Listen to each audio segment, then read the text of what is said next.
high. Sorry. This line needs more drama, more tragedy. It needs... The price of freedom is high, but it's a price I'm willing to pay. Get the airdrop! Charge! Sorry. This is not the end. Retreat! Retreat? How disappointing. It's gonna cost a lot. Excellent work. I am Optimus Prime. You're ready to fight for our future. Form up on me. You are a fool, Optimus. You are either with me or against me. I am Megatron, leader of the Decepticons. This ends now, Megatron. One shall stand, one shall fall.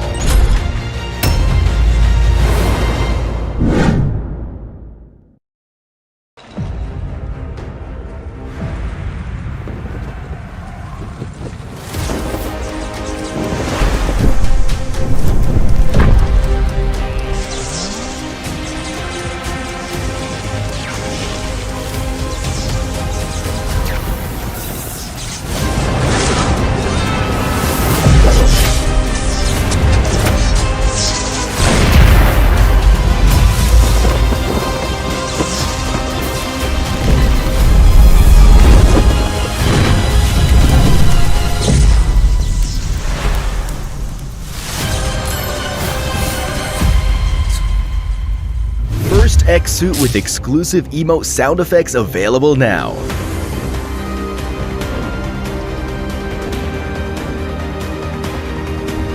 Matches the Dragonborn Wings glider, the first two-player glider. Valor's Requiem AWM arrives. The finish's exclusive Switch firearm animation and Inspect emote are sure to turn eyes on the battleground. Get the new Dravion X suit now. Event period, August 8th, 2025 through September 30th, 2025.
Do you want to know why you should link more login methods to your account? If your designated login method stops working or your social media account gets hacked, you won't be able to log into the game and could even lose your game account entirely. However, if you have both a social media account and mobile number linked at the same time, that gives you an alternate login method, which also lets you remove the hacked Gukulin social media account immediately. To keep your account secure, please link a mobile number and email address in addition to your social media account. The first time you link a mobile number or email, you'll also get a reward. So there's no reason to hesitate. Add more Gukulinko login methods now and secure your account.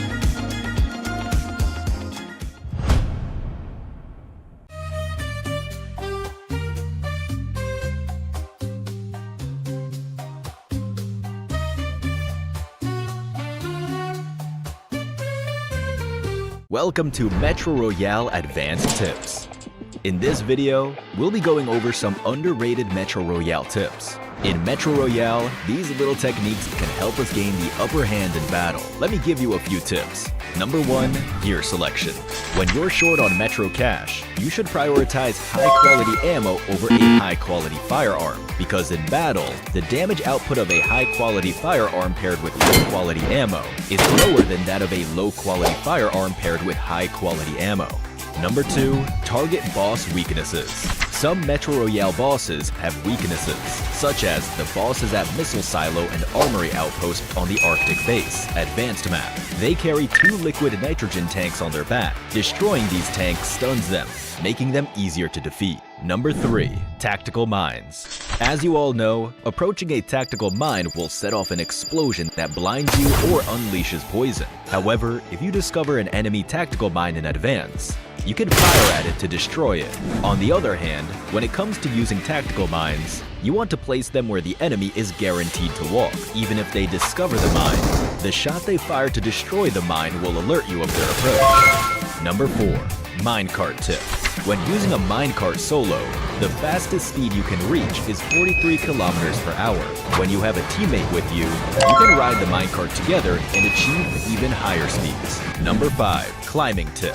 If you're ambushed by enemies while climbing a ladder, tap the jump button to land back on the ground for a quick retaliation and avoid getting caught out mid-climb. Metro Royale has even more secrets, such as destructible lights, which can dim the environment. There's still much more to discover. That's all for this Metro Royale guide. See you next time.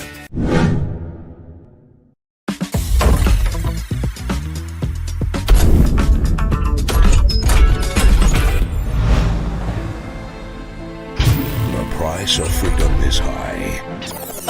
Sorry. This line needs more drama, more tragedy. It needs... The price of freedom is high, but it's a price I'm willing to pay. Get the airdrop! Charge! Sorry. This is not the end. Retreat! Retreat? How disappointing. It's gonna cut the Lord! Excellent work!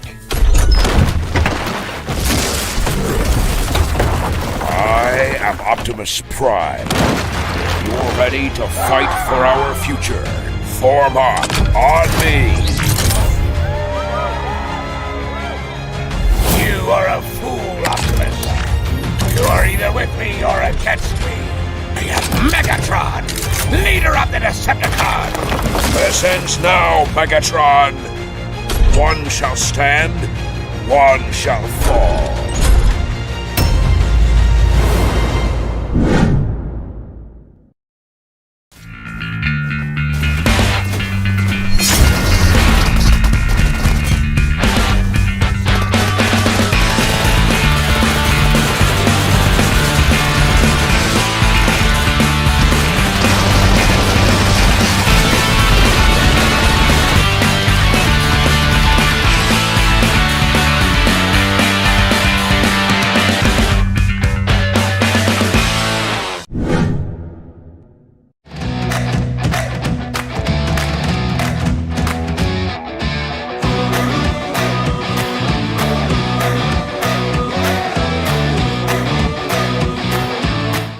اسمي حسين أيوب. صممت خرائط ببجي موبايل اتلعب عليها أكتر من 3 مليون مرة. كواحد ماب كريتور ممكن ناس كتير تفتكر إن أنا خريج كلية فنون أو دارس حاجة ليها علاقة بالتصميم، بس أنا في الحقيقة شخص عادي جدا خريج كلية حقوق، بس عندي شغف كبير.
Ladies and gentlemen, welcome back to 2025 PMNC South Asia Fall.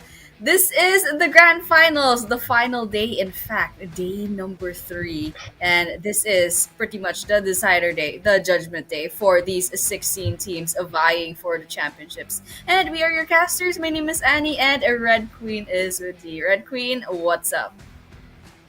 Yep, I am excited to conclude the entirety of this tournament. It's a close fight between the big three, right? DRS, Tribe, NEPX. They're all showing us what they got, to reign supreme in South Asia. So this is the final battle for glory.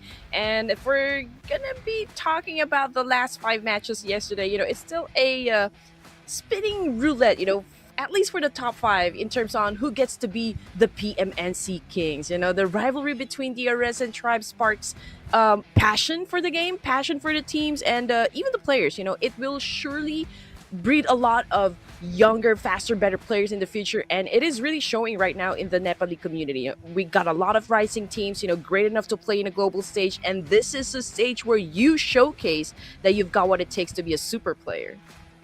Absolutely, and we're just pitting a bunch of really big names up against each other in this grand finals. So that's to be expected that this last day is probably gonna be very, very exciting, especially for the fans of the South Asia scene for PUBG M. So with that, yeah, you did mention there's a bunch of big teams to look out for. There's Tribe AEROMACY, which unfortunately got kicked off to, I believe the last I remember is number 5 in the rankings. And of course, NEPX all of a sudden shooting up all the way to number 2, I believe. And that's with considering the playoffs, they were kind of double digits on the rank. And of course, there's also other teams to look out for. For example, DRS Gaming all of a sudden getting that number 1 spot. And well, BLUZZ officials also definitely someone to look out for. T2K, let's see if they'll boost their rankings today. There's still 5 maps left. So everyone else as well, they still have a chance. Maybe someone will surprise us. There's a lot of things that can happen in this day number 3 of the Grand Finals. I'm glad that you mentioned T2K because T2K really did, had a huge improvement yesterday compared to day number 1. A couple of matches down, they were able to hold on to the 10th spot on the overalls, but before wrapping things up yesterday, they were able to power through and still manage to climb up more ranks. But we also have to look out for Royal Savages. But we're gonna go back to that topic in just a while because we are seeing the event calendar. We're done, of course, with the playoff stage, and we are now on the 17th of August because this marks the day as the final day to battle it out for the PMNC South Asia 2025. Yep, this is the last chance for these 16 teams to prove themselves in the leaderboards. Then again, we're probably going to be seeing the assets for the prize pool distribution, but then again, if you've already set foot in this event, in this grand finals, there's already $100 waiting for you. But then again, the event format, yes, 12 teams from PMNC Nepal, 4 teams from PMNC Maldives, and 4 teams from the wild card. And 20 teams from 3 regional PMNCs. Yeah, that was it. It's South Asia playoffs. And we are going to be seeing, this is where we are now, the PMNC South Asia Falls Grand Finals, 16 teams, and of course, the one dream of the 2.5K US dollars prize money for the top 1 team. So we're gonna be finding out exactly which of these teams are gonna be getting that championship title. But yeah, this is the point system as usual. One winner chicken dinner is 10 points. Second place will get 6 points. Third place will get 5 points. Fourth place will get 4 points. Fifth place will get 3 points. Sixth place will get 2 points. 7 to 8 with 1 point, and that is the cutoff for the placement points. 9 to 16 will not get anything, and of course, as usual, each elimination is gonna be 1 point. And it's really hard to find that balance between getting those placement points and elimination points. But of course, just to give you guys an idea just how much these teams are actually fighting for, we've been saying it, the champions will automatically get $2,500 US dollars. For the runner-up, it's $1,500. We got $1,000 for the second runner-up. But don't you worry, because everyone, I think, gets to get home something. Even those teams that will end up at number 13 down to 16, they will get $100 each. So again, this is a pretty good deal to for everyone. Yeah, absolutely. I mean, this is like 3 days of 5 maps each. That's definitely worth the trouble. But yeah, this is the overall standings since both day two. Of course, NEPX. Oh, okay. NEPX is actually at rank number one with 98 points, and coming in second with 2 point gap. That is DRS Gaming. Number three, Tribe AEROMACY, unfortunately drops to number three at 85 points. Quite a big gap between them and DRS Gaming. Number four is BLUZZ Officials with 79. Real Savages with 77. That's a 2 point gap. And of course, Hidden Leaf Esports, T2K, and BAGH, they still have a chance to kind of, climb up a little bit more. Perhaps maybe 3 or 4 really good games. Not even like winner, chicken dinner, just good games. They could turn the side around and possibly climb the leaderboards even more. And of course, this is the second page. Although, you're still in the second page, even ranked number 16 gets a cut in the prize pool. So it's fine. I was saying Royal Savages, so it was Real Savages. Okay, okay, my bad, my bad. But yeah, so getting back to what I was saying a while ago, Real Savages, they're quiet, but they're deadly. You can't write them off just yet. The potential is there, the consistency, the prowess.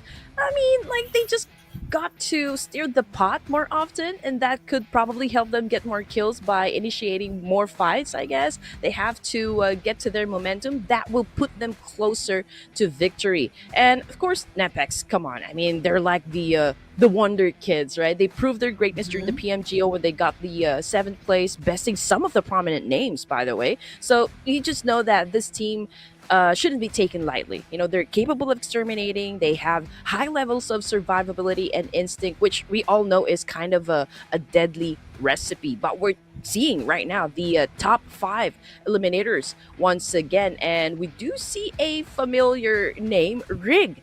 Actually, he seems to be doing great, with ASD. He transferred from T2K, and his impact to ASD is definitely felt, and it's complementing, the overall play.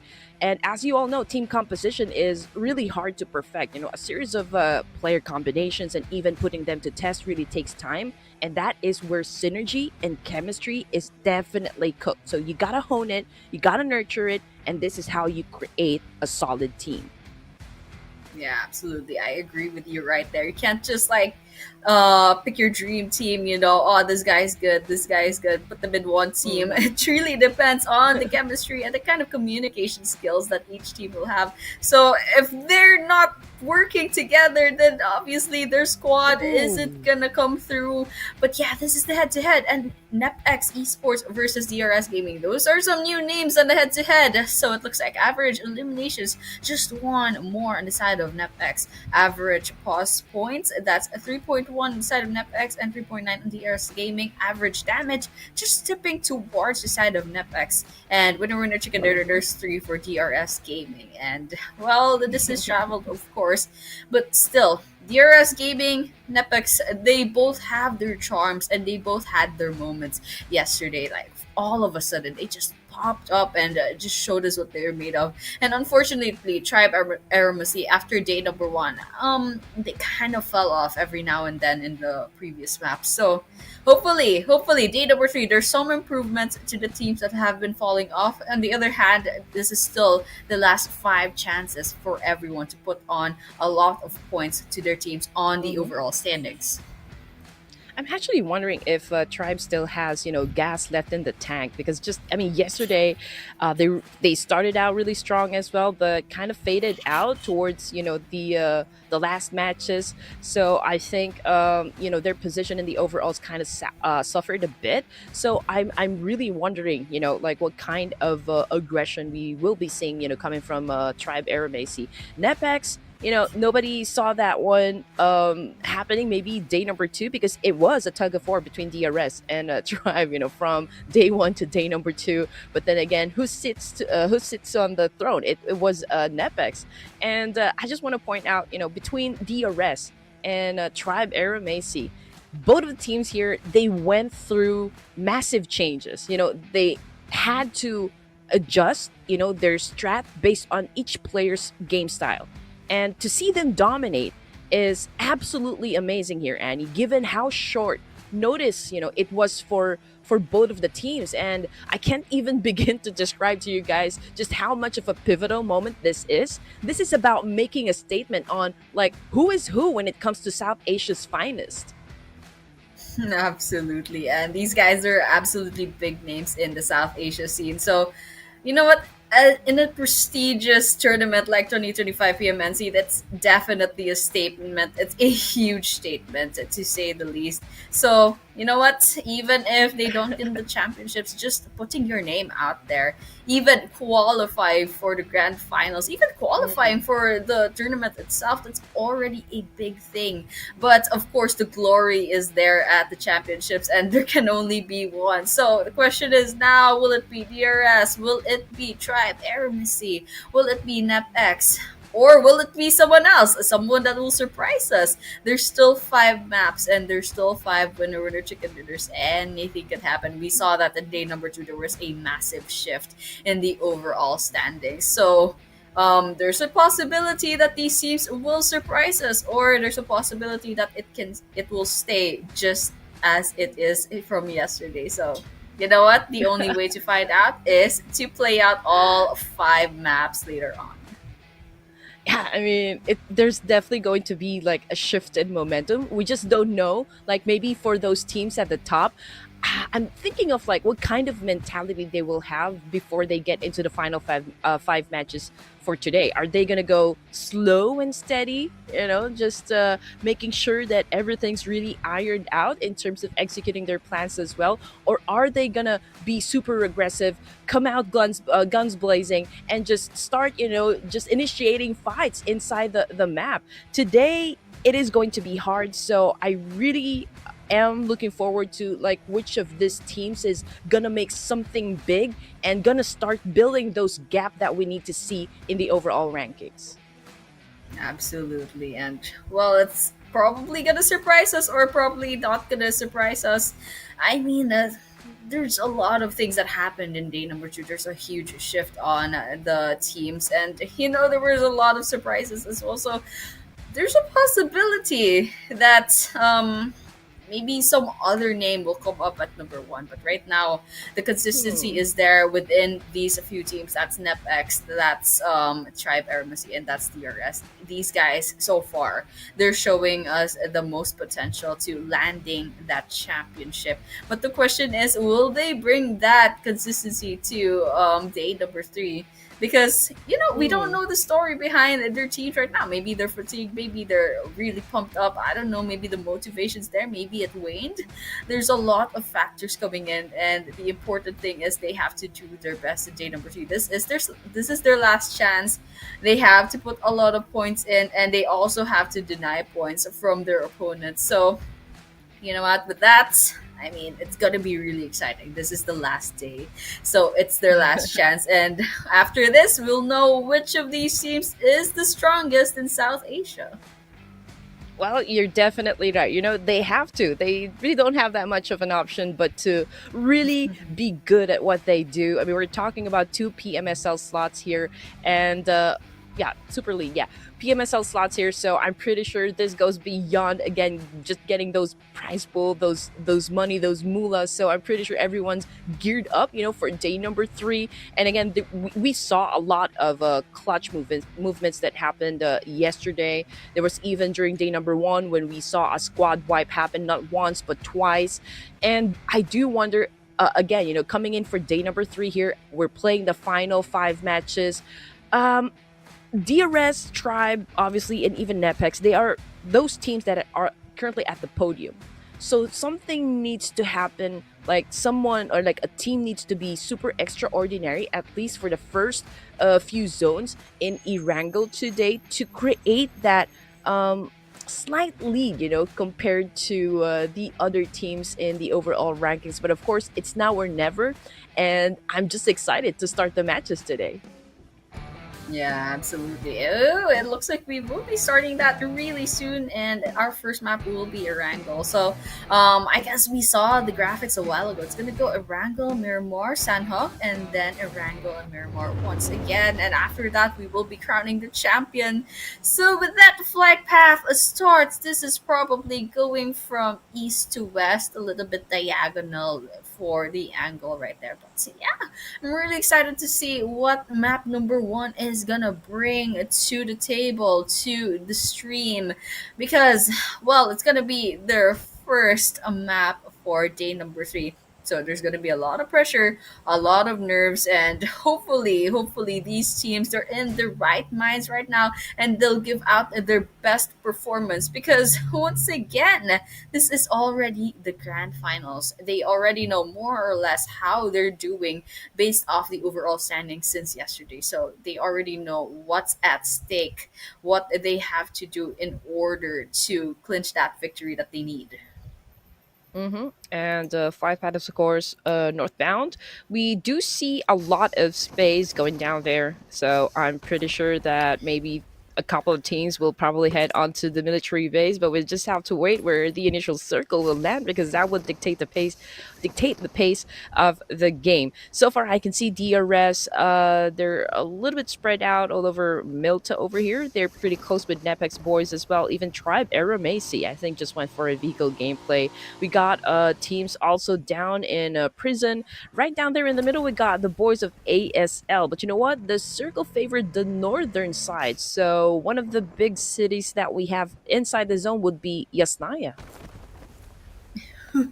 And the fact that a lot of teams it chose to land towards the south. So okay, actually this is quite interesting. The drop off points teams have, it's a very uneven, and we are already seeing the consequences of that. T2K ends up being the first blood. Igneous booted out into the lobby. But on the other hand, MAKPEN is also losing 2 players already. We're down to 61 players. We're still 2 minutes into the game. These guys, it's gonna be hard because they literally just landed in Erangel. They probably don't even have any guns yet. They have to go ahead and get the best guns that they can possibly get with luck.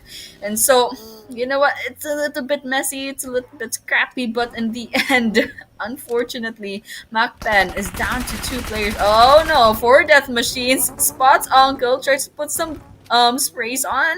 Okay, Aditya running in, trying to get a close encounter. Okay, Aditya taking a lot of damage. Uncle on the other hand, oh my gosh, it's Aditya that will be knocked down, but there is a backup coming in. That was a reverse card up against Death Machines. They're the ones getting tagged at the moment. Coming off the kill feed again, Uncle getting shut down from across the field. And, for MAKPEN, they're not really doing exactly great ever since, day number one started for the grand finals. I mean, it's a great thing that they're already at the level where they can play in nationals, but yeah, I feel like the whole team still needs to pick up a lot of notes and maybe even still adjust in the next official tournaments to come. I mean, at least they will have all the lessons here, and again, the important thing is to just be proactive. Now, while we were talking about MAKPEN just moments ago, we saw a couple of players getting knocked down on the ground, but we're still looking at one hit. And we got Dilla 31 over here, and that was such a great shot with the nade, taking down another player from T2K. But that is the end of the line. The first team to be taken out, getting executed, are the boys of T2K. Ew, not a good look for T2K already. So early on in the game, they're gonna be saying goodbye. And it's definitely gonna affect I mean, we're talking about 5 last chances, and they've already lost. Okay, there we have it. Orak, I think this is it. Yep, that's the second squad wipeout for our very first map. All of a sudden, there's a lot of violence popping up, and yeah, we're all up for it. Everyone's just feeling the heat of game number one. I feel like MAKPEN always finds themselves in a drop clash. So perhaps maybe they could prioritize being passive during the first few zones of the games. I don't know, just maybe to add up to some more numbers, up there on scoreboard. But let's see if something's gonna change as we progress on. Next for game number two, later on. But we're looking at stage one still. We got 14 teams remaining. 3 minutes on the clock here before we transition to stage two. And again, we got two teams already knocked out. DRS Gaming still looting around Milta area, and I don't think they are ready yet to engage with anyone so far. And most of the teams are also taking their sweet time for now.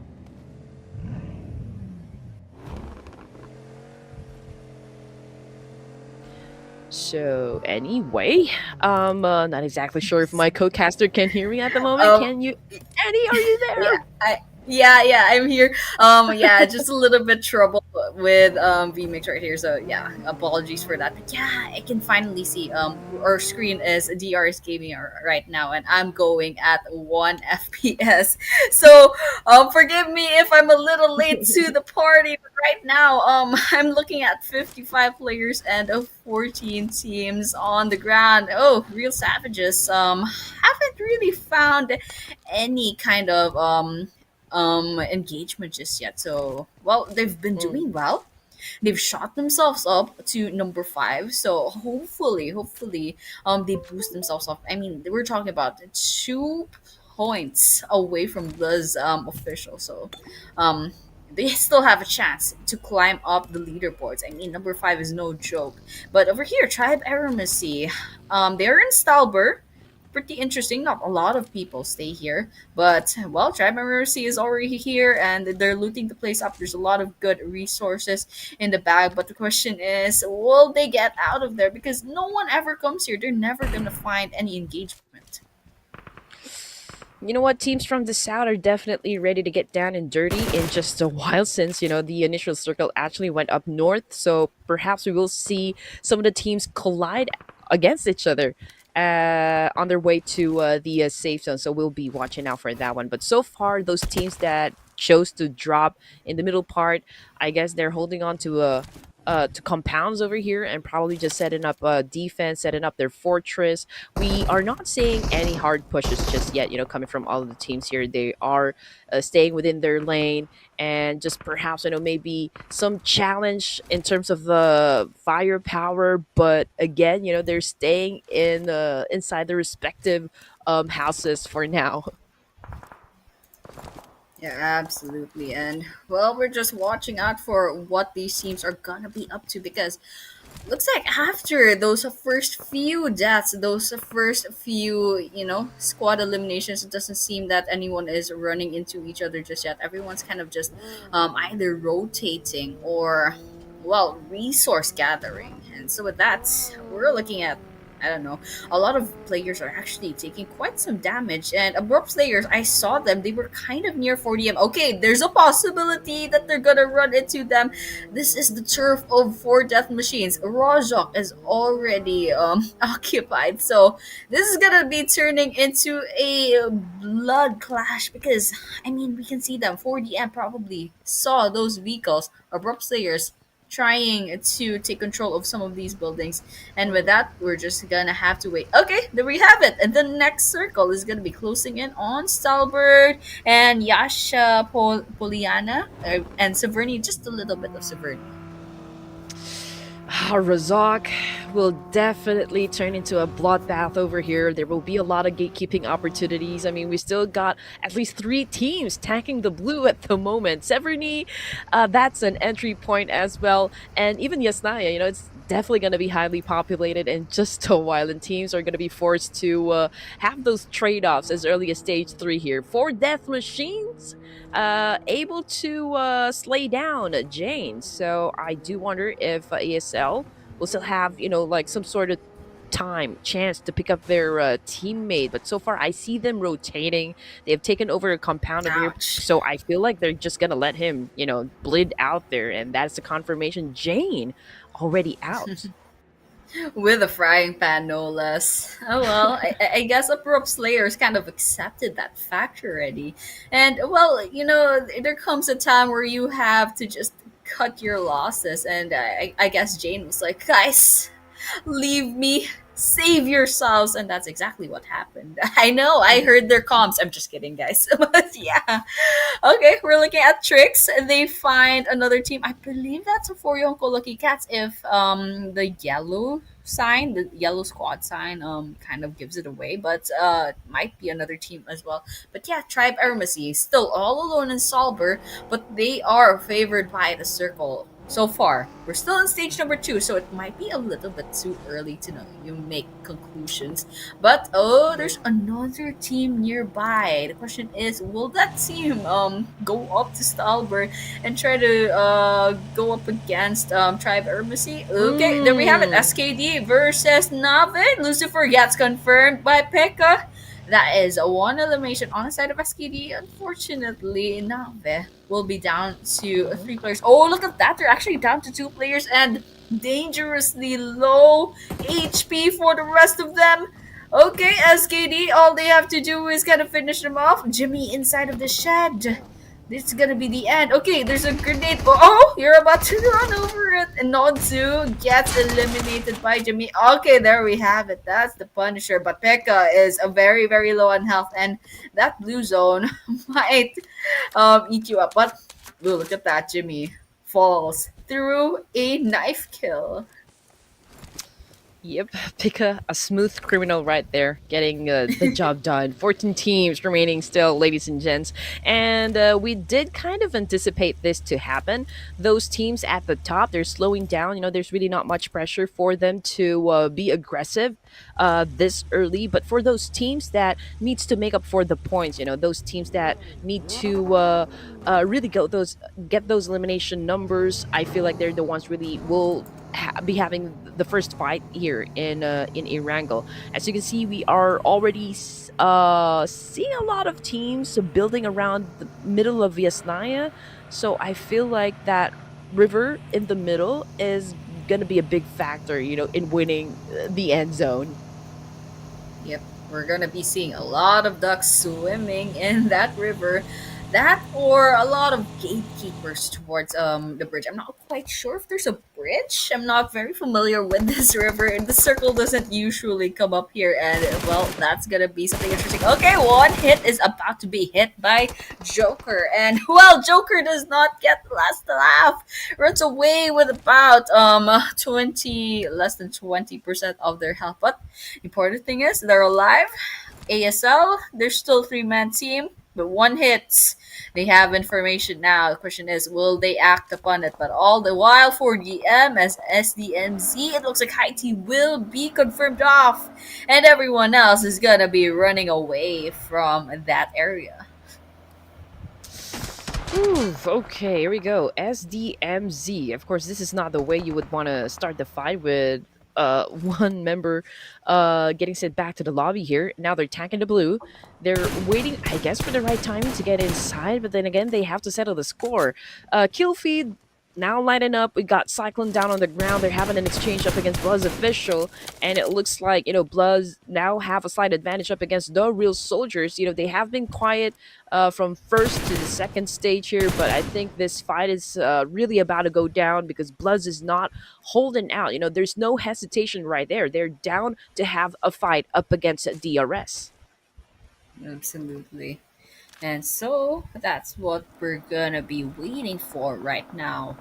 SDMZ, still 3-man team, but they're getting eaten up by the circle. Okay, Nanu rather, gets eaten up by the play zone. Oh, BAGH finds Nanu. Oh, that's a finisher as well. So they're down to 2 players. Naim and Agent kind of like skedaddling out of there, going into safety, into the play zone. But they will be met by another team. That would be BAGH if ever they go up straight north from this area. But yeah, let's see if they're gonna be surviving this rotation. I think it's possible as long as they don't get spotted, but definitely they're gonna be spotted. There's DRS in there as well. Yeta Uta, will he make a move out of this? Well, real savages. Oh, going up against NEPX as well. There's a lot of potential engagements, but right now we're not seeing anything popping up in the kill feed just yet.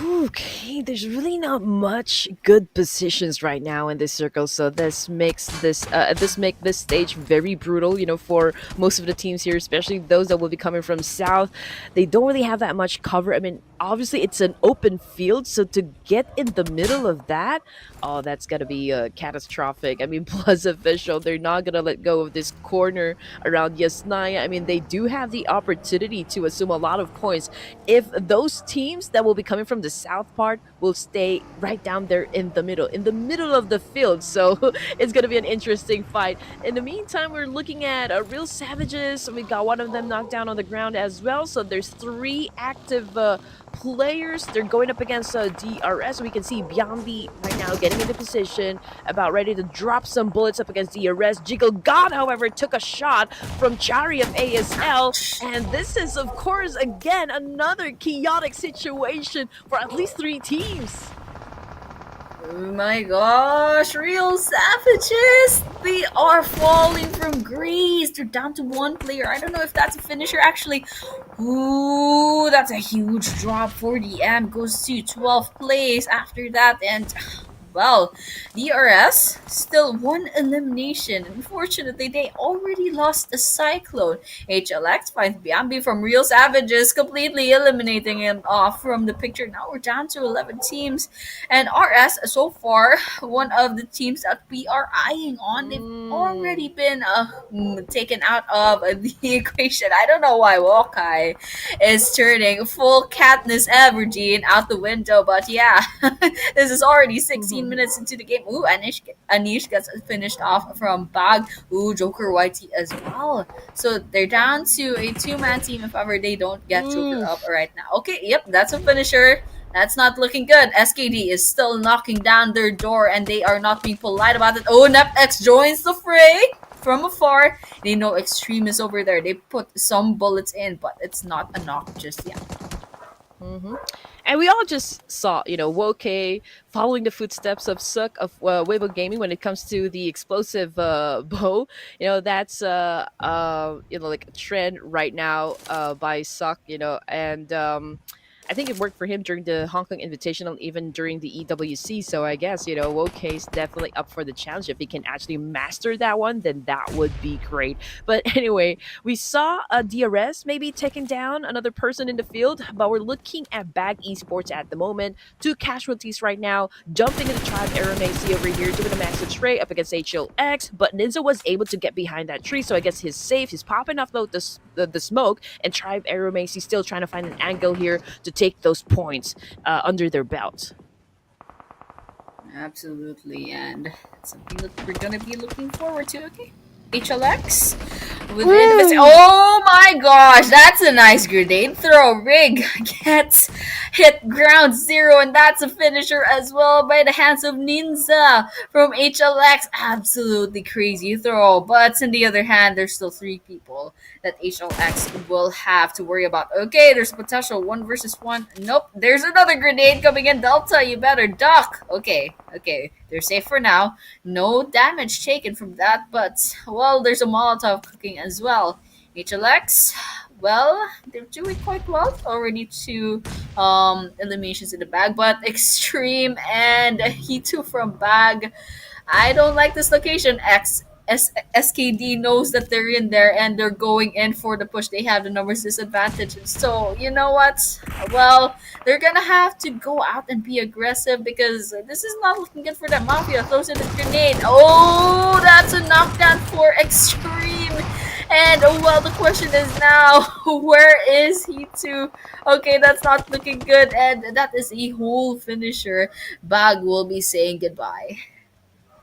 Yep, good execution with those nades coming from SKD. That actually gave them a victory. Now we're looking at Tribe at the moment. Delta down on the ground, Rig out. And now we're looking at Yante and Trix.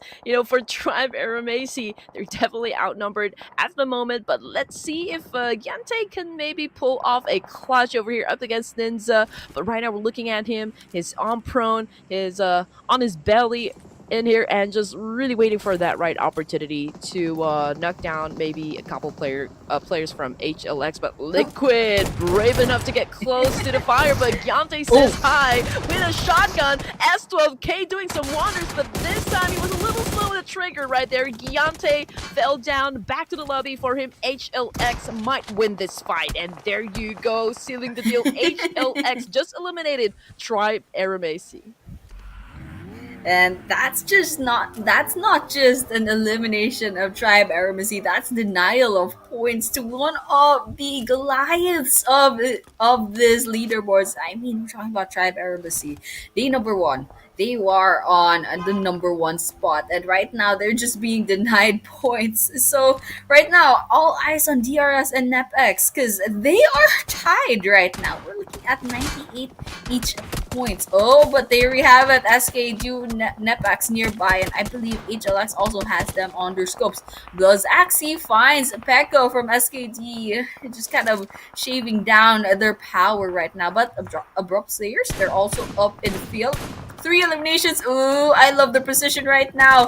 While SKD is dealing with all the chaos outside, Gangsta is trying to put some bullets in, trying to steal some kills, trying to steal some eliminations for themselves, but nothing popping up in the kill feed, and there's definitely a problem with vision right here with all the smokes coming up. But with that, Killer YT finds NEPX the main. That's now only one healthy player in NEPX left. I feel like HLX moments ago was in a very good position. You know, I mean, there's no team that will be coming up from behind them, and everyone that they need to knock down is just right in front of them in YESNAYA. But let's see, you know, there's a lot of trade-offs definitely happening at the moment. We've got SKD, they're already beaten down, you know, blooded there, just across the field up against ABRUPT Slayers. DRS also hiding in the smokes, but the kill feed, it's one player from for YONKO right now getting damage as well in YESNAYA. So again, we are looking at mayhem over here. Yep. Okay.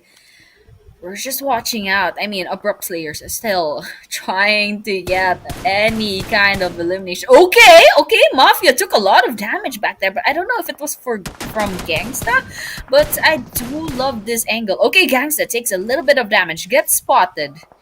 And, well, it's not a good place to be. Oh, HLX was actually outside. I don't know if they know that ASL is right inside, or they're just kind of playing it safe. They don't know if it's safe enough to kind of push inside. Okay, Liquid gets knocked out of their car by Joker. But for YONKO Lucky Cats trying to take away that kill from them. Okay, Liquid is down on the ground. All they have to do is kind of finish him off. Okay, Ninja gets spotted as well, but it's not gonna be a finisher. Okay, there we have it. Frag takes Pekka down. This guy, Pekka, I seen this guy popping up and getting knocked down several times. This guy is an absolute immortal. This guy just won't get expelled all the way to the lobby, and I'm here for it. So we're just gonna keep watching and seeing if there are any other squads that will be eliminated in the next few minutes.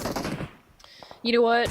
For YONKO will be coming from the eastern side, so they continue to apply a lot of pressure onto one hit. They're also applying a lot of pressure onto VE. So I feel like they just have to do some edge gaming, late game entry. I feel like they're trying to hold on to dictating that tempo coming from the edge of the circle. So I feel like they're not really gonna get into engagements just yet.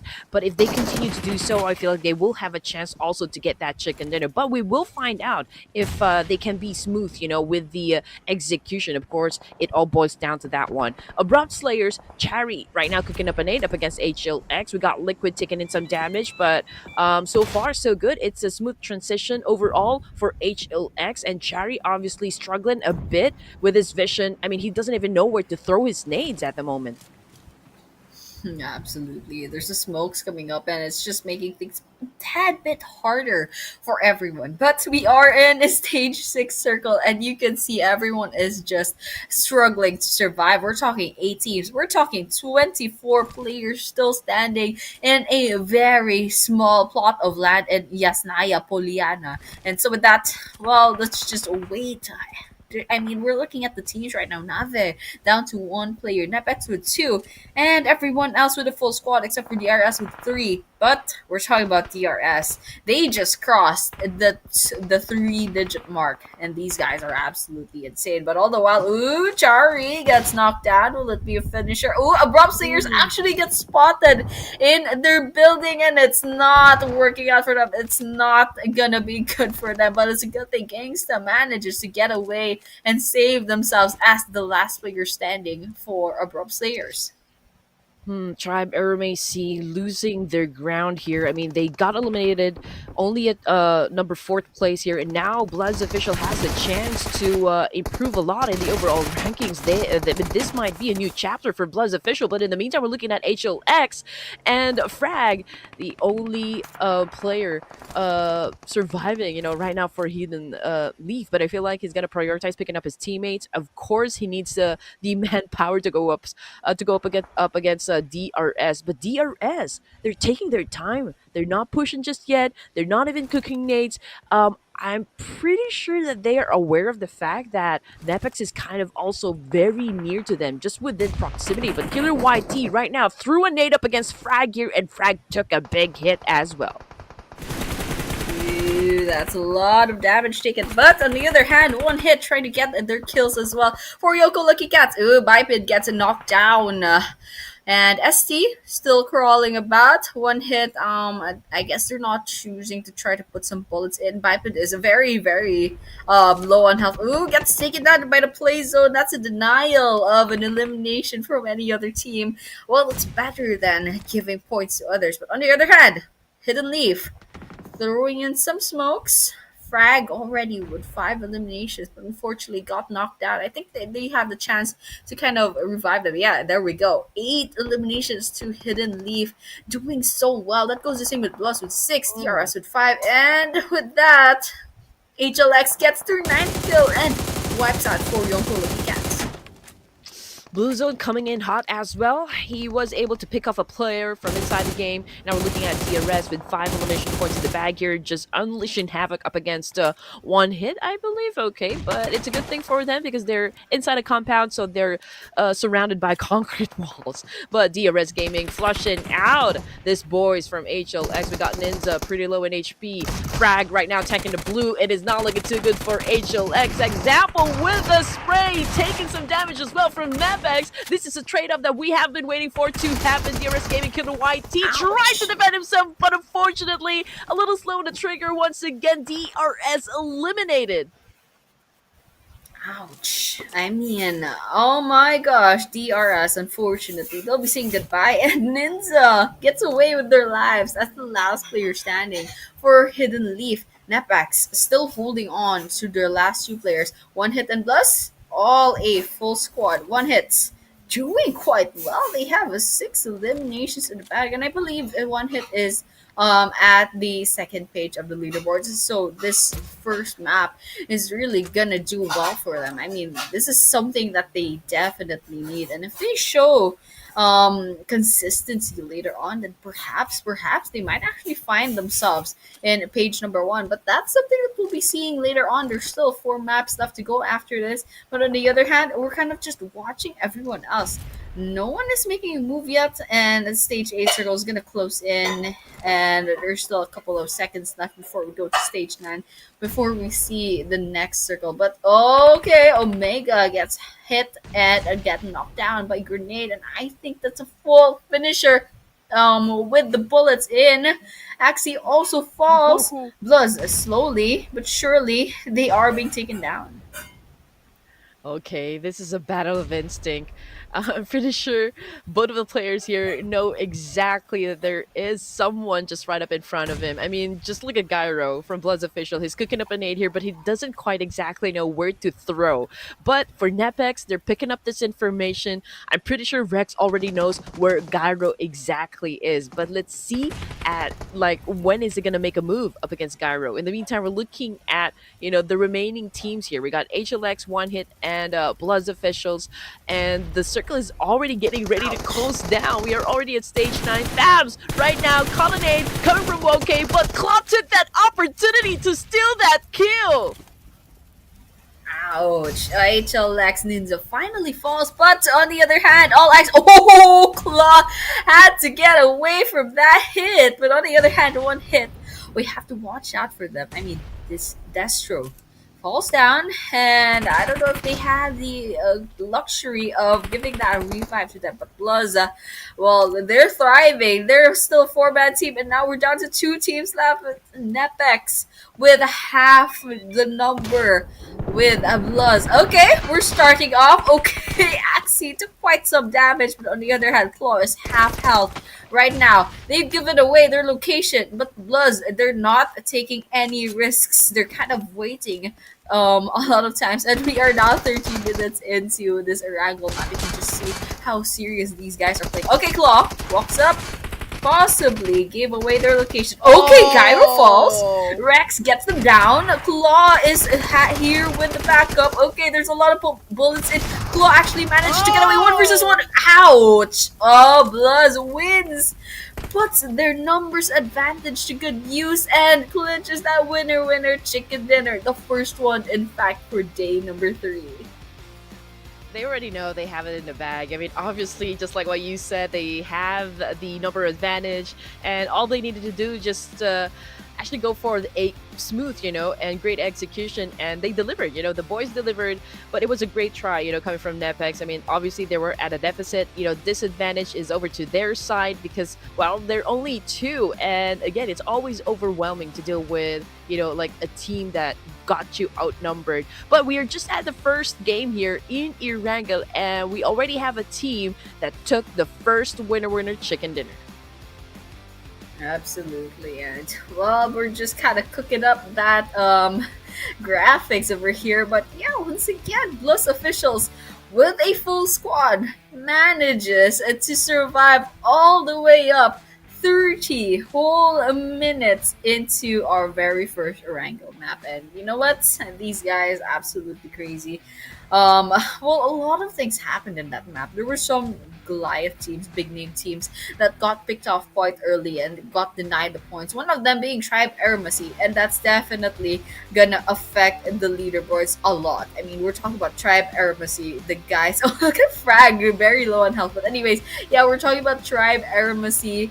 These guys were number 1 in the playoffs, and they were number 1 in day number 1, and now they're being denied the points that they need. They need to step up. They need to think about their survivability, and they need to go a little bit more aggressive than usual because they're going to be falling behind compared to a lot of these teams. That concludes BLUZZ. That's 10 eliminations plus 10 placement points, so that's a total of 20 points just from one game. So I'm excited to see how this will affect the overall standings later on. Yep, and obviously YONKO is just living up to his name. He did a very good job during the playoffs. He went head-to-head up against ASD Rig. Pretty close with the numbers, but right now we are showing a more aggressive YONKO. I mean, 4 elimination points in the bag with 924 damage dealt, and it's just so amazing to know that YONKO definitely is a key player, for BLUZZ official. And if they continue on playing at this kind of pace, there is no doubt that they could even get, that top prize for the PMNC. Everyone loves, a dark horse story. But speaking of a dark horse, we got Gyro as well, getting the longest distance elimination, a total of 327 meters. Dude, that's a long way to go. That's 227 meters on an Erangel map. And with that, this is the match standings. BLUZZ with their winner chicken dinner. That is at 20 points. And of course, HLX with 15 coming in second. Ooh, that's 11 eliminations. One more than BLUZZ officials. And it's very good. Is a very good performance so far. And coming in third, that's a surprise. This is one hit suddenly popping off in day number 3. Coming in fourth and fifth, NEPX and DRS each having 10 points. And number 6, SKD. They had a good run in the first few minutes of the game, and then suddenly they got picked off quite early. But yes, NEPX Esports holding on to number 1. DRS is still at number 2 with 106. BLUZZ officials coming up as number 3. Tribe AEROMACY drops to number 4. Well, obviously, Tribe right now they cannot get complacent. They cannot be too comfortable down there in the fourth place. BLUZZ officials really taking their game. Uh, they're leveling up. They're stepping up for today. And again, we're just waiting for them to really have that explosive performance. That impeccable gameplay coming from Woke as well and the rest of the team here. And there is no doubt again that they can be at par with the same level of skills DRS and Tribe have been showing to us. Now coming in for the second page, again, MAKPEN's really struggling. They're still at the bottom of the leaderboard over here since day 1 to day number 3. So hopefully, I feel like these are more like boys playing for experience. Of course, you don't really want to go home empty-handed, right? You have to take every opportunity, and if that means getting those information on how you can actually improve yourself and the rest of the team in the following matches or in the following tournaments, I guess that is still a-okay. I've seen the Bhutanese community when they were starting it, and it's great that they are playing here for the PMNC Fall South Asia. Absolutely, and you know what? We're really just hoping and wishing the best for these teams. But then again, they really are fighting very well for those leaderboards. They need that prize money. They need the glory as well. I mean, we're talking about 2025 PMNC, putting your name up to the neon signs in South Asia. Absolute glory, absolute prestige. But yeah, I mean, those overall standings, they shifted just a little bit, but we still have 4 more maps to go. There's still a lot of changes that could happen. And BLUZZ officials, they've turned their fate around just a little bit with 20 points from this first Erangel map. So we're all up for it, and we're hoping to see, improvement from a lot of other teams as well, because there's a lot of teams that we're still rooting out for, especially with Tribe AEROMACY, unfortunately, coming home with 0 points from that first map. So, you know what? Let's hope that there's going to be a better second map for them. Yeah, I really hope they bounce back. They cannot really let DRS, NEPX, and even BLUZZ official, get that lead that they have been avoiding, from the get-go. But anyway, more of that action, where it came from, ladies and gents. Please don't go away. We will be taking a very short break.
price of freedom is high. Sorry. This line needs more drama, more tragedy. It needs... The price of freedom is high, but it's a price I'm willing to pay. Get the airdrop! Charge! Sorry. This is not the end. Retreat! Retreat? How disappointing. That's gonna cut the load! Excellent work. I am Optimus Prime. You're ready to fight for our future. Form up on me. You are a fool, Optimus. You are either with me or against me. I am Megatron, leader of the Decepticons.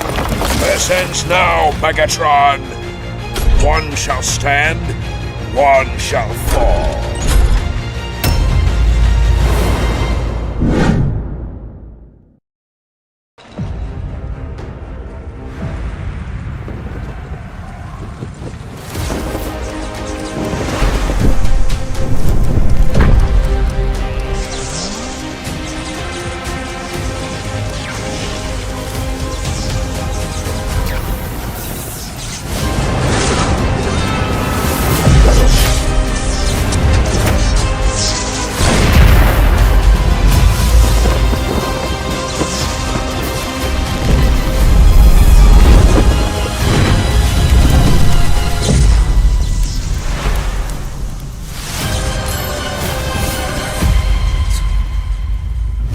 X suit with exclusive emote sound effects available now.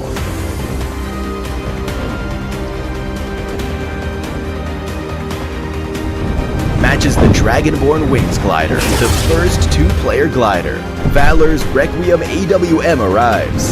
The finish's exclusive switch firearm animation and inspect emote are sure to turn eyes on the battleground. Get the new Dravion X suit now. Event period, August 8th, 2025 through September 30th, 2025.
Do you want to know why you should link more login methods to your account? If your designated login method stops working or your social media account gets hacked, you won't be able to log into the game and could even lose your game account entirely. However, if you have both a social media account and mobile number linked at the same time, that gives you an alternate login method, which also lets you remove the hacked Gukalin social media account immediately. To keep your account secure, please link a mobile number and email address in addition to your social media account. The first time you link a mobile number or email, you'll also get a reward.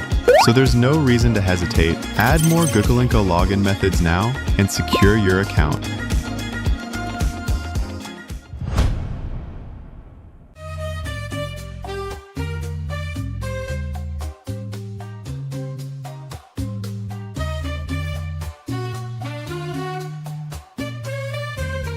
Welcome to Metro Royale Advanced Tips.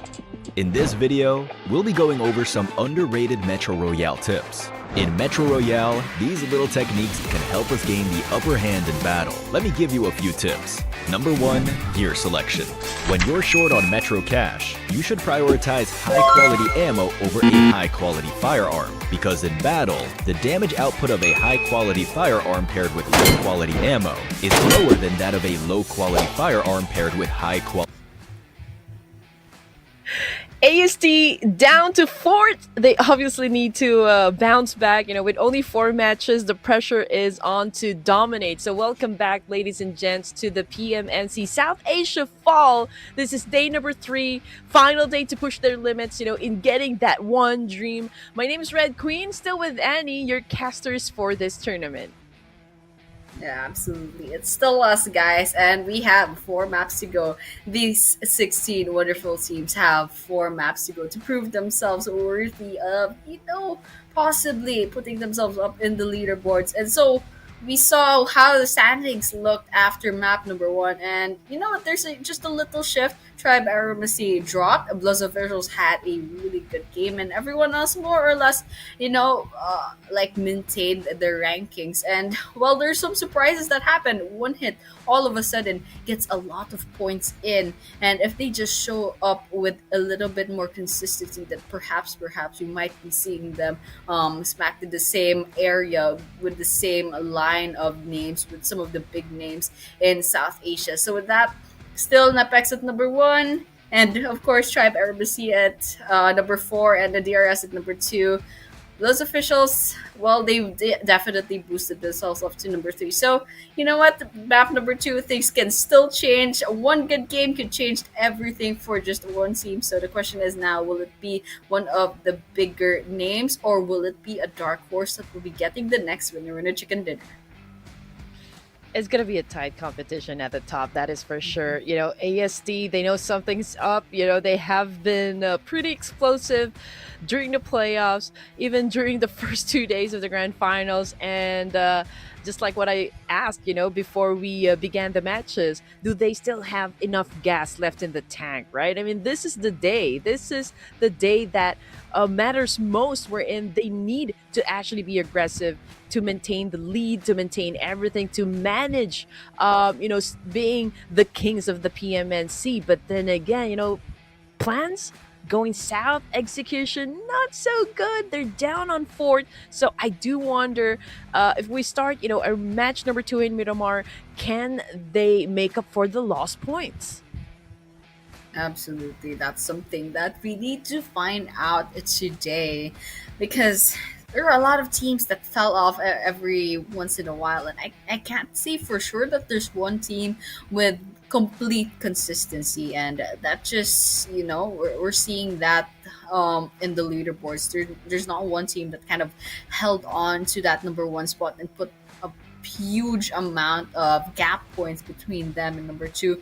It's been shifting between two or three teams. I mean, DRS, they definitely tasted that number one rank, and also now it's NEPX, and of course, Tribe AEROMACY held it at day number one. So, you know what? There's a lot of things that could happen, but then again, we're also talking about some really big names, some really old names, old esports players joining this tournament. So it's just to be expected that the competition, well, it is a huge competition. It's quite tight, and well, there's a lot of things that could happen in this last day. So all we have to do right now is kind of like chill out and watch as the rest of the maps unfold. And well, this is map number 2. It's gonna be our first Miramar for tonight. This is once again Grand Finals day number 3, and this is the fourth to the last chance for these teams. Can AST catch up? So that is probably one thing that we will be, watching out for. But we already have like two teams already crossed the triple digit score in the overall ranking. So I mean, Tribe Eramacy knows, you know, what is at stake here. Again, being so explosive right from the get go. They did great in the playoffs. They did great during the first 2 days here of the grand finals. So um, I don't know how aggressive they have to be. Uh, Obviously, they need to outskill, outsmart everyone to get back that throne. So I do wonder again if something's going to change, you know, for the side of Tribe Armies, because obviously something is not working out right, you know, for them, for the team. But DRS, BLUZZ, even NEPX, they have like sort of a slight gap. I don't want to say it's significant just yet because anything can still happen. So what will they do? You know, what will they do in order for them to actually defend their slots in the overall? Yeah, definitely. They have to keep their consistency as well as deny those points. But look at that. That first circle is quite unforgiving. It's already about maybe 30% water. And, well, that just leaves, you know, everyone else with quite little room to kind of work with. So that flight path is already so biased towards the east, and now that circle can't even be completely seen by this angle. That's how much water it's encircling. So with that, we're gonna be seeing the first stage of the game. It's not gonna be that worrying just yet, especially if your team gets swallowed up by the blue zone. But yeah, it's definitely something to kind of consider, especially when you're going to be thinking about rotating from the north. But then again, once again, this is Miramar. It's going to be a pretty long game. If we saw that Erangel map end at the 30.13 minute mark, this is probably going to take a little bit longer. So if there's no early game engagements, then we're gonna have to kick up our feet and wait until the 25-minute mark for anything to happen right now at this point. Hmm. Yeah, Tribe right now, they know that they can no longer afford any mistakes, you know, to happen from now on. This match is gonna determine, you know, how they're gonna be moving forward and finish up the matches here for day number 3. And as for NEPX, man, they do have that momentum. They have their rhythm down. Same thing goes for DRS. This is what I said yesterday, that DRS, they're a silent, confidence. They're unshaken. They were unfazed. When Tribe was really making a lot of noise inside a battlefield, they were at the top all the time. But right now, DRS already at second place here, going up against NEPX. Tribe AEROMACY kind of losing the shift of momentum over here. So yeah, I mean, it is important for them to actually be at the top of their game for this round. Absolutely. This day, they have to be well rested and well hyped up for their morale because they definitely need it. But all the while, MAKPEN finds Destro for one hit, but also gets spotted as well. It's quite unfortunate. And MAKPEN, they really need these kills. Okay, Omega on the other side of the building. Drac rather, just peeking in. And that's a knockdown on Omega. Okay, they just need to finish them off. Just change the positioning real quick because they've given away their location. Okay, that's gonna be a little bit of ballsy move. Gonna come and sweep in and try to get a closer look at them. So with that, MAKPEN still full squad. I think one hit can go ahead and get that revive in the bag. So with that, I mean, not much yet to worry about, but MAKPEN, these guys, they've got a lot of really loud supporters in the comments. So I'm really crossing my fingers that these guys can finally find the points that they need for this leaderboard. Okay, we can see that MAKPEN's been really trying their best to be accurate when it comes to extracting information, from that clash. They're not pushing just yet because we can obviously see a little hesitation coming from MAKPEN since they don't exactly know where to point their guns at the moment. What they know is that there is a team um, within proximity here, and a fight definitely will ensue. But of course, you don't want to go make that mistake. You don't want to go make that rush decision. So MAKPEN right now is waiting, waiting for that opportunity to shoot. But we can see that both of the teams doing a little bit of pre-fire. So when you see that from the map, then you can already tell, just like, okay, maybe there are two players from inside this building, and you just have to come up with a plan on how you're gonna flush them out. And plan they will. Omega putting some sprays against Drac from MAKPEN. Not gonna be a knock, but definitely Drac took some damage from that. And well, Thabs is quite nearby, and if ever they need some information, they can definitely get it from Thabs. But on the while, Erangel is just right around the corner as well. So some bullets coming in, but it's not gonna be it's not gonna be resulting into knocks. Not definitely not enough damage, not enough connections. But all the while watching SKD, I mean, they're taking their place nearby in the coast, so they're kind of all alone. So I suppose they're not going to be finding any engagements later on. But later on, once this stage one circle closes in into maybe stage two or stage three, we might expect a little bit of a tight fit with all these 16 teams because we're still talking about 64 players. Everyone is still alive. And well, if everyone's still alive and that circle closes in, forces them to go together, it's gonna be a little bit messy, and we're all up for it. Yeah, HLX coming up the ranks here. Oh, from the kill feed though, MAKPEN doing Omega dirty over here. He got shot down on the ground, but considering the distance that they have, between each other, I feel like, there will be a little time for them to pick up their teammate. But we got Drac on screen, a little reckless right there. We've got one hit with the element of surprise and was able to execute that perfectly. We got Drac already out of the game here. 3 to go, for the side of MAKPEN. Erangel obviously cooking up this nade, but can he throw this one and shot down Destro? I don't think that's going to connect at some point, so he will be probably choosing to go down from this building. Absolutely. And well, let's watch out for MAKPEN.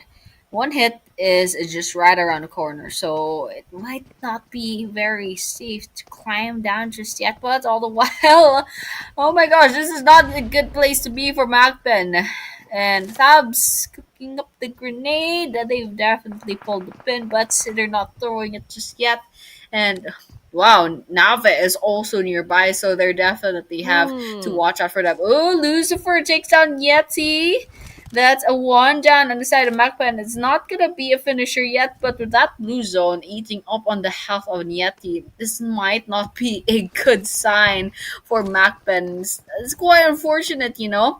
Well, in the end, well, like someone will have to eat the bigger fish. So in the other hand, Zoom will be fighting Yeti. That's a confirmation. That's a second down player on the side of MAKPEN. Oh man, this is crucial right now for MACPEN. Again, both of the teams here already tanking the blue, and you know how it is. You don't want to overextend your stay in Miramar. That could be very hard for the team to survive. I mean, you also have to deal with those teams that will probably greet you at the edge of the circle here, even if you survive this clash. But anyway, Uncle, right now with the bandages, I mean, if they want to settle business, they have to do it now. I don't know what these guys are still waiting for. Absolutely, and they're waiting for something, but Thumbs falls from the hand of Uncle with a bunch of bullets coming in, and we're saying they're two-man team, so it's a little bit hard. Uncle gets knocked out, ouch, and just like that, one hit wipes out MAKPEN, and that's gonna be the first team to fall in Miramar. But on the other hand, they have to worry about Navio as well. So there we go. Omega gets finished off. That's a one down on the side of one hit. It's a strict competition at the moment. I mean, we are just at stage two, and it's good to see that we have 15 teams still. Only one of them took the door back to the lobby. But anyway, Abrupt Slayers right now. Gangsta posting 1 point under his name, and I don't see them leaving this spot just yet. Although we know that they are kind of surrounded by other teams, but it's still early, so I don't think anyone's gonna get into an early engagement for now. The mentality, though, just like what we've talked about a while ago, I'm waiting for those teams, again, part of the second page, to turn their aggression on. Obviously, they need to exert more effort, exert more force in terms of like how dealing uh, comes for them inside a battlefield. We can see Jane, again, doing for that spray, but okay, he's stepping back, boosting up. So I feel like, okay, I think they're the ones that would want to set up the defense instead of them actually coming after against the enemy. Ooh, sprays on. Nave does not find the knock that they need, but on the other hand, they'll have to worry about the stage 2 circle. It's gonna close in into a stage 3 later on, and Doom is quite doomed in terms of HP. But then again, they still have the healing items to do just that. But well, how long will they hold out? They're definitely gonna be draining out their resources if they stay there. And so yeah, that's exactly what they're gonna do. They're gonna be rotating, but all the while, AST Tribe AEROMACY, they find one. I think that's just a knock. So they need that finisher. But yeah, we're looking at Abrupt Slayers as well. Joker, they got down, but they will be revived. And all the while, there's RS and AST nearby. So let's just watch out and hope the Tribe AEROMACY can finally find their footing in Miramar. Because they did not have a good map 1. Let's just hope that they have a better map 2. Whew, they gotta be careful with those knockdowns. I mean, you don't want to go for, always getting a pick me up situation, with your teammates.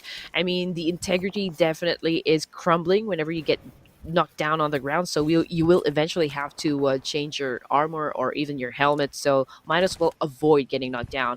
But yeah, Gangsta still together with the AESL, not moving. We are waiting for T2K, even HLX, since they're the ones pretty close to one another. But looking at the situation, obviously HLX doesn't want to move forward just because of the fact that it's actually down below, and it will be easy for T2K to shut them down in an instant. But Roz, together with the Master Zerdy and the rest of T2K here, again feeling no pressure at the moment to move in a situation. Absolutely, and we're watching out for just that.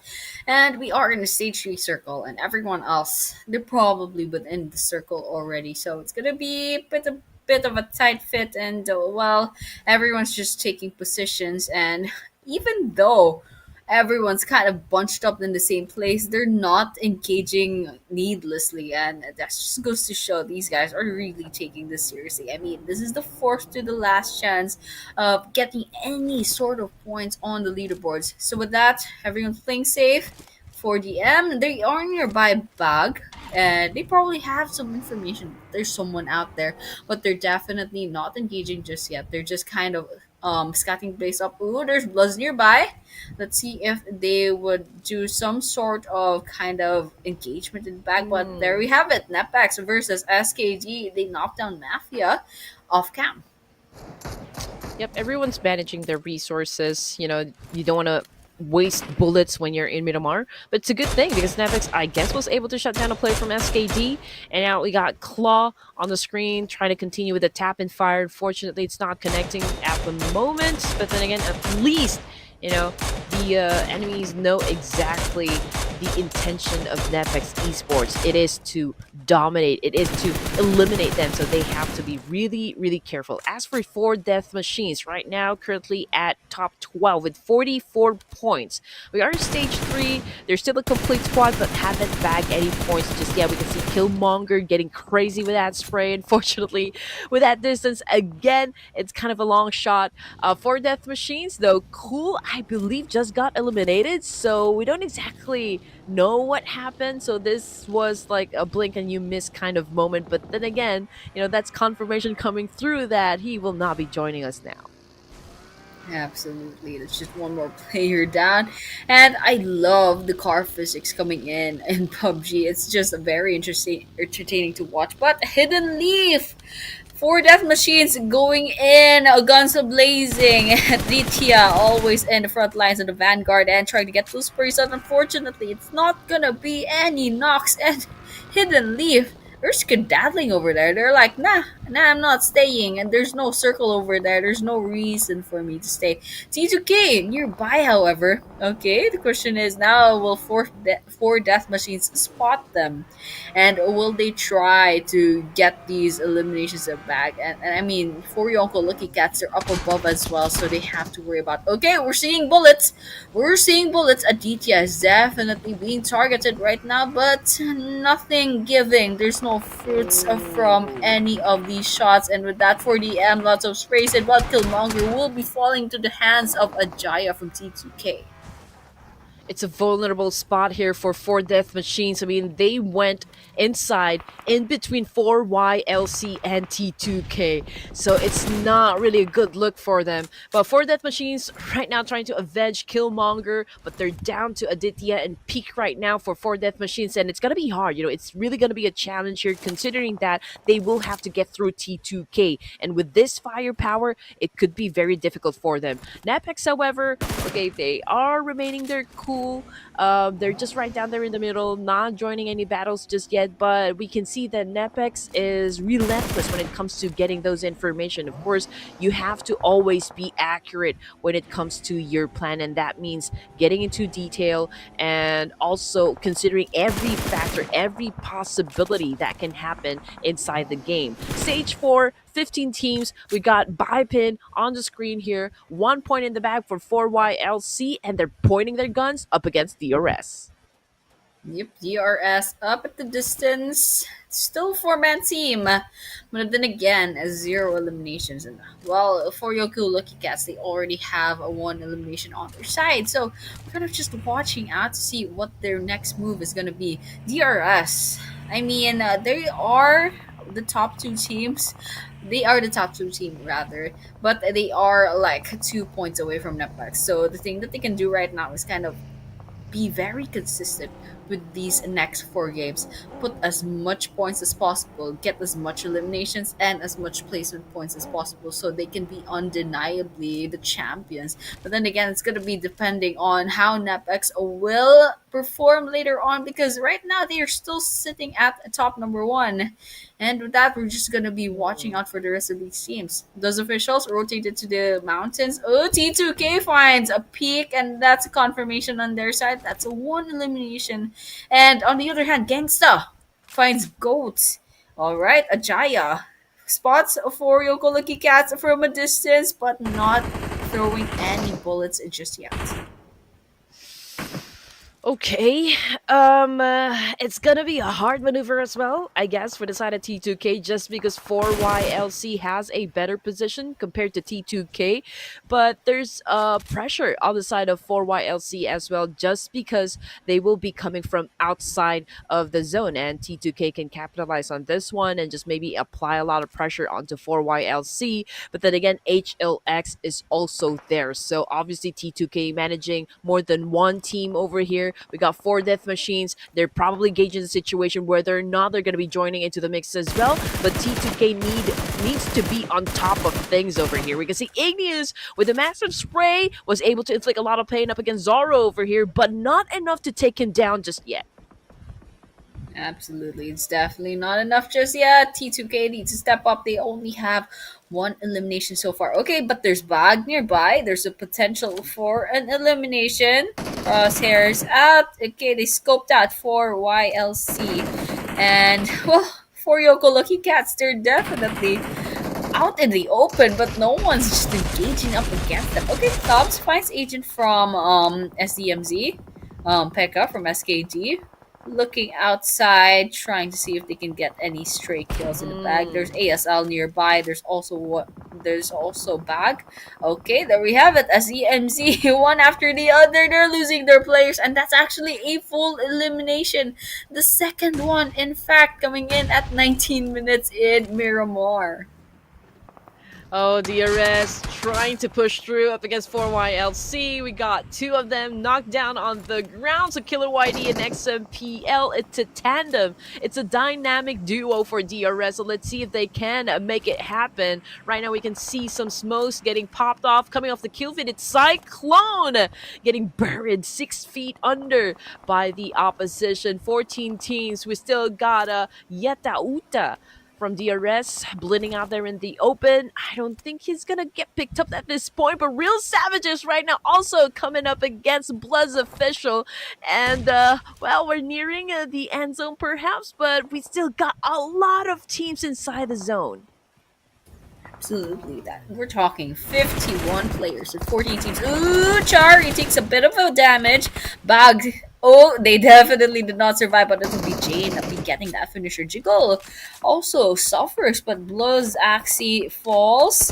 That's a finisher as well by Real Savages, so they're popping up in the kill feed as well. Ouch, Gangsta takes a bit of damage. Forced to retreat into this boulder over here. Their only shield from all the chaos out there.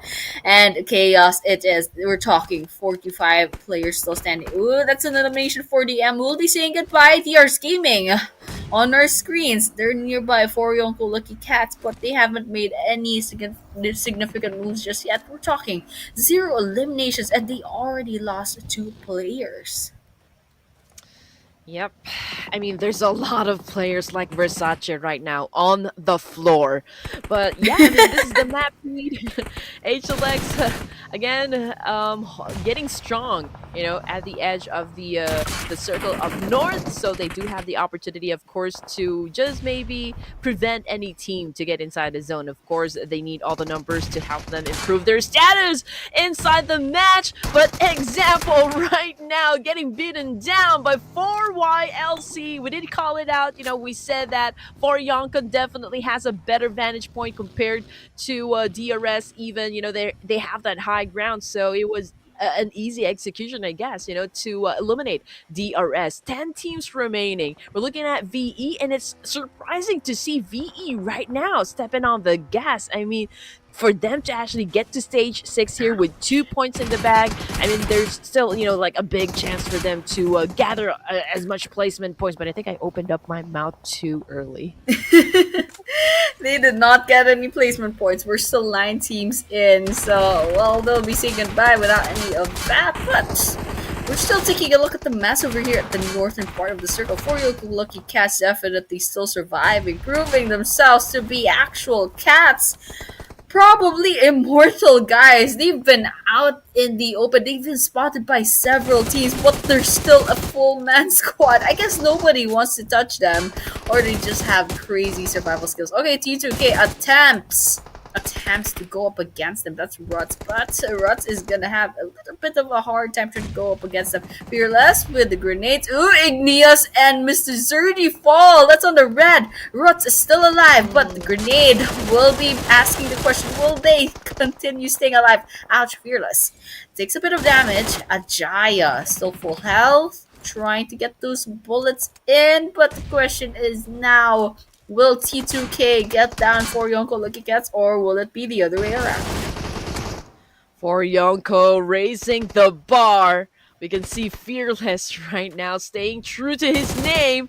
Going for the charge, doing for the massive spray up against T2K. We got Gangsta back on the screen. 5 points under his name. This guy has been kill frenzy, happy trigger for this player. So let's see if he can actually gather some more. But there's a lot of teams having the exchange. I feel like this is more of like a 3-way battle. We can see on screen Fearless right now getting tagged, but we got for Yonko still trying to do an effective counter up against T2K. So let's see who's going to be winning the fight.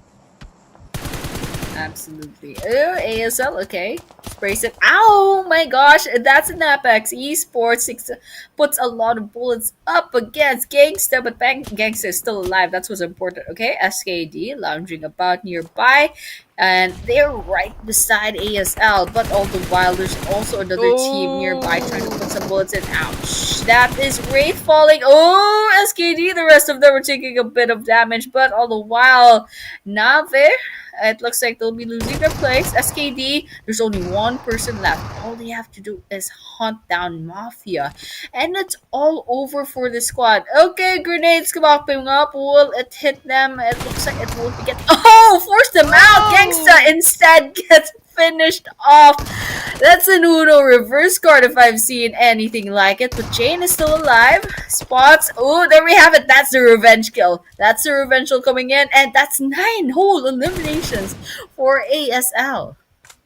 9 is still a solid number, that is for sure. 6 teams remaining. Okay, HLX trying to move to another position here. They're still close with the boys of T2K. This is still going to be a 3-way battle, and I believe only one team can survive this for now. But Liquid, okay, he's pretty quiet. He's not moving a muscle over here, not really compromising his location just yet. So I'm not even sure, if Yonko knows exactly if like there's a player just waiting for them, to expose themselves, and that could be catastrophic for them as well. Tribe AEROMACY right now. I'm just trying to look if they have enough covers, for the whole team, because right now I don't really see them engaging just yet. Yeah, man, Tribe AEROMACY, they already have 7 eliminations, which is a good thing, and they're still surviving with 3 eliminations, so that's pretty good. But NEPX, it's another story. It's still 1 elimination, and they definitely need those skills if they want to be consistent, is consistently hold on to that rank number 1, because everyone else will be trying to climb up all the way to where NEPX is, and even further than that. But on the other hand, for Yoko, look, yes, they've also had a really good round right now. Okay, crosshairs out with Precious being spotted. Jane all alone on the hands of ABRUPT Slayers. This guy needs to survive the rest of this game, because all they can do right now is kind of get some placement points and try to melt into the ground, try not to get spotted, because we're talking about going up against NEPX and HLX, all with full squads, and ASC, T2K, 4 Yonko Lucky Cats each have 3. And so it's just not a question whatsoever. But Fearless, I think, might have some information that can put ASL to rest. Yep. I mean, Jane obviously focusing on longevity over here. He needs to make sure that he can finish maybe third, second place for this round. I mean, if he can even pull off a chicken dinner, that would be outstanding. That would be phenomenal, for ASL. But imagine, we're already at stage 8 here, and we still got 6 teams. So, I mean, this is really a crowded circle. Everyone's really taking their sweet time over here. Nobody wants to make a rush decision. We are closer and closer to finding out just which of these teams is getting that chicken dinner, so they know what is at stake. And then we can see Rig right now getting angry with that spray up against Fearless. And you know what? I never thought Fearless gonna survive this, but yeah, I mean, he's alive and he's kicking over here up against Tribe AEROMACY, so I guess he survived, that quick pickup. And that's picking up if I see it anywhere. But for Yoko, Lucky Cat's Rig does not manage to connect any of those bullets. But on the other hand, Ajaya finds HLX, but I don't like their position right now. Definitely getting compromised. Ruts trying their best to put some damage in, but that circle is not gonna be favoring them, and with that they're gonna be saying goodbye. T2K, the 5th team to fall down, and now we're down to Tribe AEROMACY, Hidden Leaf for Yonko, Lucky Cats, and NEPX. These guys, pretty big names, so I'm really excited to see how this map will end up. Okay, Tribe AEROMACY did not go for super aggressive gameplay. It's more placement points for them, at least for this round. Now we're looking at stage 9. Tribe AEROMACY, okay, 15% chance to get that chicken dinner, 30% for HLX. We got 4YLC as well with 23, and NEPX with a whopping 30 as well. Maybe because they have the number advantage. Same thing goes for HLX, but we cannot really discount, the possibility of Tribe AEROMACY and even Yonkos here getting the chicken dinner. I mean, we've seen a lot of scenarios that teams flipping the script up against the dominating team, but let's see if that's exactly what is about to happen as HLX makes a move. We got NEPX as well, shutting down Rig from Tribe AEROMACY. Vibin right now, also on bended knees, so we are already starting the final round here, stage 9 in Miramar. Stage 9, 29 minutes in, for a few seconds left before the 30-minute mark, and we're still talking about double digits number of players still standing. Liquid needs to revive. Frag taking a lot of damage but still manages to survive. Rex putting a lot of bullets against Ninja. Still alive. Ooh, all of a sudden, snap of a finger, we're down to HLX and NEPX, each with a full squad, but several down players on each side. So now 2 versus 3. Frag gets knocked down as well. That's a finisher. And now it's just HLX. There's only one person left, and with that, well, NEPX. Wow, absolutely amazing. These guys are already in number 1, and they are trying to be as consistent as possible. They're gonna be holding on to that number 1 spot for one more game. Yep, like I said, timing is always key. You should know when to step in and to take that fight, and this is the magic. The spicy thing about Miramar is for when the high grounds become the double-edged sword, right?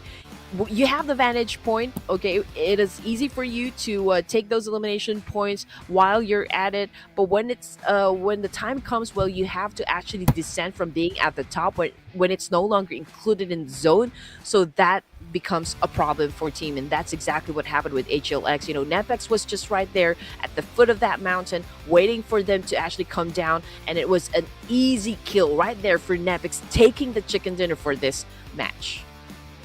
Absolutely, and while they used their numbers to their advantage as well, and all the while they dealt with Hidden Leaf really well, but still, Hidden Leaf, they did a really good job on this map. So you know what, in contrast with the first map, there were some teams that were kind of surprised. There were some dark horses that pulled through, but the second map there were big names, and it ended with the biggest name so far in this overall standing. NEPX, 9 eliminations, and that's 5 eliminations for Rex, 3 for Domain, 1 for Claw, and 0 for Precious.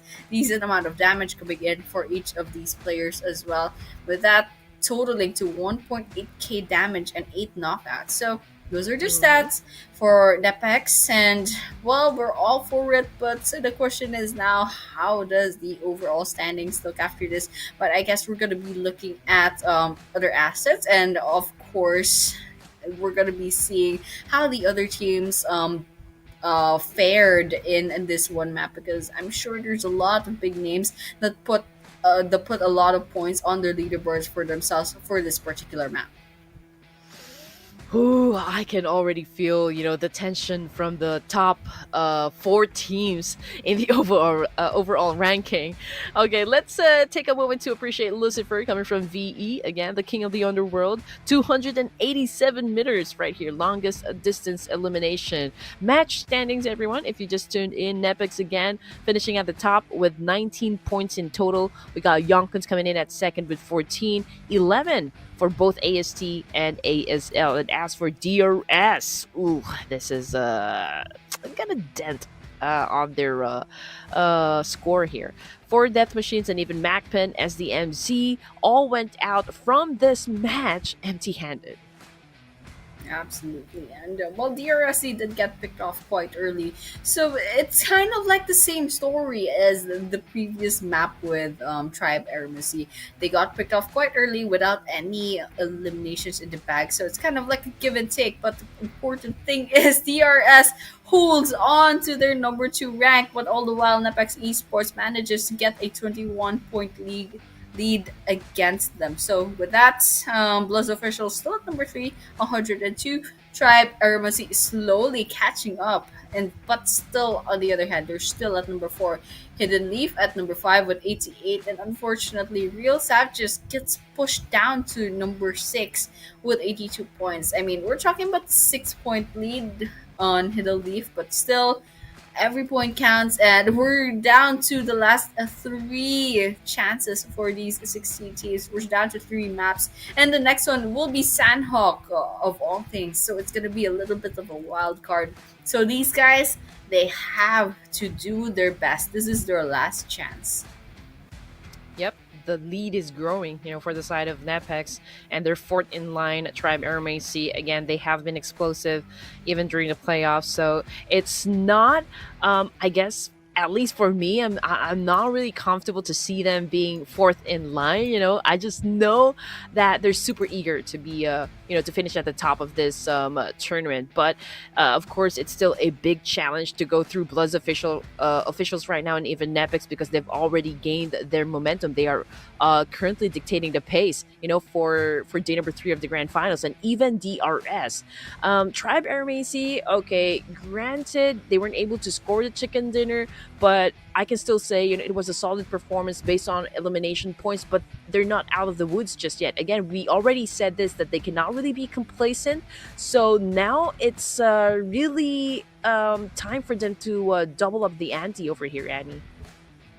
Yeah, and think that Tribe AEROMACY, they probably need all 3 maps to be really good games to even catch up to NEPX. And that's considering the fact that NEPX will have 3 bad games, so it's a little bit hard to climb back up and reclaim their ranked number 1 kind of a title for them. So, well, unfortunate for Tribe AEROMACY, I guess they just had like a bunch of bad maps, and there's nothing we can do about that anymore since we're down to our last 3 maps. But on the other hand, DRS, they still have a chance, and we have BLUZZ officials to worry about as well, and Real Savages, Hidden Leaf, they're also up in the running as well. So you know what, last 3 chances, and these teams, they have to make the most out of it, especially the teams that are vying for the championships. This is something that they need to worry about, and of course we will be finding out what's going to be happening in the next 3 maps. After a short break, we will be going to Sanhok,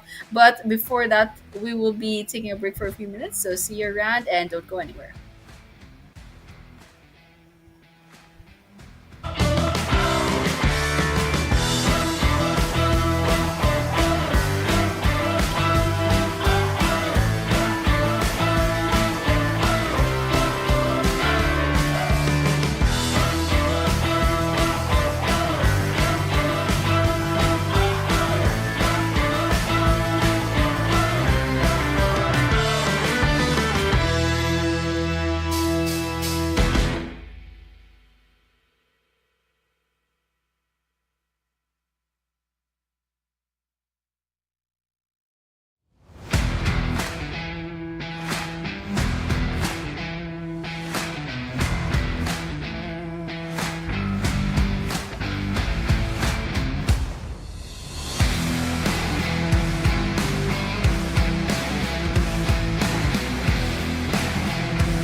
Some Metro Royale bosses have weaknesses, such as the bosses at Missile Silo and Armory Outpost on the Arctic Base, Advanced Map. They carry 2 liquid nitrogen tanks on their back. Destroying these tanks stuns them, making them easier to defeat. Number 3. Tactical Mines. As you all know, approaching a tactical mine will set off an explosion that blinds you or unleashes poison. However, if you discover an enemy tactical mine in advance, you can fire at it to destroy it. On the other hand, when it comes to using tactical mines, you want to place them where the enemy is guaranteed to walk. Even if they discover the mine, the shot they fire to destroy the mine will alert you of their approach. Number 4.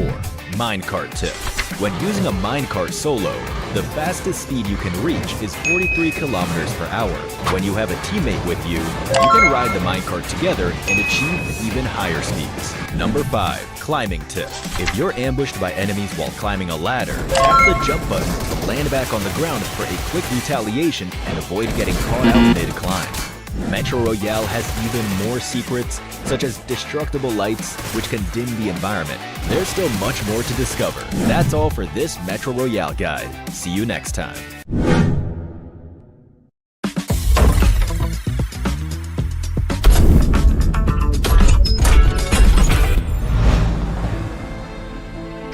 The price of freedom is high. Sorry. This line needs more drama, more tragedy. It needs... The price of freedom is high, but it's a price I'm willing to pay. Get the airdrop! Charge! Sorry. This is not the end. Retreat! Retreat? How disappointing. It's gonna cut the Lord! Excellent work. I am Optimus Prime. You're ready to fight for our future. Form up on me. You are a fool, Optimus. You are either with me or against me. I am Megatron, leader of the Decepticons. This ends now, Megatron. One shall stand, one shall fall.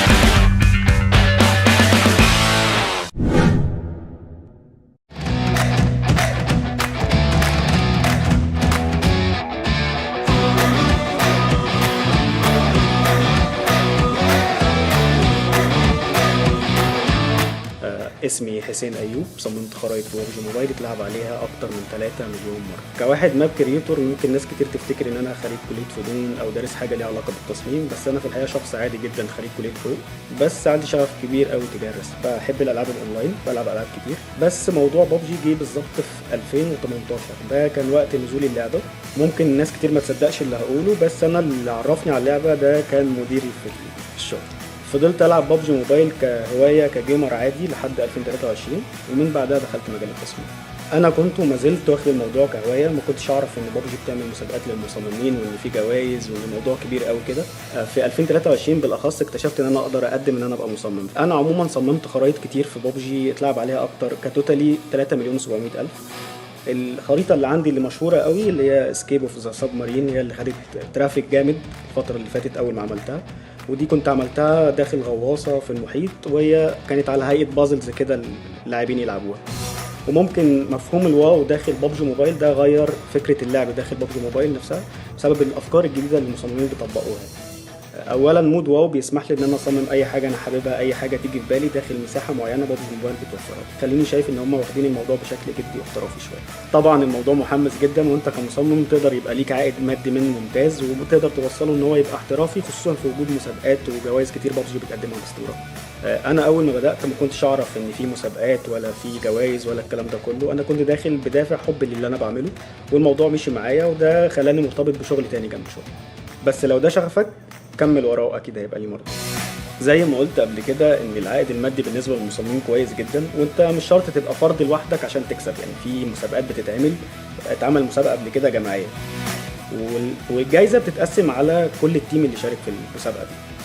بنصح اي مصمم جديد ان هو يستمر ما يزهقش. الموضوع عايز حد حابب التصميم شويه، لان الموضوع يطلب منه جهد ووقت كبير. مقابل كل ده هتكسب صيت وجوائز وعائد مادي، وده هيديك دافع انك تستمر.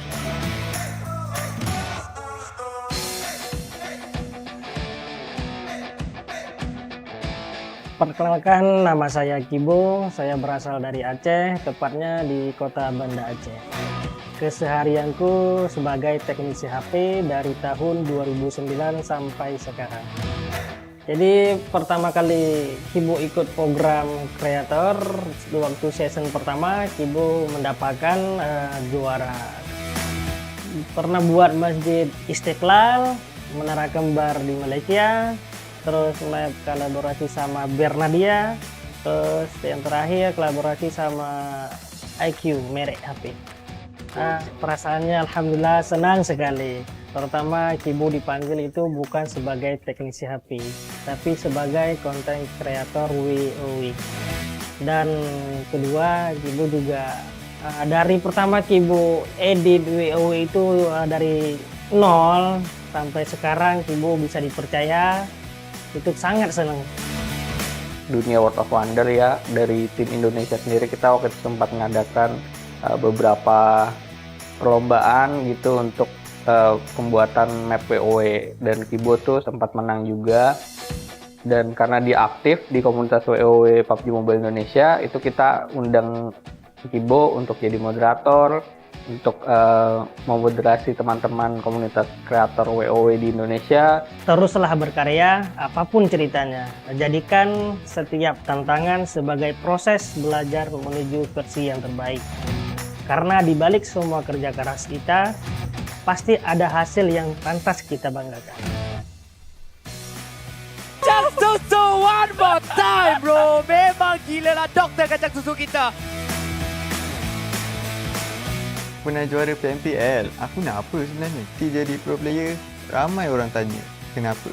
Jawapan dia simple, aku nak bagi balik dekat komuniti. PUBG Mobile sebenarnya bukanlah tembak-tembak je. Bagi aku, dia satu dunia yang kau boleh cipta ikut imajinasi. Sebab tu, aku mula buat map dalam World of Wonder. Tempat untuk player belajar, explore dan enjoy cara baru main game. Map WoW aku ni bukan sekadar map. Dia ruang untuk player baru polish skill dan maybe satu hari nanti jadi juara yang seterusnya. Aku mungkin bukan lagi pro player, tapi dalam dunia yang aku bina sendiri, aku masih lagi juara.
sorry.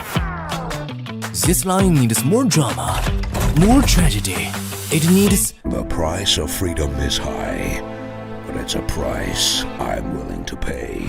Get the airdrop! Charge! sorry. This is not the end. Retreat! Retreat? How disappointing. That's gonna cost a lot. Excellent work. I am Optimus Prime. You're ready to fight for our future. Form up on me. You are a fool, Optimus. You are either with me or against me. I am Megatron, leader of the Decepticons. This ends now, Megatron. One shall stand, one shall fall.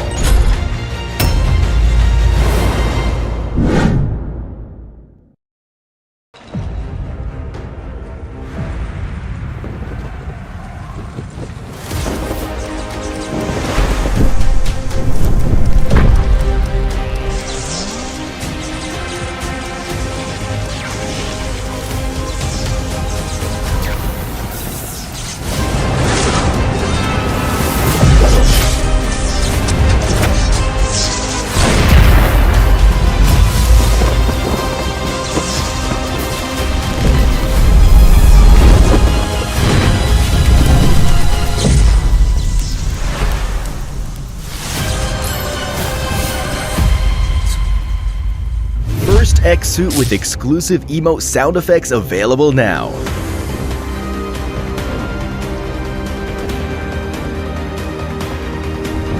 Matches the Dragonborn Wings glider, the first two-player glider. Valor's Requiem AWM arrives. The finish's exclusive switch firearm animation and inspect emote are sure to turn eyes on the battleground.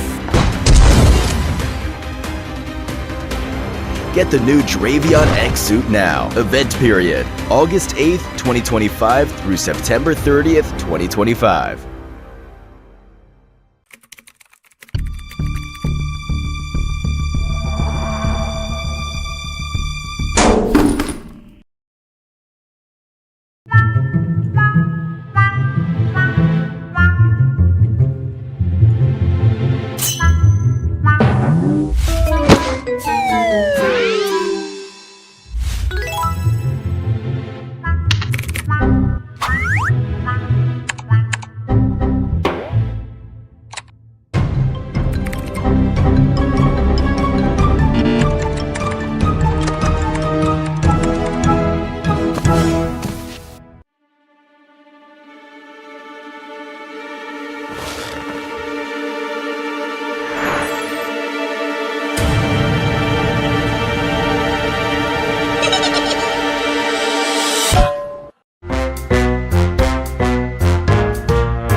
Do you want to know why you should link more login methods to your account? If your designated login method stops working or your social media account gets hacked, you won't be able to log into the game and could even lose your game account entirely. However, if you have both a social media account and mobile number linked at the same time, that gives you an alternate login method, which also lets you remove the hacked Gukulin social media account immediately. To keep your account secure, please link a mobile number and email address in addition to your social media account. The first time you link a mobile number or email, you'll also get a reward. So there's no reason to hesitate. Add more Gukulinko login methods now and secure your account.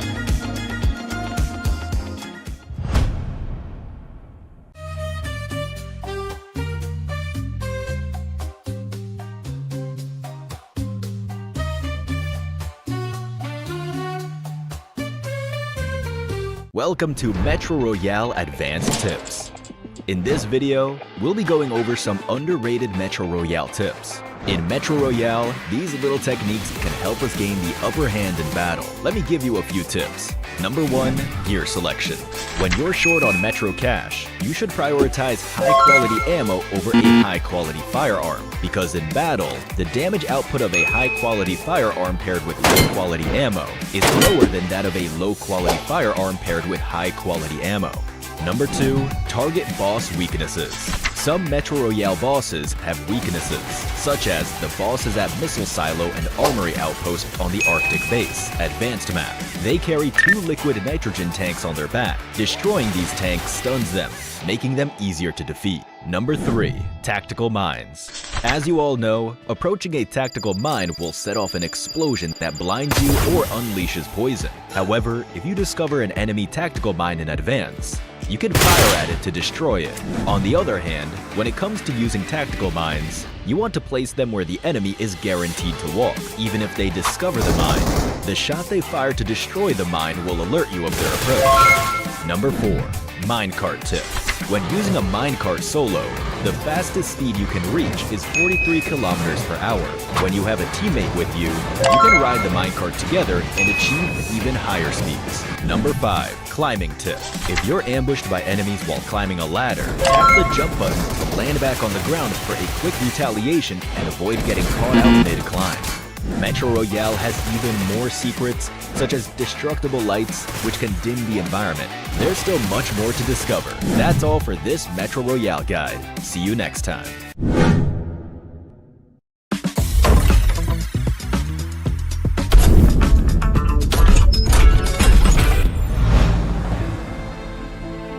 The price of freedom is high. Sorry. This line needs more drama, more tragedy. It needs... The price of freedom is high, but it's a price I'm willing to pay. Get the airdrop! Charge! Sorry. This is not the end. Retreat! Retreat? How disappointing. It's gonna cut the Lord!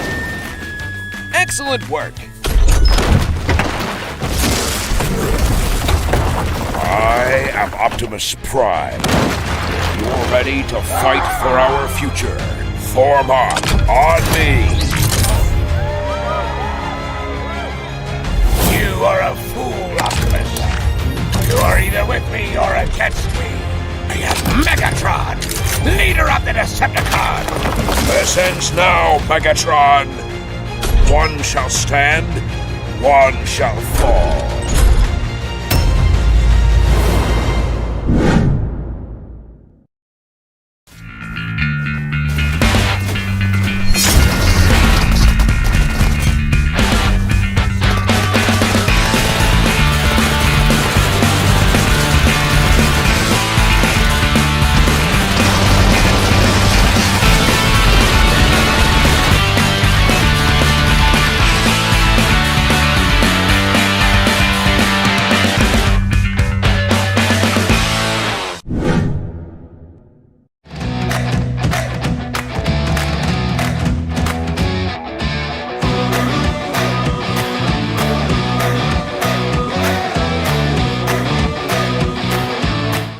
اسمي حسين أيوب، صممت خرائط PUBG موبايل اتلعب عليها أكتر من 3 مليون مرة. كواحد ماب كريتور ممكن ناس كتير تفتكر إن أنا خريج كلية فنون أو دارس حاجة ليها علاقة بالتصميم، بس أنا في الحقيقة شخص عادي جدا خريج كلية حقوق، بس عندي شغف كبير قوي تجاه الرسم. بحب الألعاب الأونلاين، بلعب ألعاب كتير، بس موضوع PUBG جه بالظبط في 2018. ده كان وقت نزول اللعبة.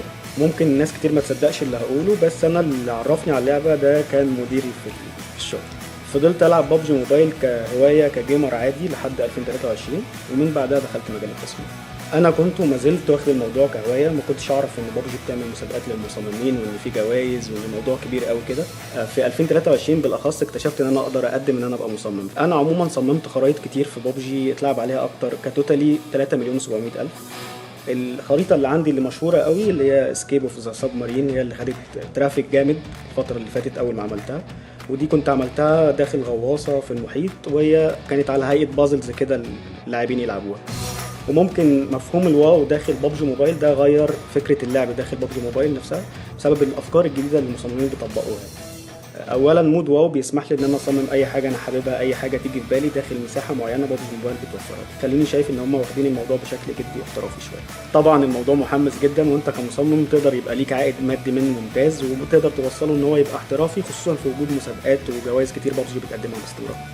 انا اول ما بدات ما كنتش اعرف ان في مسابقات ولا في جوائز ولا الكلام ده كله. انا كنت داخل بدافع حب للي انا بعمله، والموضوع مشي معايا وده خلاني مرتبط بشغل تاني جنب شغل.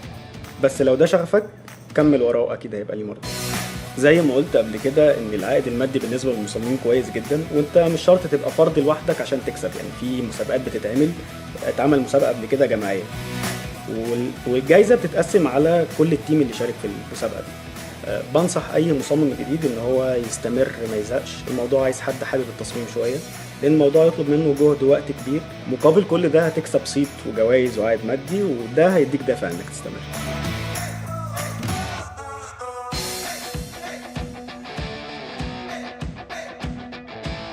Perkenalkan, nama saya Kibo, saya berasal dari Aceh, tepatnya di kota Banda Aceh. Keseharianku sebagai teknisi HP dari tahun 2009 sampai sekarang. Jadi pertama kali Kibo ikut program kreator, waktu season pertama Kibo mendapatkan juara.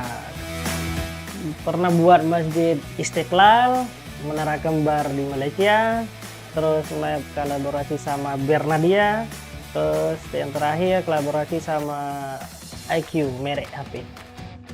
Perasaannya alhamdulillah senang sekali. Pertama Kibo dipanggil itu bukan sebagai teknisi HP, tapi sebagai konten kreator WoW.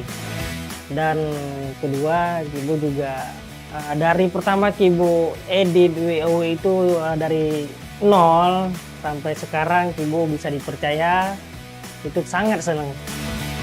Dunia World of Wonder ya, dari tim Indonesia sendiri kita waktu itu sempat mengadakan beberapa perlombaan gitu untuk pembuatan map WoW, dan Kibo tuh sempat menang juga. Dan karena dia aktif di komunitas WoW PUBG Mobile Indonesia, itu kita undang Kibo untuk jadi moderator, untuk memoderasi teman-teman komunitas kreator WoW di Indonesia. Teruslah berkarya, apapun ceritanya. Jadikan setiap tantangan sebagai proses belajar menuju versi yang terbaik. Karena di balik semua kerja keras kita, pasti ada hasil yang pantas kita banggakan. Just one more time bro, memang gila lah doktor kacang susu kita. Pernah juara PMPL, aku nak apa sebenarnya? Jadi pro player, ramai orang tanya. Kenapa? Jawapan dia simple, aku nak bagi balik dekat komuniti. PUBG Mobile sebenarnya bukanlah tembak-tembak je. Bagi aku, dia satu dunia yang kau boleh cipta ikut imajinasi. Sebab tu, aku mula buat map dalam World of Wonder. Tempat untuk player belajar, explore dan enjoy cara baru main game. Map WoW aku ni bukan sekadar map. Dia ruang untuk player baru polish skill dan maybe satu hari nanti jadi juara yang seterusnya. Aku mungkin bukan lagi pro player, tapi dalam dunia yang aku bina sendiri, aku masih lagi juara.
price of freedom is high.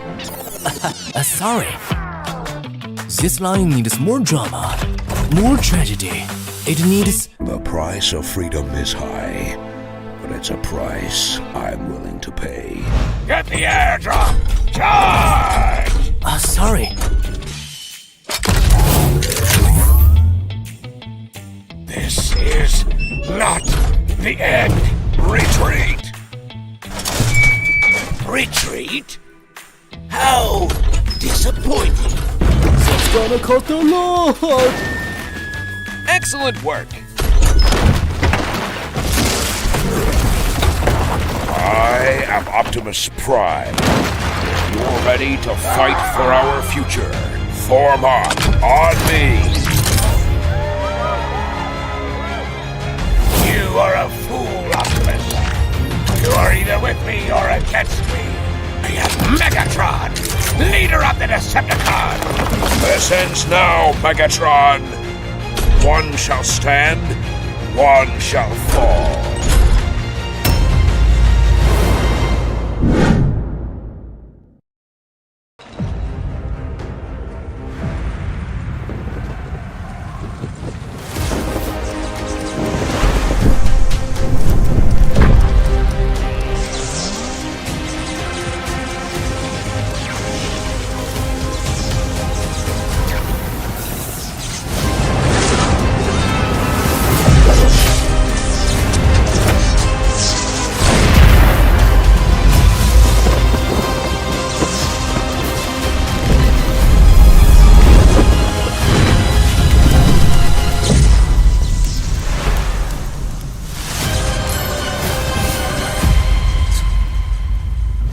X suit with exclusive emote sound effects available now.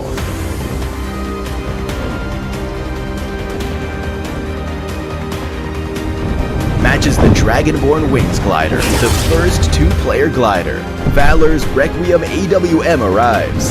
The finish's exclusive switch firearm animation and inspect emote are sure to turn eyes on the battleground.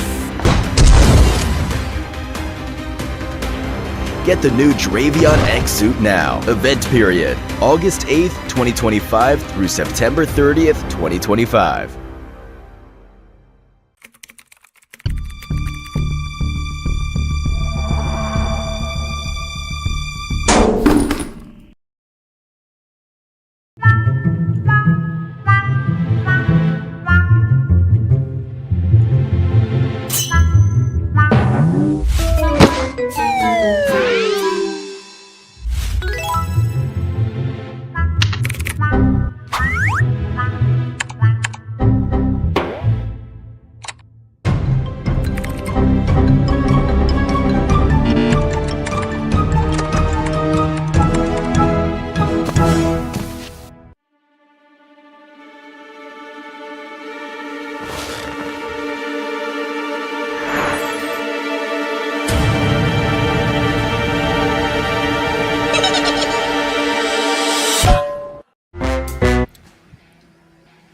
Ladies and gentlemen, we are finally back to the 2025 PMNC South Asia. This is day 3 of the Grand Finals, and once again, this is going to be map number 3, the third to the last chance of these 16 teams to prove themselves worthy of the trophy. And once again, we are your casters. I'm Annie, and Red Queen is with me. So what did you think about the first 2 maps so far, Red Queen? I just know it's getting tighter and tighter now, Annie. NEPX slowly building their foundation at the top. You know, they can't slow things down as well. They cannot let any opportunity to any teams to outgun them, you know, at this point in the competition. There's just really too much at stake here now for NEPX. You know, as for Tribe, they have got to transform. BLUZZ officials also looking hot at the moment. So I just know that it's gonna be more aggressive as soon as we drop into Sanhok. Yeah, absolutely. And we already know Sanhok is kind of a little bit of a messy map. I mean, it's a pretty small map, and we're pitting rather 16 whole teams, and that's 64 players up against each other. And we're talking about teams that are hungry for points. There are teams that need to step up and kind of like catch up to their opponents. And of course, there's some teams that just want to rank as high as possible in order to get, the most prestige, the most glory, and also the most of the prize money. But yeah, of course, we will be finding out what's going to be happening in our one and only Sanhok map for tonight. So with that, and perhaps a few minutes. Yep, there we have it. We're going to be seeing the map schedule real quick. Sanhok for our upcoming match number 3. And of course, we did see Miramar with the winner chicken dinner for NEPX, and match number 1, Erangel. BLUZZ officials getting at least 20 points to their name from that one good map. So right now, Sanhok, usually there's gonna be a lot of unexpected things happening here, so there's a possibility that there's gonna be a totally unexpected team bagging this winner chicken dinner. But then again, there's also the possibility that, well, a big fish will also get that title, that honor. But yeah, we're not gonna know it until we see it. So we're gonna be landing in Sanhok real quick in a few seconds. We're gonna be expecting perhaps early game engagements, or maybe not. We're gonna be seeing a drawn out game just like what we've witnessed in the past 2 maps. All right, here we go. Sanhok, game number 3 here. Again, final day of the PMNC 2025 South Asia Fall. And right now the teams are about getting ready to jump off from the plane here. And we all know the status of the teams. And again, Tribe AEROMACY, at this point in time, they cannot really afford to make any more mistakes. They don't really have that much room for it. And it would be a shame, to be honest, after a wonderful performance, impeccable performance during the playoffs and even the 2 days of the grand finals.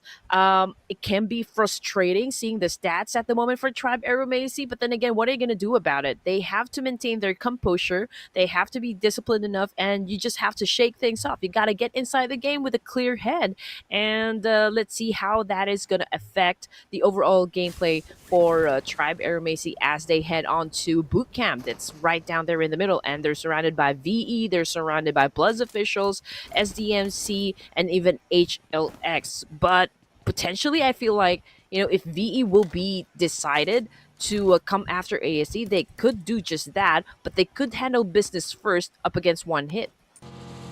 Yeah, there's One Hit. There's also, I believe that might be BAGH that they could kind of like go up against just before they kind of try to get the Tribe AEROMACY, because they're a little bit far off.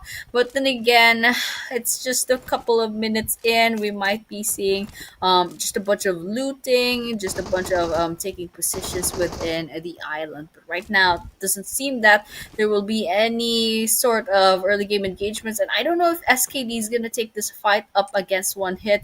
They do have some pretty good guns, sure, but I don't know if it's gonna be enough to really commit into this engagement. So right now, SKD, it looks like they're taking they're gonna be taking positions, and I don't know with One Hit though. It looks like Destro is trying to run away from the situation. Who's gonna get the last villa here in Paradise Resort? Is it gonna be SKD, or is it going to be One Hit? Wraith right now just looking at the window and just waiting for anyone to actually come across his line of sight. But it's Nodzu right now with the first blood, taking his first elimination point in the game. That's actually coming from which team? One Hit. Okay, so One Hit down to 3. Obviously, they are the deficit over here. Raid is just really waiting, for someone to get within his line of sight, and he will definitely seize that opportunity to take down someone. Unfortunately, though, for Doom, probably met his doom at the moment, as he has been sent back to the lobby as well. Wraith is just wraithing basically, and well, we're watching out for One Hit. They are trying to put on some bullets, but it's not gonna be hitting towards the area of SKD. I guess there's someone up there up north that they have to worry about. Then again, we're talking about Paradise Resort. It's one of the hot spots in Sanhok, and I just saw T2K kind of lounging about with a vehicle towards the northeastern side. Yep, there we have it, SKD. There's C2K nearby, potential third party. Okay, Pekka putting in some bullets, but it's not gonna be hitting anyone. not even any chip damage. It's just kind of blind shotting this building. But unfortunately, one hit cell already gotten away. And so we're going to be seeing Pekka kind of relocating themselves. But SKD already with 2 eliminations. Not bad. They got one from one hit. They also got one from Nave, I believe. And well, it's going well for SKD. Let's see if they'll keep up this momentum, keep up this consistency all throughout the map. Yeah, it looks to me like they had a change of heart. One hit stepping away from that clash. I guess they weren't ready just yet, or perhaps they feel like they needed to back away for now to live to fight another day. So perhaps we can see them engage later on. Probably looking for a place out there to chill for a while Hidden Leaf Esports right now, complete squad. They're holding on to a compound as well, scouting the area, checking, okay, all the possibilities, all the scenarios that can happen from inside the game, and that's Ninja's job together with the Liquid. But as for the other teams here, I feel like everyone is again just getting everything they need first. They have to complete their attachments to make sure that everything will work out just fine. When they use their guns. AKM, I just used that was I just saw that was picked up by Igneous moments ago, and you just know how hard to control the recoil for that gun. Absolutely, and well, that's something that they'll have to worry about. But we're just gonna be keeping our eyes out for the map, trying to see if there's gonna be any more engagements. Because after that, okay, there we have it, T2K and MAKPEN. Ooh, MAKPEN joins the fray, and they find T2K as well. Mr. Zerdy is gonna be finished off. Oh, ouch! That's a lot of damage going into MAKPEN. Oh, Drag falls. Igneous takes a lot of damage. Okay, MAKPEN's definitely fighting back, but Drag is a fallen, and Igneous is quite low on health, but there's still a chance. Okay, there we have it. Drag is gonna be finished off. I think MAKPEN kind of expected that, and well, there's several other players right behind this tree. Okay, we have Ajaya trying to come in closer, and there's a grenade cooking in MAKPEN's hands. Okay, throw in, but they're not gonna be there. Just kind of 1 versus 1 behind this boulder. It's gonna be Ajaya that's gonna be getting the knock, but they find Uncle. They want this kill in the bag before they finish off Krabacht. So we're just gonna be waiting up, seeing what the fate of MAKPEN is gonna be right now. Again, for MAKPEN, nothing has been changed. They keep getting into fights here. Obviously, for T2K Esports, they definitely caught them off guard. They weren't expecting a fight to happen. That's why they're a little bit exposed. They're trying to get into the vehicle, but they're completely unaware of the situation that T2K just right up behind them. So that was a major backstab up against MAKPEN, and now they're paying for it. MAKPEN losing some members here. They are getting pressured by T2K. Igneous actually continues to go for that charge. He actually traded his AKM with an M416 here for better stability, I guess, to go for those mid to long range fights. We got Igneous just trying to scout, looking for those players, but Yeti right now stepping away from that fight. Yeah, and I love the tale that ASL Jane has over here, and it's pretty entertaining. But Abrupt players are kind of just taking this part of the map and kind of just lounging about, trying to see if they can find any stray kills. But all the while, there's something popping up in the kill feed. It looks like NEPX and SKD kind of find each other. T2K and MAKPEN. Uncle finally falls by the hands of Ruts. Igneous still in the blue zone, getting eaten up as the SKD rather. On high ground, Rex trying to see if they can get a closer look at their opponents. Grenades coming in, but Domain will be so nearby Mafia. They're so close to this one kill. Okay, grenades coming in. Will it finish off Mafia? That's the question. It doesn't seem to be that way until now. Domain claims that elimination for themselves. Okay, we are playing at a different pace here. Obviously because, this is the smallest map, so teams are right now colliding up against each other. So this is a very different energy coming from games 1 and 2 here. So it's a great thing. NEPX Esports right now slightly stepping on the gas and turning their aggression up a notch here. We can see Domain trying to make a move here up against the opposition, looking for the right angle here to shut down a pickup, but can he find it? We can see Smokes actually being popped popped off, but you know what? From behind, it was another player. It was Wraith that took a major hit. Same thing goes for Natu. So Pekka right now probably sweating bullets over here as Domain charges in, and here comes the dance off. Pekka getting some damage. Domain feeling so confident, so courageous right now with a shotgun in his hand with SLK. Both of them very low in HP, but it's a 2v1. And what an outcome. NEPX Esports right now just eliminated a team inside the game. Stage 2 here in Sanhok.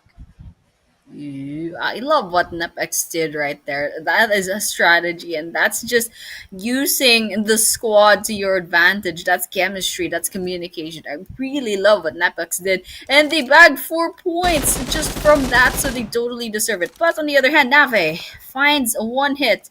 One hit is still alive even after all this time. I mean, they already had trouble in paradise, quite literally, and Nave finds them once again. And well, we're not seeing anything knocking down by the hands of one hit or Nave. So you know what? Everyone's just gonna chill down. But on the other hand, NEPX, they're still alive. Already 4 eliminations. But they are out in the open, but they're not going to be running into anyone just yet. So I guess they're going to be staying here unless they get some sort of vehicles or kind of try to go up in another place. But they are not going to be safe for long. They need to rotate into the circle. So let's just see what their plan is going to be later on. Okay, so strong start, I can say, for NEPX and T2K, 4 points in the bag now. So they are really taking care of their lead, you know, in the overalls. 131 to 106, DRS coming in at second place. Right now, we are not really feeling the presence of DRS just yet. No sign of them. They're probably staying in a secluded place in this island. So we'll probably feel their aggression later on as we head towards the latter stages of the match. But in the meantime, we're looking at VE and Doom again, already out of the game here. So it's just Lucifer, Susti, and Jimmy right now playing for VE. And this is also like one of those teams that kind of really struggled, you know, from all the days of the grand finals. But it was amazing. I think, you know, everyone was saying that they also did good, you know, during the playoffs. But then again, we also said that, you know, the grand finals is going to be a different beast. So you definitely need to level up your strategy, level up everything, because that's exactly what the other teams are doing. And just like right now, you know, Rig going in for the charge all alone, looking for the backup. It's a 3v1, so it could be overwhelming for him. Right now, he's facing the ground, and it could be a little tricky, you know, for the side of Tribe to pick him up at this point. And that's a confirmation. Rig out of the game. I'm not sure about what Tribe AEROMACY is trying to do over here. I mean, they're so out in the open, and for YONKO Lucky Cats, I don't know if they had the information that, you know, for YONKO Lucky Cats is over there, because they kind of just marched forward and no cover whatsoever. And now they're all that's left of their team is gonna be Delta hiding behind the bowler. I don't know what's up there, but oh, Bybin falls. But on the other hand, Zoro gets that revenge kill, and they can even go ahead and give this revive to Bybin. So AST pretty much walked away with absolutely nothing, and this is just gonna be a huge disadvantage to their part. I mean, we're talking about them having 2 last chances, but over here, Biambi very low on health, still trying to get this 1v1, still gets out alive. That's absolutely insane. Biambi gets the last laugh on Joker. Feisty over here. Skywalker, however, also kind of sacrificed himself to make sure that Real Savages comes up on top, you know, from that clash. But anyway, the fight continues on because ASL Jane is actually just lurking within the area. So let's check if he is actually going to be spotted out, you know, by the boys of RS. But I'm pretty sure that he wouldn't want to compromise his location. Of course, he would want to just to stay on being alive up until, you know, the last stages of the match, just so he could probably get those placement points. But we got a YONKO back on the screen here, close with HLX. This is a fight that is about to go down. Absolutely, and we're all up for it. Hidden Leaf. I mean, they're staying hidden for now, and for Yoko, Lucky Cat's kind of just hiding behind the houses as well. Okay, DRS Gaming, they need to redeem themselves. Cyclone so far one elimination on their side, and they still have a chance to try to overtake NEPX, depending on how these two teams perform in the next three maps. So they're still up in the running, so that's what's good for them. And BAGH is nearby. I don't know if Cyclone has information because they pretty much just walked out in the open, and BAGH at any time could have just shot them down. But I suppose Ooh. they don't really know where they are. Okay, okay, Cyclone, very interesting strategy. I don't know what they're doing. It's kind of like going in and out, trying to draw them out. But so BAGH is moving. Let's see what they do about that. Cyclone still on their feet, kind of just scouting up the area, giving information to the rest of their team. This is a peculiar circle over here. I mean, imagine having two portions of the island and a river in between. So, oh, that's gotta be tough for everyone. I mean, we got limited space, so I mean, if there's a team going up, there's a team that will be pushed further down. So let's see what's going to happen next. As NEPX Esports right now trying to get into position here to get inside the zone, but VE right now taking a lot of damage. Same thing goes for one hit. NEPX Esports continues to dominate, but not just up against one team here, it's two. Absolutely. NEPX. I mean, they have a good start. They have four eliminations, and they're probably searching for their fifth. Nave still up in the elevation, and there's MAKPEN nearby as well if they have the information on that. But T2K versus 4DM. Grenades coming in. There's definitely information from that. T2K Igneous put some bullets in, but it's actually Yeti that's gonna be getting NEPX Rex on the ground. And all that's left is to kind of finish them off. I mean, Ruts is also down on the side of T2K, so they definitely need to revive their man. But you know what? We're not seeing them on the mini map, so it's probably gonna be a little bit hard at this rate. But of course, ooh, Yeti peeks out of the house. It's actually outside of the play zone, and with that's a finisher. MAKPEN says goodbye. And well, that's the second team out. I rather the third team out of this Sanhok map. It looks like, V is doing an amazing job with the defense. NEPX, it's a little struggle, for them to get inside the zone. But now we got Precious right here leading the charge. We can see V cooking up an aid here. Lucifer getting ready, of course, anticipating the attack from NEPX. We got Precious throwing a molly here up against Lucifer. Will it connect? Okay, it gave up some damage, but right now it was Jimmy who took the final blow up against NEPX, eliminating them completely. Oh man, I mean, NEPX, they went away with 5 eliminations, and we could say that there's quite a bit of gap between TRS and NEPX, so it's not much of a loss, but still, it could have not hurt to kind of put more points into their name. But all the while, there's a lot of things happening in the kill feed. There's multiple teams nearby. Alright, Jiggle God. Ooh, spots example. But on the other hand, BAGH, they also come in. Joker YT as a third party. And wow, that's a 1 team down. We're down to 9 teams actually. We're almost crossing the mark for the placement points. And all the while, it's still not over. Look at the kill feed popping up with several teams in a row. But all the while, right now, we're looking at 4 YONKO, Lucky Cat, C2K nearby, SDMZ, Haiti falling to their hands. ASLJ just swimming in the water, being a sitting duck, and it's absolute pandemonium in this next stage 5. I mean, this circle is absolutely chaotic. It's so unforgiving. Oh my gosh. Okay, Zoro, 2 versus 1, DBS in hand, but HLX, they're circling the shack. Zoro is also going the same way. Oh my gosh, this is very confusing. Okay. This is pretty much a cat chase, a cat and mouse chase, but in the end, it's 4 YONKO Lucky Cats that will be the prey this time.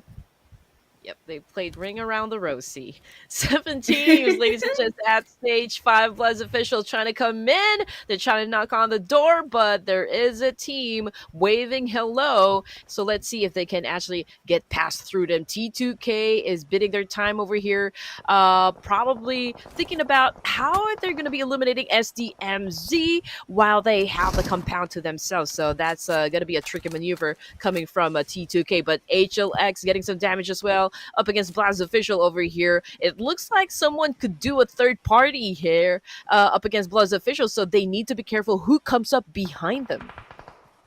Absolutely. Definitely have to watch your backs. Okay, T2K, there's SDMZ nearby, and Jane is still alive. I think they're still in the water trying to keep themselves alive, but they've definitely crossed Paceboard's territory. But all the while, Ajaya takes a bit of damage, but it's not going to be a finisher. Finds the boulder to kind of hide up against. SDMZ, I mean, we're looking at a 3-man squad, and all the while, it looks like ASL Jane finally gets spotted, gets finished off as the 7th team, and now we're almost crossing the 20-minute mark. Okay, Ajaya sprays in up against SDMZ. All right, here we go. Carnage had already begun here. Agent, oh, that's a substantial hit, you know, substantial damage, and now he's down on the floor. We got Ajaya taking the moment in. He needs to recover from that huge damage over there to stay in the play. We got Master Zerdy taking out the equation. Ignis making a move for himself at 12K in his hands right now. Together with Ajaya, I think they're getting ready for the push here. All right, the push they are. We're down to 5 teams. Ajaya, oh my gosh, T2K is popping off, and they're still trying to find their next kill. Joker White, he takes so much damage, gets knocked down by Igneous. But on the other hand, Anish is just nearby as well. So let's see if there's gonna be a revive coming in. BLUZZ is also nearby. T2K, 4DM. Ooh, there we have it. That's a really long way to go in terms of bullets. T2K gets spotted by BAGH from the other side of this river.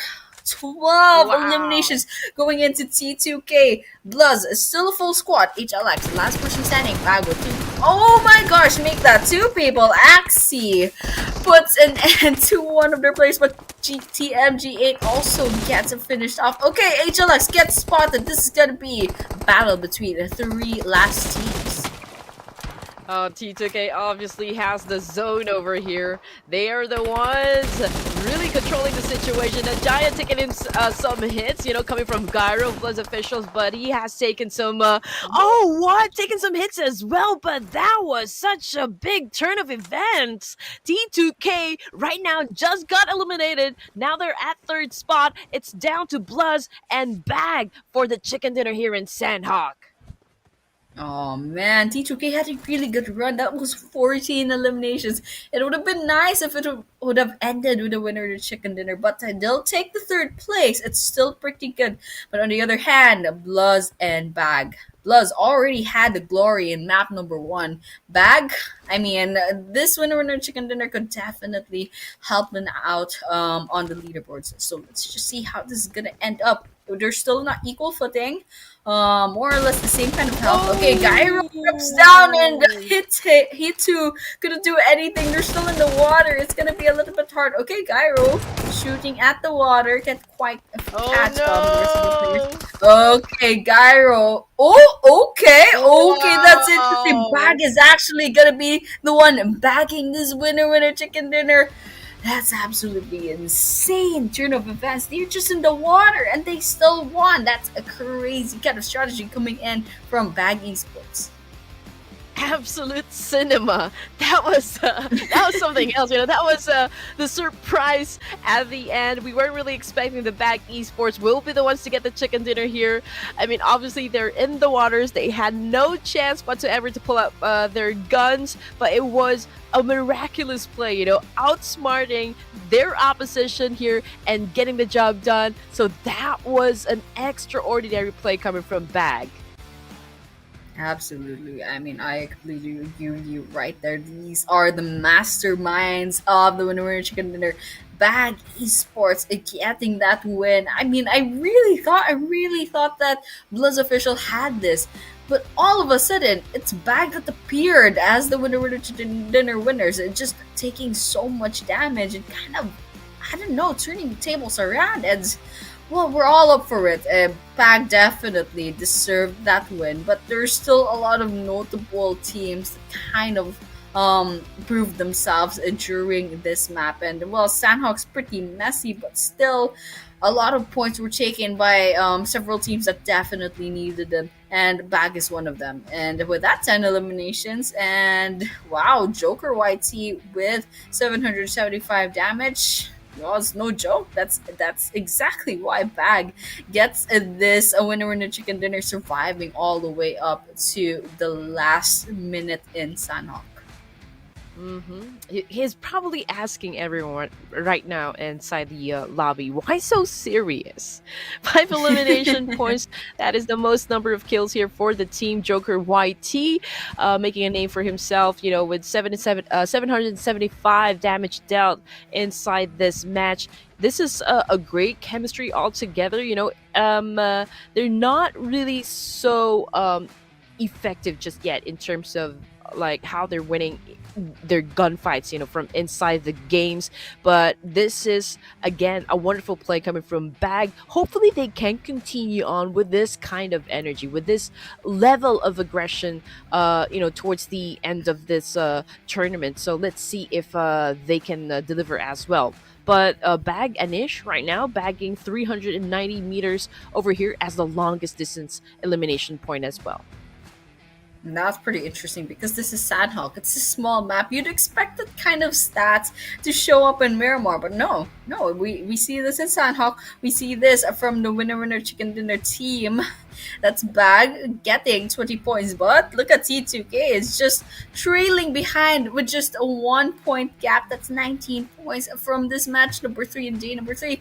BLUZZ having 12, which is pretty good. They had a good map number 1 and good map number 3, so this is definitely gonna be helping them out in the leaderboards, and that just makes me a little bit more excited to see how the overall standings gonna look after all these points. So there's several big teams that kind of walked away with almost nothing. So AST with 0 once again, DRS with 2. Which else? I mean, we have Real Savages with 4. It's still not bad. NEPX with 5. They could have done better, but unfortunately they got picked off quite early. Look at that. BLUZZ officials dethrone ZRS Gaming. Oh, man. Oh, this is getting crazy, to be honest. Okay, NEPX Esports, so this is quite a good lead, in the overall standings, considering the fact that we're almost halfway through day number 3 here. Again, the final day for the Grand Finals. BLUZZ officials dethroning DRS at second place. That is a lot, 114.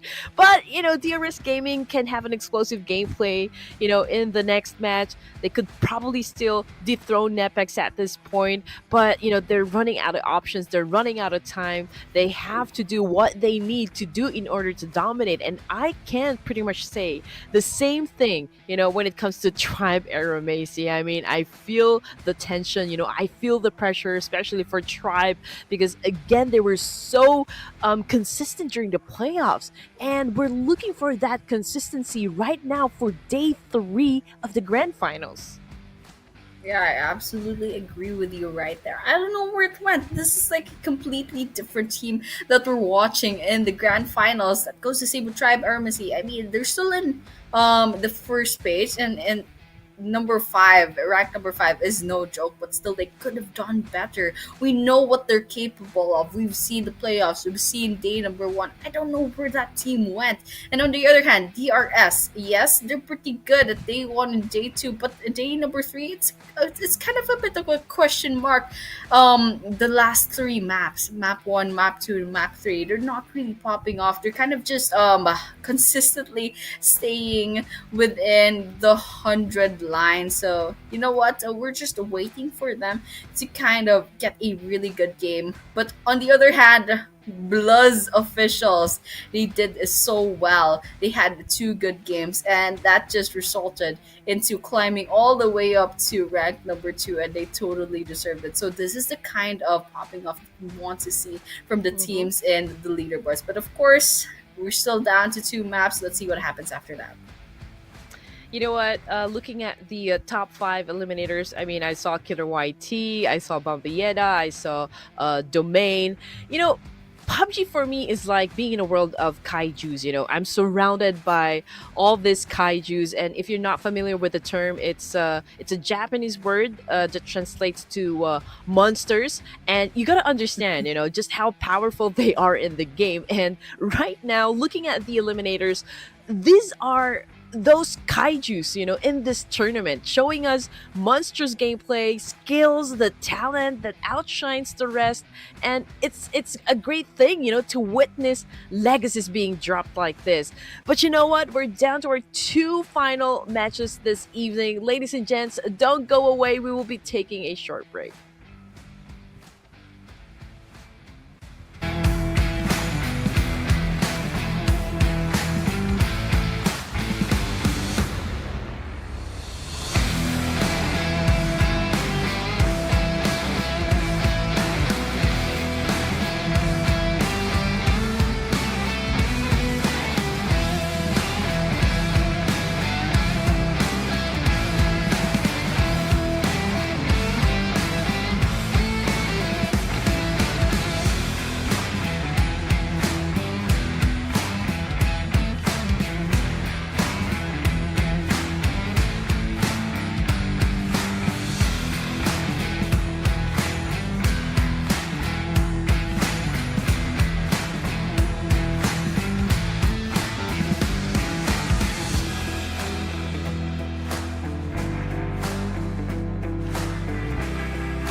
Do you want to know why you should link more login methods to your account? If your designated login method stops working or your social media account gets hacked, you won't be able to log into the game and could even lose your game account entirely. However, if you have both a social media account and mobile number linked at the same time, that gives you an alternate login method, which also lets you remove the hacked Gukulin social media account immediately. To keep your account secure, please link a mobile number and email address in addition to your social media account. The first time you link a mobile number or email, you'll also get a reward. So there's no reason to hesitate. Add more Gukulinko login methods now and secure your account.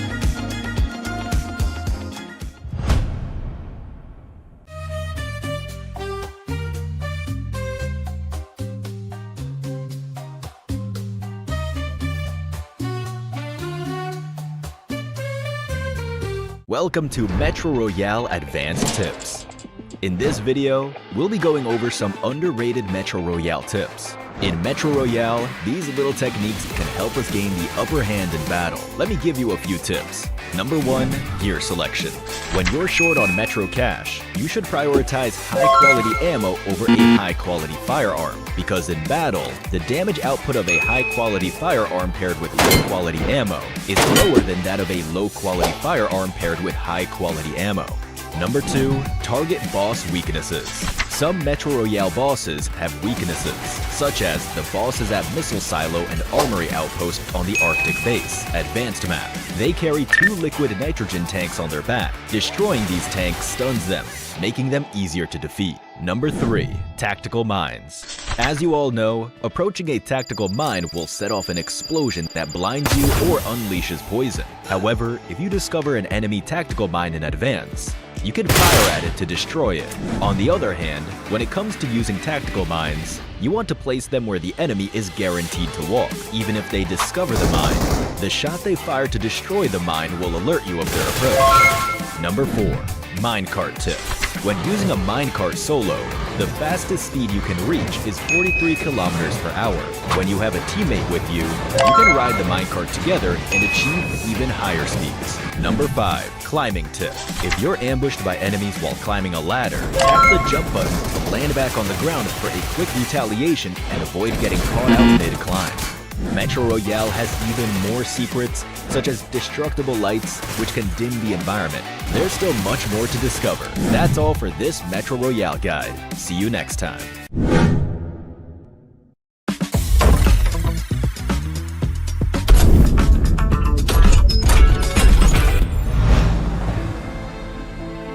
The price of freedom is high. Sorry. This line needs more drama, more tragedy. It needs... The price of freedom is high, but it's a price I'm willing to pay. Get the airdrop! Charge! Sorry. This is not the end. Retreat! Retreat? How disappointing! It's gonna cut the Lord! Excellent work! I am Optimus Prime. You're ready to fight for our future. Form up on me. You are a fool, Optimus. You are either with me or against me. I am Megatron, leader of the Decepticons. This ends now, Megatron. One shall stand, one shall fall.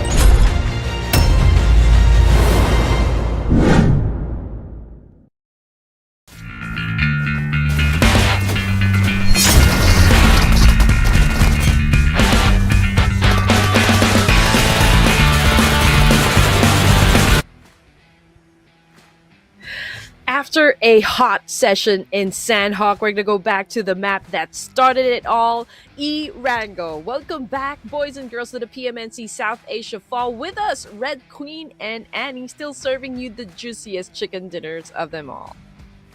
Absolutely, and I'm already getting hungry for some more action later on. We're seeing Erangel and Miramar once again, the last two maps for this grand finals, and these last two maps, they could change the fate of these teams so much. And with that, we already saw the past overall leaderboards, and there's so many things that could happen at this rate. I mean, we're seeing NEPX. Yes, they have a considerable amount of points stacked up against the number 2 BLUZZ officials, but then again, BLUZZ officials right now, they are on a roll. They had 2 really good maps so far out of 3, and they still have 2 more to go. So the question is now, who's gonna pop up in the map number 4 and map number 5 later on? Because you know what, this day has been full of surprises so far. And Tribe, obviously they cannot really be passive, at this point. I guess the objective right now is to really catch up with the numbers set out by NEPX and even DRS officials. So I don't know, they really have to be monsters right now for this round. I mean, the time is no longer on their side. So these 2 remaining matches for Tribe AEROMACY, if they still want to steal that top spot from NEPX, they have to do something humongous here, something galactic, I can say. I don't know how they're gonna pull that off, but something needs to happen. And as for NEPX, okay, it's a slow and steady fight, for this team, and they're basically, one of the surprises that we've had so far for the entirety of this tournament. We were kind of expecting that the battle will continue on between DRS and AST, but what happened was, right now we're looking at BLUZZ officials and even NEPX stealing the spotlight. Absolutely, and if you saw the playoffs a week ago, you would definitely not have predicted this overall standing. So I don't know, it's really full of surprises. And even the winner chicken dinner winners, I mean, yes, sure, NEPX, yes, that was pretty expected. They are the top team right now, and BLUZZ officials, they climbed steadily. They were kicked off the top 5, I believe. They were kicked off. They weren't really that consistent in day number 2, but all the while, for some reason, whatever they did in the gap between yesterday's games and today, I mean, it's working because they've had several good games in a row, and they just stacked up a lot of points for themselves in in this last day, in this day number 3. And so right that we're gonna be moving on to match number 4, Erangel once again. And the question is now, which of these teams will get the lion's share of the points of the eliminations of the placement points, and who will be left in the dust once again?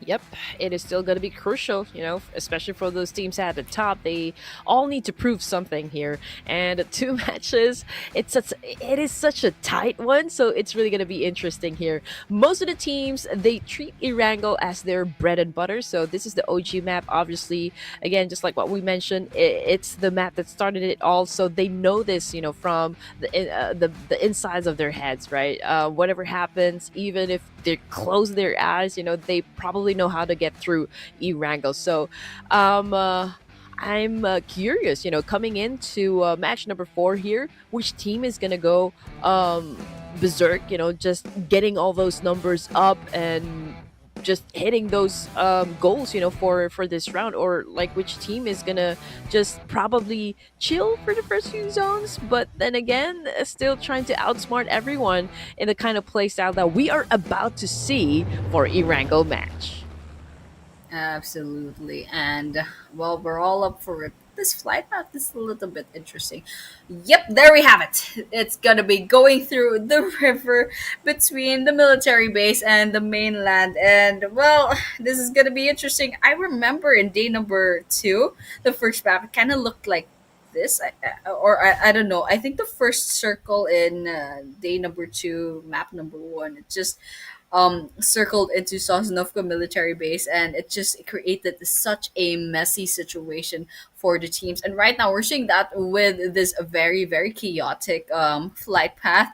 It's just pretty much makes even Giorgio Pool inaccessible unless you kind of get those cars in. And for whatever reason, unless the circle closes in within the northwest or eastern side, then there's really no reason to try to rotate into the area. But of course, the fate of these 16 teams will be set depending on where the first circle is gonna land. And right now, we can see, I mean, a lot of teams being forced to choose within a small sliver of land in Erangel as to where they're going to be looting their first resources.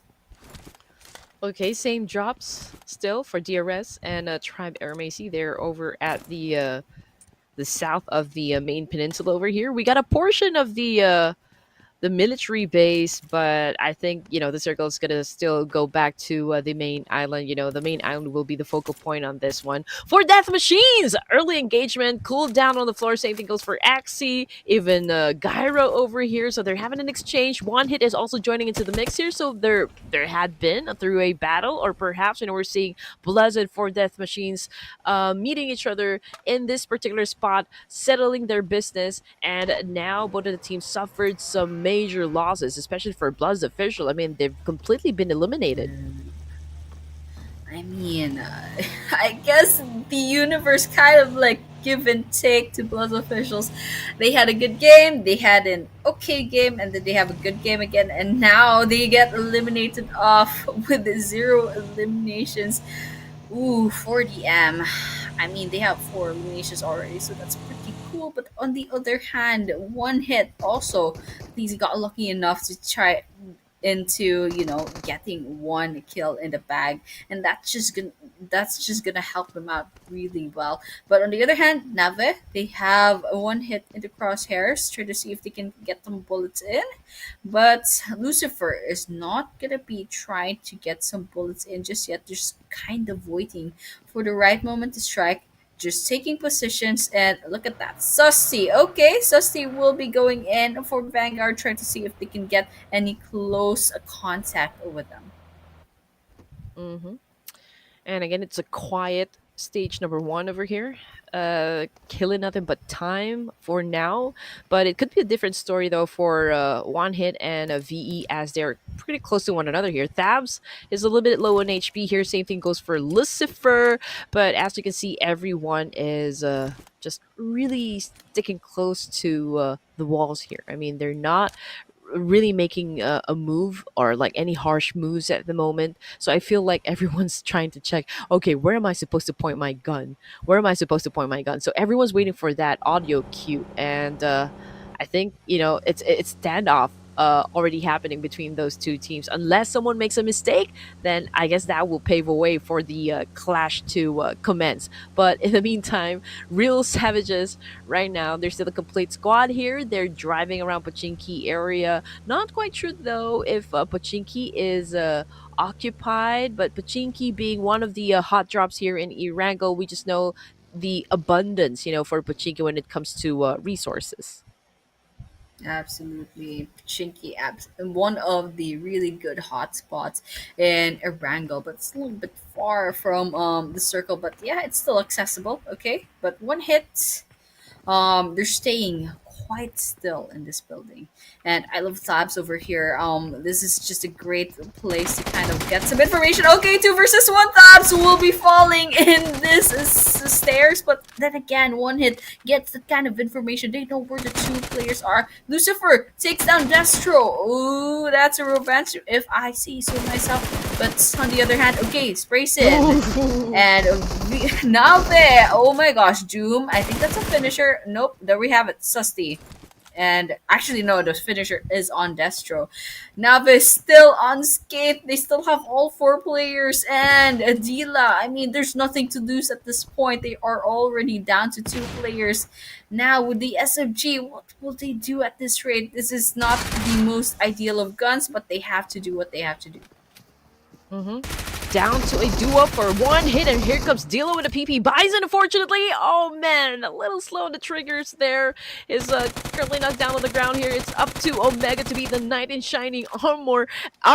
But yeah, that was a heavy spray with a UMP. He took down a couple of players from VE, so I guess, I mean, they still have a chance here to win the fight, but boom, down he goes. Lucifer spots him up, and in the end, he is the one who actually took that victory in the fight. Absolutely, but unfortunately, it just leaves Lucifer all by himself. And oh my gosh, that is a third party swooping in. But unfortunately, they're just gonna walk away with 1 elimination after that. But they'll take what they can get. Oh well, it is what it is. It's gonna be the end for one hit and Nave. But on the other hand, Hidden Leaf, they're nearby the school, I believe, and well, there's some pretty good resources in here. But on the other hand, 13 teams of 49 players in a 6-minute mark. I mean, this is a pretty fast game, like in comparison with the rest of the maps for some reason. I suppose the fatigue is kind of settling in to our teams, and of course, maybe a little bit of nervousness as well, a little bit of nerves, a little bit of pressure. So that's, well, Hidden Leaf is nearby MAKPEN. Let's see if they're gonna be acting upon them or if they probably don't have enough information to kind of go up against them. But right now, I think they're gonna be going on rotating into the school. Yep. Well, 3 teams out, 13 to go. HLX right now passing through school area. I don't see any teams that could potentially shut them down. We also have BAGH ESPORTS, the previous winner chicken dinners over here. Let's see if they can replicate that win, back to the final 2 matches for this evening. But it's pretty cool, nothing really harsh going on from all over Erangel. Just because of the fact that, hey, it's just stage 1 over here. Nobody wants to be losing some members, at an early onset. And so perhaps everyone is just really going through towns here to get everything they need before they get into battle. We can probably say that this was an unfortunate event, for BLUZZ officials, especially they're holding on to a great momentum so far in the overall rankings. But having been eliminated early, I think that's going to take a toll for BLUZZ officials, especially for the fact that DRS, Tribe, AEROMACY, and even NEPX. I mean, they're trying to set the bar here. They're trying to push their boundaries, breaking their limits, and BLUZZ official right now needs to be super aggressive, I guess, towards the last match for this evening, just to make up for this boo-boo that they've had in Erangel. Yeah, that's the right word, all right. I mean, just tripping in that Erangel map with 0 eliminations. They are the first team to get picked off, and it's probably because it was an unfortunate flight path, and they had no choice but to land where everyone else is. And then in the end, they probably had a little bit of bad luck, kind of looting the resources. They just weren't fast enough, or maybe lucky enough to run into the best of guns. But of course, there's still one more chance. They really could have overtaken NEPX. I mean, they were the only ones who had a chance, who stood a chance against them. But right now, since they've lost a chance in this one map, and well, we're looking at NEPX. They're still alive. They still have a chance to kind of put some more eliminations, put some more placement points to their name. It's just gonna change things. I think we kind of know how NEPS is gonna end up in this grand finals, and well, it's a huge surprise once again, especially if you're gonna be basing it off the playoffs. The statistics just absolutely surprising. It's a strong start, for Death Machines and even SKD bagging 4 points in an instant. I guess that's something that should boost their confidence in this tournament. I did see one player getting knocked down. I guess coming from the side of NEPX Esports. I'm looking at the stats here, and he's still alive. Probably, the whole team is picking up the right timing for him to get revived. In that particular situation. But Domain, I think that's the confirmation. Is he already out? Okay, let's see if Yeah, Domain he is is. still there. I can like squinting, but I can't quite see. But yeah. Anyways, BAGH and NEPX with abrupt slayers nearby. So that's 3 different teams trying to kind of, try to get control over this area, but not making any moves just yet. Okay, Joker takes some damage, but it's not gonna be a finisher. Okay, Claw falls by the hands of Extreme for BAGH, but abrupt slayers, they're trying to be a third party in this rate. Oh, steals that kill. Claw falls by Joker, and that's what matters, guys. The elimination goes on to the name of Joker, and well, he does get the last life up against BAGH, even though they did all the work. But yeah, you gotta do what you have to do to get as much points as possible. Ooh. Precious also falls.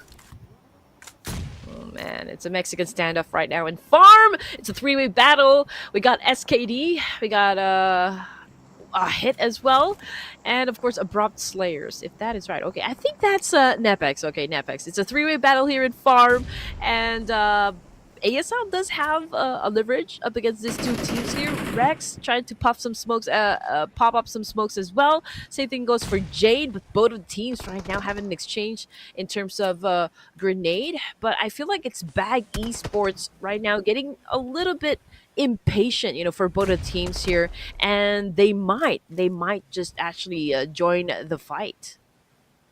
Absolutely. And, well, they're kind of holding off now. Naim takes damage from the tree. Imagine losing your life to that tree. But yeah, pretty much we're kind of just waiting for things to happen. Surprisingly, NEPX, they didn't really take this fight with abrupt slayers. They find another squad. That's actually Real Savages, drawing the attention of 3 different squads. Let's see if they will survive this, because this is a pretty messy situation. See, Skywalker already falls by the hands of BAGH's Joker White Sea. Okay, SKD joining the fray as well. That's a 5 different teams. Wraith falls from their car, gets them finished off. Gangsta gets that kill in the back, but it's not over just yet. Anish finds the last 3 players of Real Savages. Goat taking some damage. There's red on their health bars right now. Nodsu falls, but it has for YONKO Lucky Cats, so they're nearby as well. It's an absolute pandemonium. Goat falls. Anish. No, that's actually not a finisher yet. We're still seeing 0 eliminations on the hands of BAGH Esports. So, you know what? Alright, Real Savages, they're kind of surviving this. Yeah, but it's a little heartbreaking to see this is happening with Real Savages. I mean, obviously, this is not a very good spot for them to stay in. You know, it's a vulnerable spot because, you know, it's lacking covers.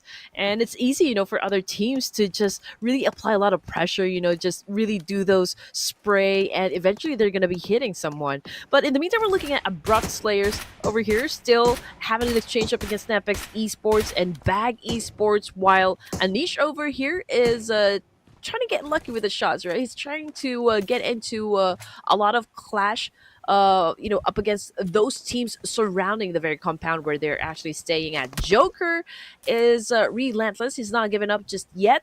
You know, he's still trying to find a way here on how to flush out Rex in this situation. But as for BAGH, again, they're just really waiting for that perfect timing to join the fight.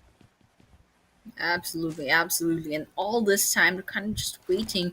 But that's just going to result to zero eliminations, zero work done, zero rewards. And so with that, they had to do something at this rate.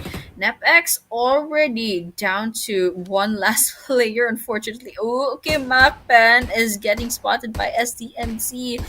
MAKPEN really needs a break at this rate. Look at that. Obi-Wan finds a second, but that's still a knock. It's not a confirmation. But on the other hand, I'm really not a big fan of where Real Savages is at. Poor YONKO Lucky Cats bulldozes them. And, well, they're going to be backing away and trying to go forward. Once again, Zoro falls, however. Biambi within this shed trying to hide out and trying to get some information in, and now it's all just fearless. Is gonna skedaddle out of there because this is not a safe place to be as a solo player. Real Savages right now. Man. It's not really looking too good for them as well. You know, they started off really strong. You know, even they played it slow and steady, and I thought they were gonna be, you know, like the dark horses as well for this competition. But right now, since we're already at match number 4 here for day number 3 of the Grand Finals, and I think, you know, with this kind of performance, they're gonna be pushed down further in the ranks. So that's really gonna be hard. For Tribe AEROMACY, okay, they haven't left Milta just yet. DRS is right up in front of them, but of course, we are going to wait where the next circle will land. Who's going to be favored this time? But most of the teams, they're flocking around the western part of the zone, so perhaps we will see them do a massive cleanup first before we head on to stage number 5.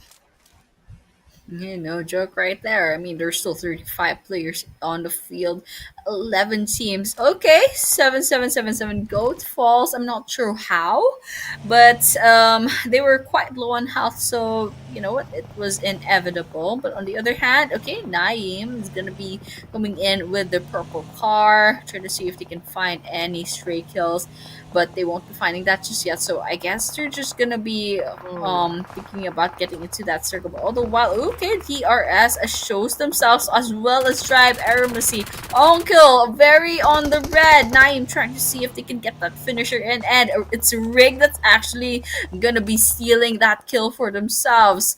Look at that, 4DM so far, the top fraggers. But on the other hand, SDMZ puts some bullets up against Tribe AEROMACY's Rig.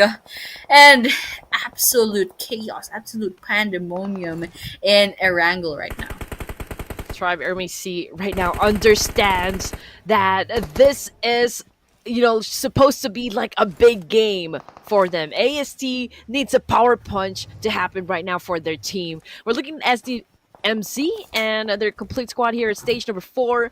They're having an exchange as well up against a team somewhere across the field. T2K Esports suffered a great damage over here. Rawls already been taken out of the equation. Igneous with only 1 elimination point. It's a great start, and there's still a strong performance coming from 4 Death Machines, 5 points in the bag, and they can probably score some more. But in the meantime, SDMZ right now have to deal with both MAKPEN and DRS. And they need to be careful though, because coming up from behind them are the boys of Tribe AEROMACY. So there's a lot of things that they need to consider at this point. Yep, it's quite a messy circle. Oh, they didn't get favored by the next stage as well, so they have to worry about that now. Okay, 4DM still popping off. They have 5 eliminations, probably gonna try to find their 6. They did get a knock, but it's not a finisher, so they just have to keep in tune with everyone else on the field. But on the other hand, the stage 5 circle, and they're gonna be forcing all 11 teams. Oh my gosh, a giant falls by the hands of Rig. My Lord, Rick is still alive. Someone put a bullet to this guy's head, and this guy is just dominating. I mean, this guy just refuses to fall. But on the other hand, there's several knocks and several kills while we were watching T2K right now. But Mr. Zergy out in the open. man. There's AST. Okay, Rick is quite low on health. Jane being being found by Rex, but Liquid finds Rex. On the other hand, NEPX gets eliminated off. T2K in trouble with the Molotov. Tribe AEROMACY circling around just like vultures. Ooh, Ajaya gets hit by that grenade. AST filing in. Igneous is gonna be trapped in the second floor unless they jump out. Okay, Rig. What is this guy doing? This guy is like 1 HP. Alright, here we go! T2K Esports, Igneous, last surviving member for Train to Kill. Tribe AEROMACY crashed this compound and just blooded up everyone.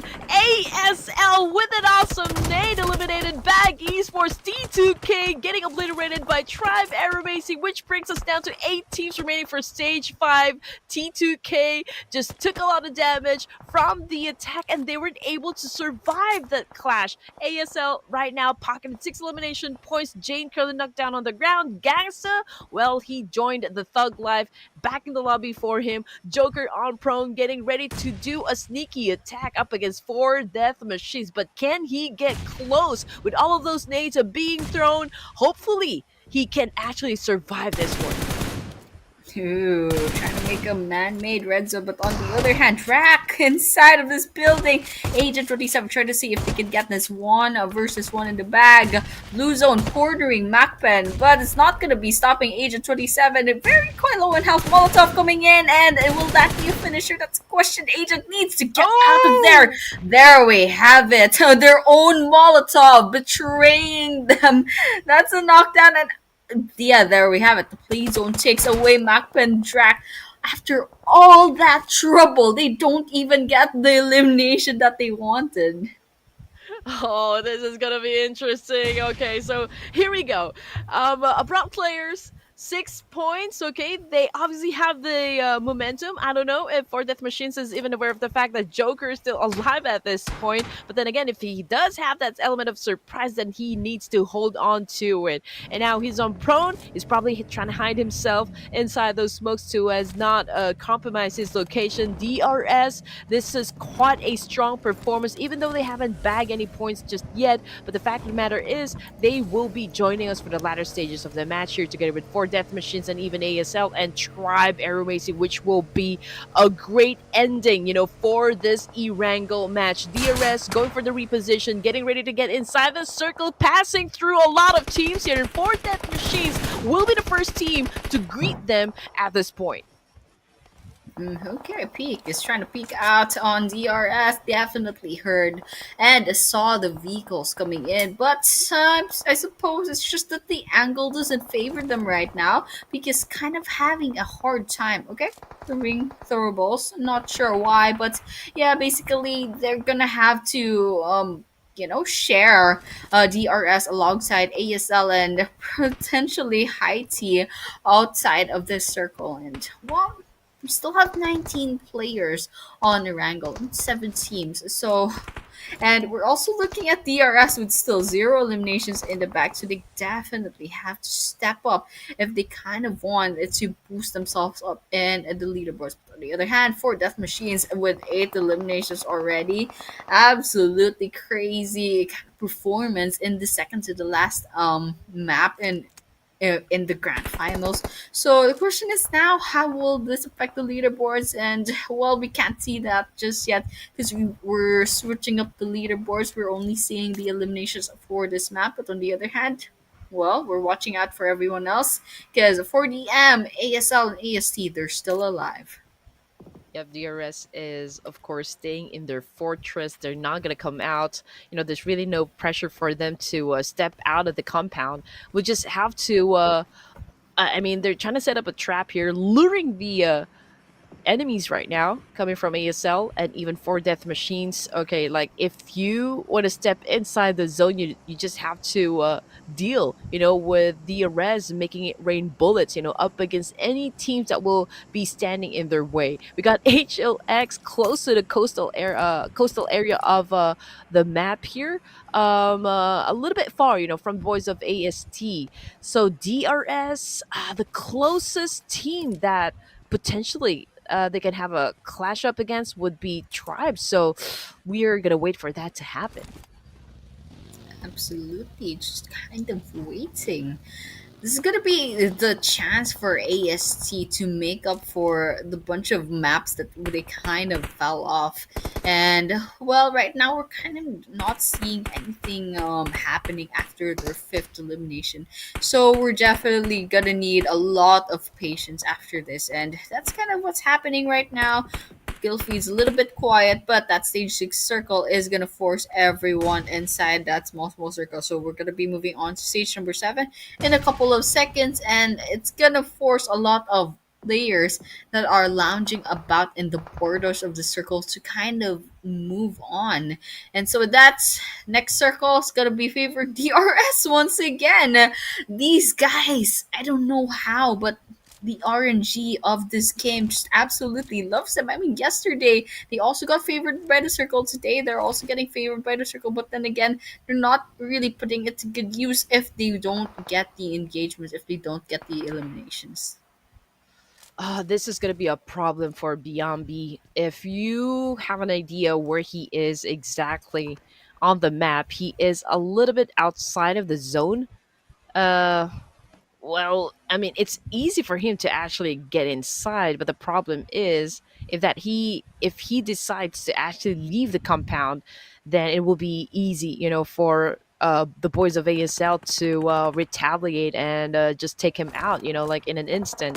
But in the meantime, DRS, again, this is such a prime location. And just look at that. Killer YT just capitalizing that angle, getting a point for himself. And now for Death Machines, I think that was a cue for them. Those gunshots definitely was a cue for them to go for that reposition. And Biambi taking in some damage from Killer YT, but it was Pick who actually fell victim, up against Killer YT of DRS Gaming. Absolutely.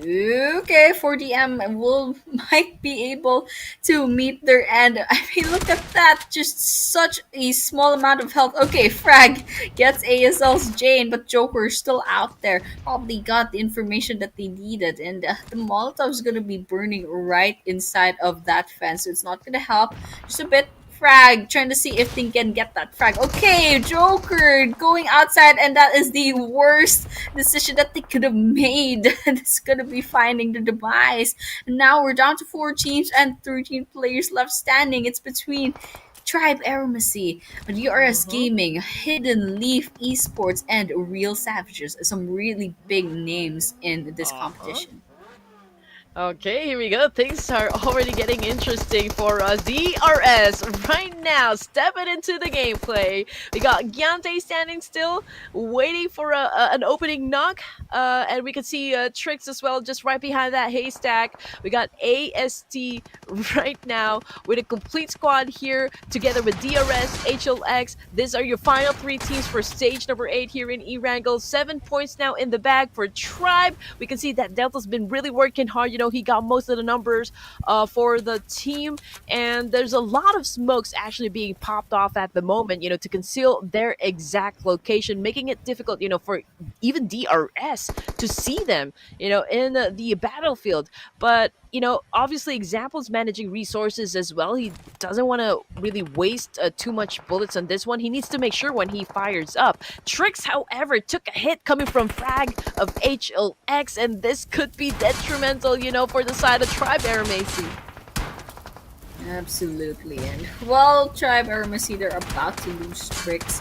So we're gonna be seeing one last player fall down. Okay, there we have it. Delta falls as well, and well, ASC is down to 2 healthy players. HLX loses 1. That's a knockdown on their side here. As so far, they have all 4 members still standing, but they're playing it absolutely safe, waiting out Tribe AEROMACY and HLX to kind of take each other down, and with that, it's quite effective. Gigante is the last person standing.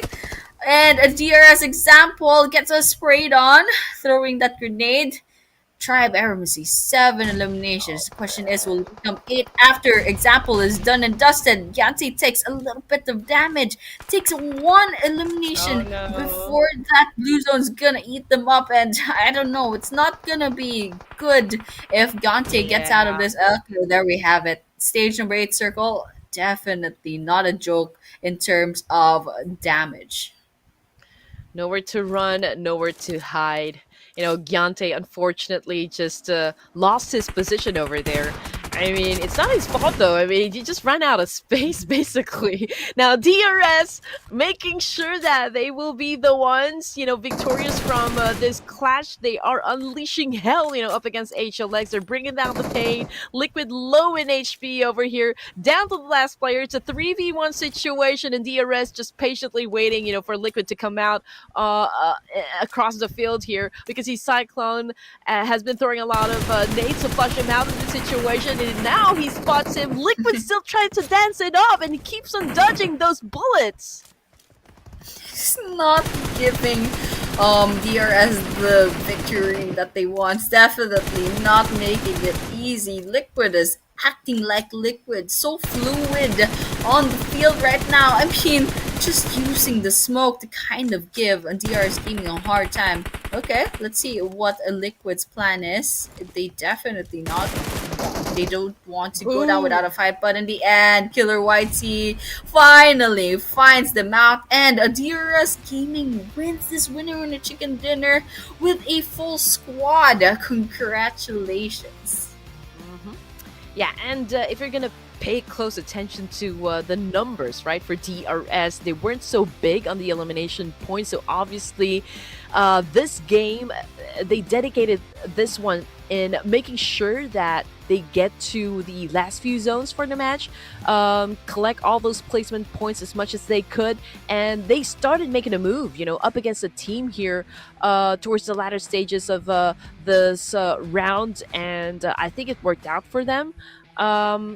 And DRS right now close to NEPX. I do wonder, after this performance, in Erangel, was it enough for them to tie up, with NEPX, or have they been dethroned by DRS? So we'll just have to wait up until, we decide to give you guys the overall rankings later on.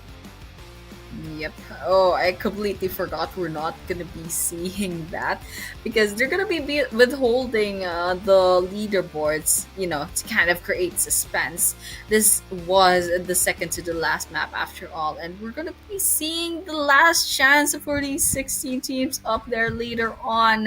But of course, this is the winner chicken dinner team stats. DRS, unfortunately, just 5 eliminations, but it's probably because they played really safe around the game, and I think like in the 15 or 20 minute mark they were still in 0 eliminations, so they kind of fell behind in terms of kills compared to everyone else. But on the other hand, they did get the winner chicken dinner, so that's what's important. They had 10 placement points just from surviving, and of course 5 bonus points from elimination, and a decent amount of damage coming into the rest of their players.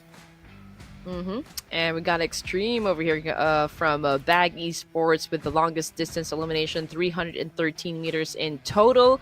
And we're looking at how many headshots that actually happened inside the game. So that's a total of 12. So that's of course more than the average. We can see that the number for the throwables used in the match is already at 235. Now, was he really able to keep track on like this number, if it was getting low, if it was getting high? But fact of the matter is that it is still a meta, for the teams here to be precise, in throwing nades, and they have to utilize it. And hitting birds with one stone could actually be, the way for them to dominate a clash, and that's what we keep on seeing, from the games. HLX 17 points, DRS with 15, 13 for Tribe, and 4 Death Machines with 11. So that's 4 teams for you, ladies and gents, that ended the game with a double-digit score.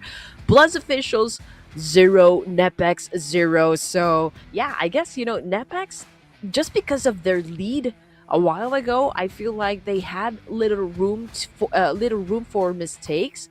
I just wonder if DRS actually gathered enough points to take them out, or perhaps not just yet.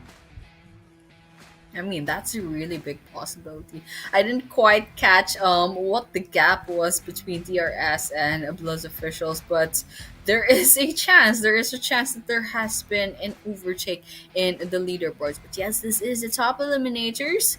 DRS Killer YT with 26 eliminations, NEPX Claw with 23, NEPX Domain with 23 as well, ASL's Gangsta showing up with 22, and Yambed Dada with 22.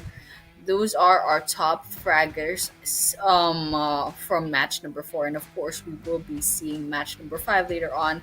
It will be the last chance for these 16 teams, and we are so nearing the end of the Grand Finals, and with that the 2025 PMNC South Asia as well. So you know what? I mean, not seeing the leaderboards, it just creates a lot of suspense, and now I have so many questions that can only be answered after this Miramar map. So I'm really excited for this next map. Well, if you know how the point system works, then you probably already know just which team is actually leading the fight on this one. But again, I cannot reiterate this again, that it is a pivotal moment, I guess, for PMNC. And it's exciting, who's going to be winning the fight. Even though Tribe AEROMACY did not score the chicken dinner, I think it was a solid performance still. But I think we're just talking about doing the math in our head and just wondering if all the teams currently at the top spot have gathered enough points to take the lead. But so far, I feel like it's still NEPX being at the top here, but DRS right now transforming into the beasts, that we know that they are. So perhaps they can just maybe, bring all that energy back to the final round here for day number 3. But before that happens, we're going to take a short break. So don't go away. Stay here. We'll be back after this.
اسمي حسين أيوب، صممت خرائط في ببجي موبايل اتلعب عليها أكتر من 3 مليون مرة. كواحد ماب كريتور ممكن ناس كتير تفتكر إن أنا خريج كلية فنون أو دارس حاجة ليها علاقة بالتصميم، بس أنا في الحقيقة شخص عادي جدا خريج كلية حقوق، بس عندي شغف كبير قوي تجاه الرسم. بحب الألعاب الأونلاين، بلعب ألعاب كتير، بس موضوع ببجي جه بالظبط في 2018. ده كان وقت نزول اللعبة.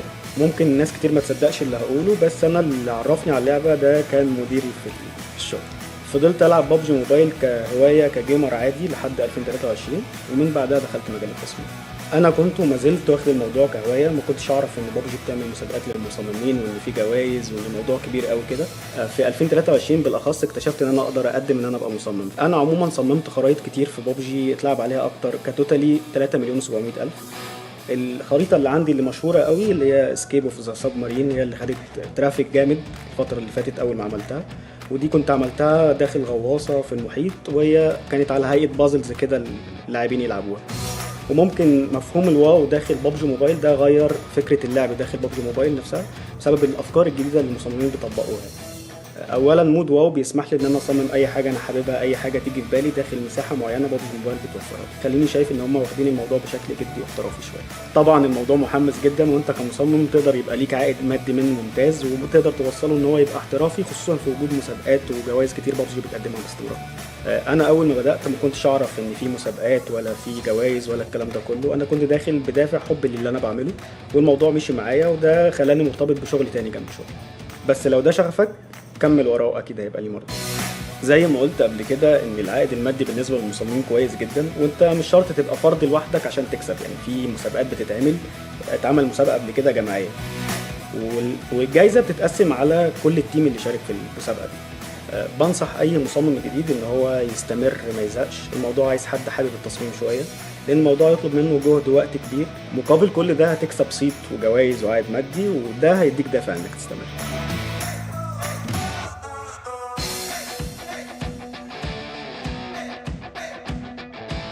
Perkenalkan, nama saya Kibo, saya berasal dari Aceh, tepatnya di kota Banda Aceh.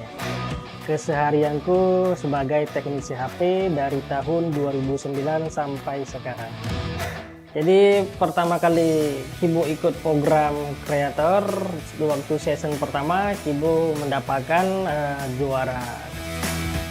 Pernah buat Masjid Istiqlal, Menara Kembar di Malaysia, terus lab kolaborasi sama Bernadia, terus yang terakhir kolaborasi sama IQ merek HP.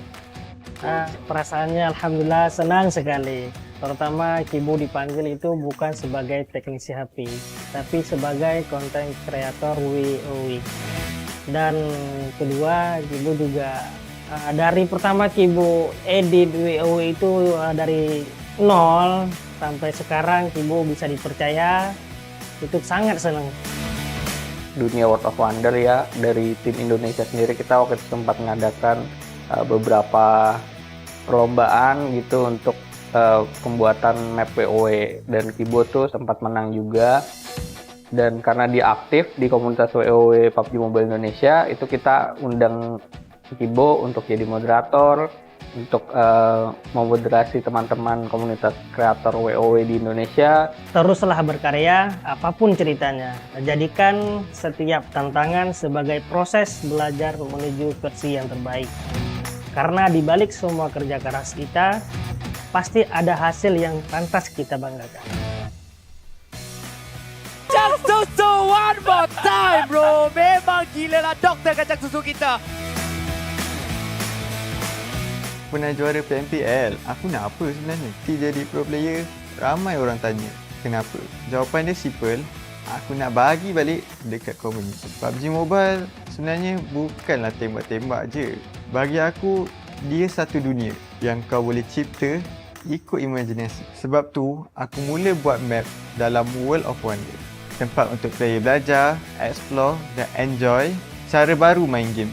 Map WoW aku ni bukan sekadar map. Dia ruang untuk player baru polish skill dan maybe satu hari nanti jadi juara yang seterusnya.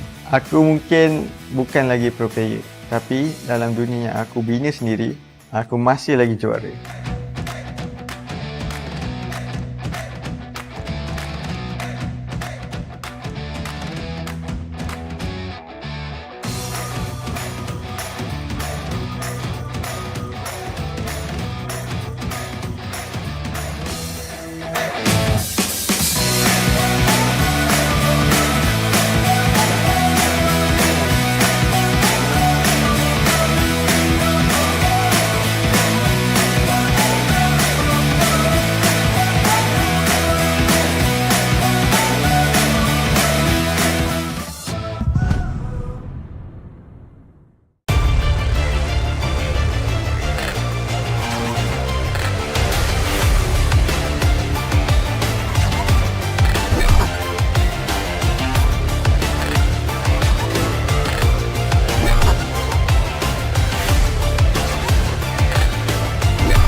price of freedom is high. Sorry. This line needs more drama, more tragedy. It needs. The price of freedom is high, but it's a price I'm willing to pay. Get the airdrop! Charge! Sorry.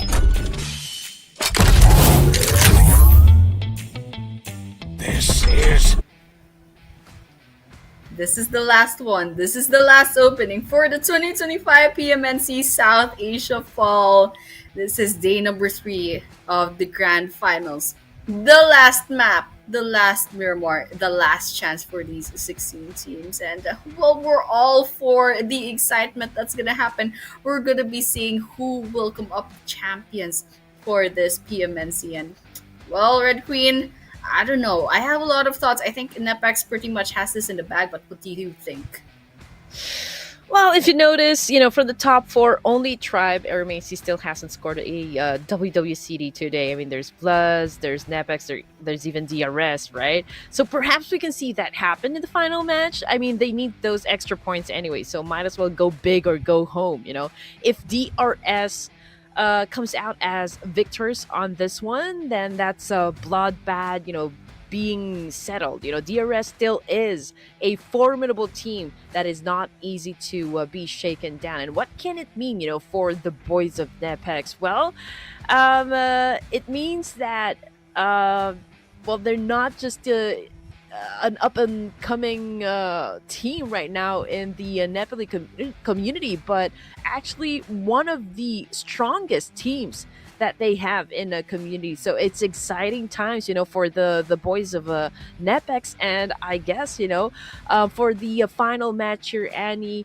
we are going to be looking at which team is going to be building their legacy here for the PMNC South Asia Fall of 2025.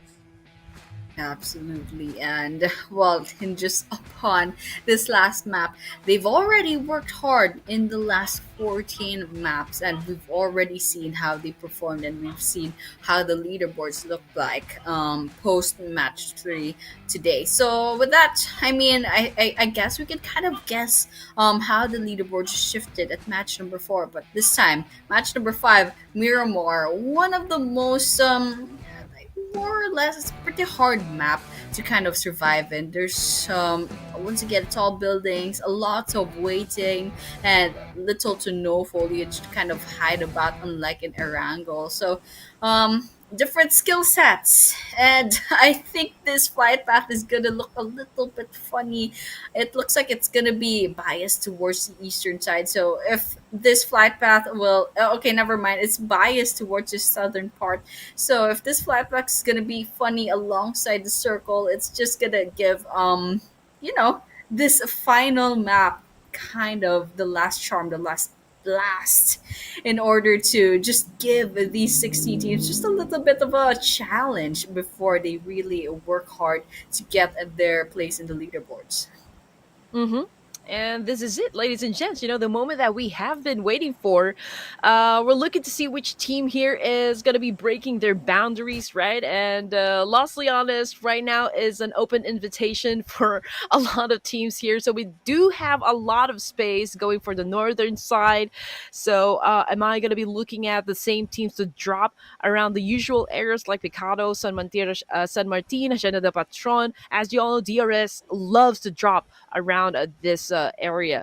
I'm curious to see where Tribe AEROMACY is going to picking up next. So I believe they are a little bit south part area of the power grid, but they still have their shoots on, so perhaps they're gonna go closer to San Martin. But DRS right now, so far, still up in the air. They've already crossed a graveyard, but I feel like they're about to head down soon over at San Martin, just as expected. But we do have already a player here coming from 4 Death Machines, if I'm not mistaken. Cool again, the first one to be taken out. So I don't know what is happening, but it looks to me like they're having a little trouble when it comes to gauging the jump distance, from the plane. Absolutely. And well, that plane, is making it just a little bit hard for the teams. And well, it looks like for DM after their pretty good game in the previous round, it looks like they've lost already one player, and Naeem is gonna be getting that kill in the bag quite early on into the game. And it looks like actually there's not gonna be much early game engagements. Naeem knows 4DM is out there, and they're trying to see if they can find any more kills. But right now, it's just like not enough information to go about that. And it looks like they're gonna be going and trying to rotate into the area. It's a tree. Okay, okay, that's a little bit of a hiccup, but yeah. I mean, these teams, they're playing it very, very safe right now. But I think there's some teams that have pretty much accepted, okay, accepted how they're gonna be faring in the leaderboards. Oh, big shout out to Maxman down there in the comment section taking notes for the PMSL CSA. Okay, so we're talking about like okay, which teams is gonna be proceeding, to the PMSL, and we're talking about two slots there. Okay, so top two teams for the entirety of this tournament is gonna be the ones securing those spots. But okay, here we go. Abrupt Slayers again. It's too early for a fight here. Obviously, they're still filling up their backpacks to make sure that hey, before they get into any fights, they have all of the attachments intact. They have some gas. Tanks, for their buggies, for their vehicles. It's going to be a long ride. Again, they will have to find a spot here that will serve, a better vantage point compared to the rest of the teams that are pretty much still alive. Yeah, absolutely. I mean, we're talking 16 teams still up in the running for the the final winner chicken dinner. And so, everyone's kind of playing the card safe, trying to get as much resources as possible, and of course, they're gonna be getting those vehicles to kind of help them out towards the mid and late game. So that's, um, no one's kind of bumping into each other, so they're kind of just savoring the quiet in Miramar before later on, maybe in 20 to 25 minute mark, it's all gonna be crashing down because for sure everyone's gonna need every single point that they can get. So it's pretty much just kill or be killed, eat or be eaten. It's absolutely crazy, and this is the grand finals and it's the last map, so they have to do their absolute best to kind of score as high as possible right now. So that's exactly what they're going to be aiming for right now. Oh man, I cannot even wait. All this waiting for anything to happen inside Miramar is kind of giving me the anxiety right now for this tournament. And again, there's a lot of stake here for Tribe AEROMACY. DRS right now is kind of chill. Same thing goes for, I believe, NEPX and even BLUZZ officials. There's just really a lot of pressure I can feel from the side of Tribe AEROMACY since, they're the ones really making a statement since the playoffs. And this is the day where it should matter most because this is the final day. They have to be pushing themselves to their limits over here. I mean, obviously, DRS, same thing goes for NEPX. They've already gained that momentum. They've already picked up the pace here. And we're waiting, for an explosive gameplay still coming from Tribe AEROMACY. Are they going to rebut? Are they going to respond? Are they going to counter? Are they going to go supernova, for the final round here in this tournament? They need to come up on top and not just win the fight, but win massively up against those top three teams in the overalls. And they really need that win because they've fallen off multiple maps so far in day number 2 and day number 3. So AST, Tribe AEROMACY, they're a bit far off from NEPX at this rate, so it's gonna be hard to catch up. But all the while, we can hold that thought because BAGH Esports finds Hidden Leaf.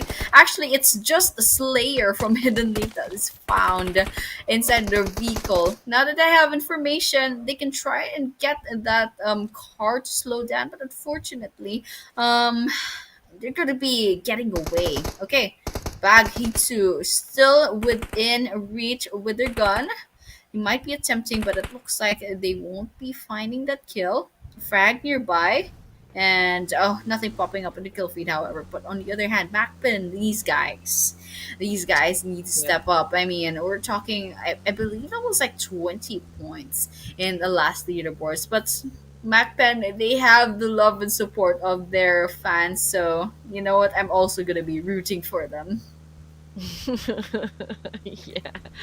I feel like, DRS and Tribe AEROMACY has the community divided, for now.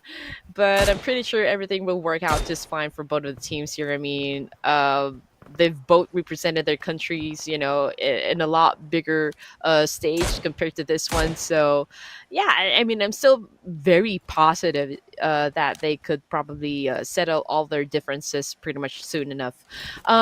Stage one, and no team has gotten the axe just yet. Again, it's pretty vanilla at this point. Nothing really is happening at the moment. Since this is already the final round, I feel like everyone's really taking their time here and would want to go through each of their plans as thorough as possible.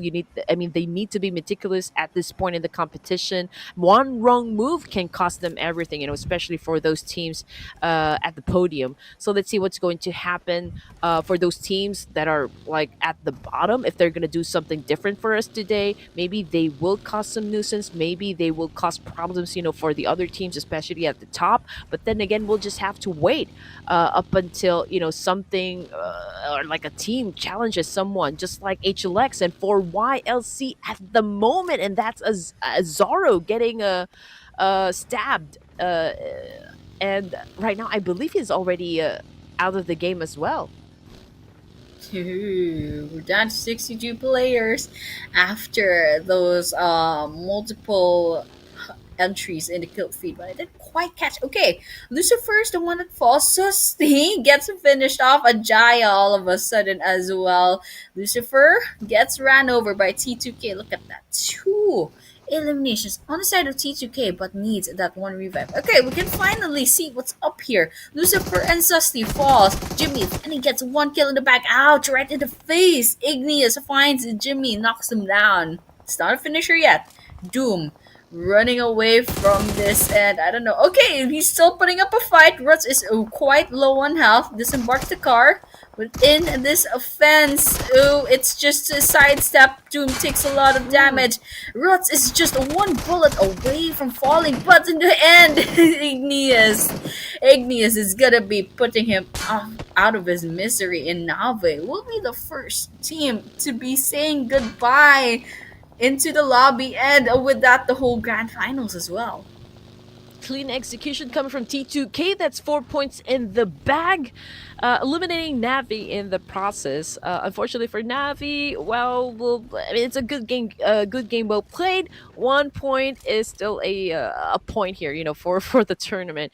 Now, coming off the kill feed, it's for YLC. Also having a trade-off somewhere. We're looking at T2K staying around Minas Generales, but for YLC dealing with business right now up against a team which is SDK. We got Pekka trying to flush him out at this point. Fearless might catch that nade, but yeah, I think it's Mafia Himson right now crawling desperately back to the rest of the team here to get picked up. Unfortunately, that was the end of the line for him. He won't be joining us, for the rest of the match. We got Pekka boosting up. The fight is not over just yet. For YLC still looking to rebut at this point.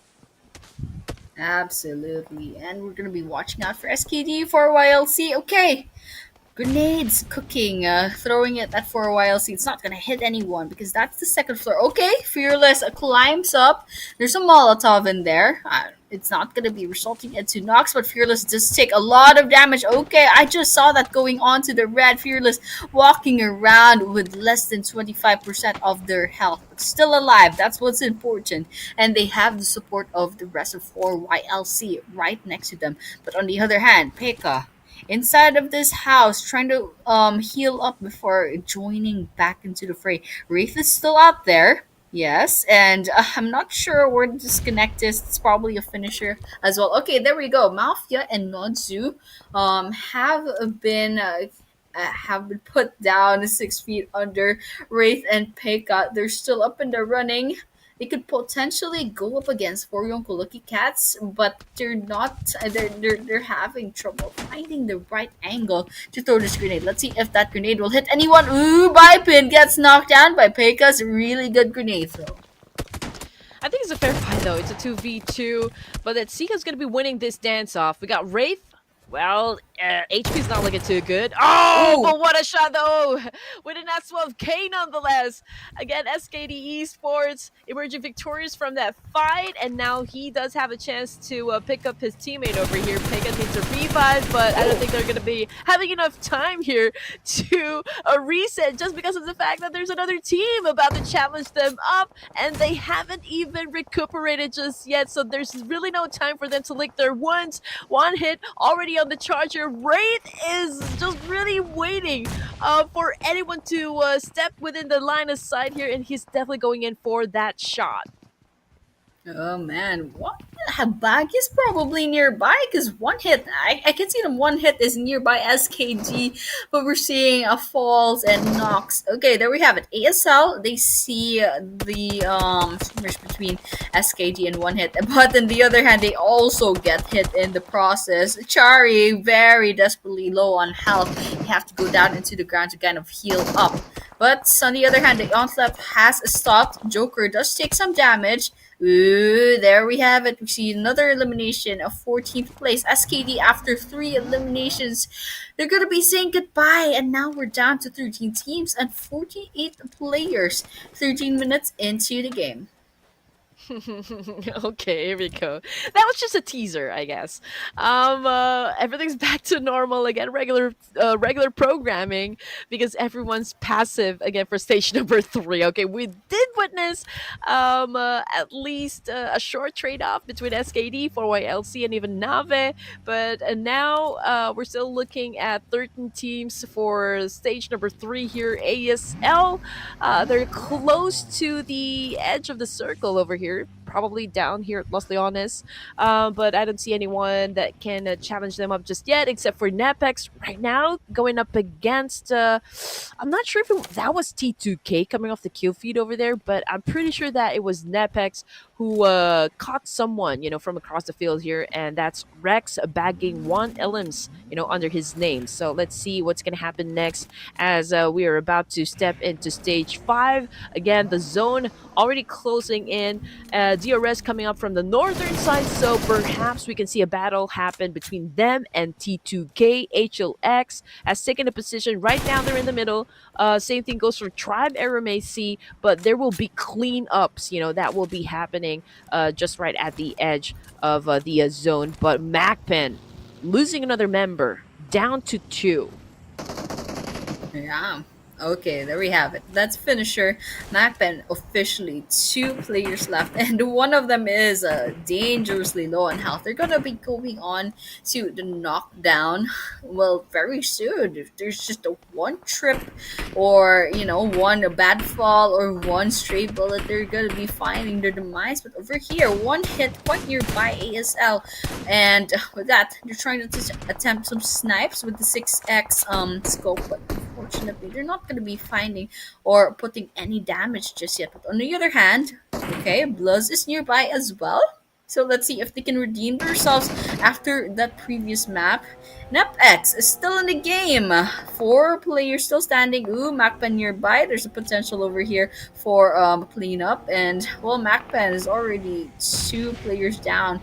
And one hit is also kind of circling around just like Claw. I don't know what this guy is doing, just making a lot of noise, trying to draw attention.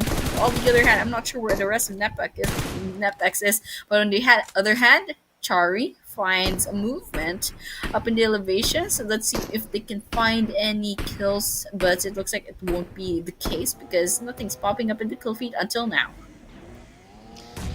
Well, NEPX, well, they do understand that they cannot be careless, in any situation from inside this match without NEPX Esports Claw right now making a move up against MAKPEN and getting the job done, MAKPEN has also been taken out of the equation over here, which brings us down to just 12 teams remaining. Rex unfortunately took a hit right there, coming from Joker's gang. Omega doing some time on the floor as well. It's a back and forth trade, with a lot of teams at the moment. One hit right now has that high ground advantage, and Domain, of course, is trying to find an angle here that could best work for him. Is trying to flash out Extreme from BAGH Esports. He went in from the charge there, but it's going to be a 4v1 situation. But whoa! Hitting two birds with one stone. Unfortunately, Domain also received a lot of damage, and NEPX could be in big trouble over here, Annie.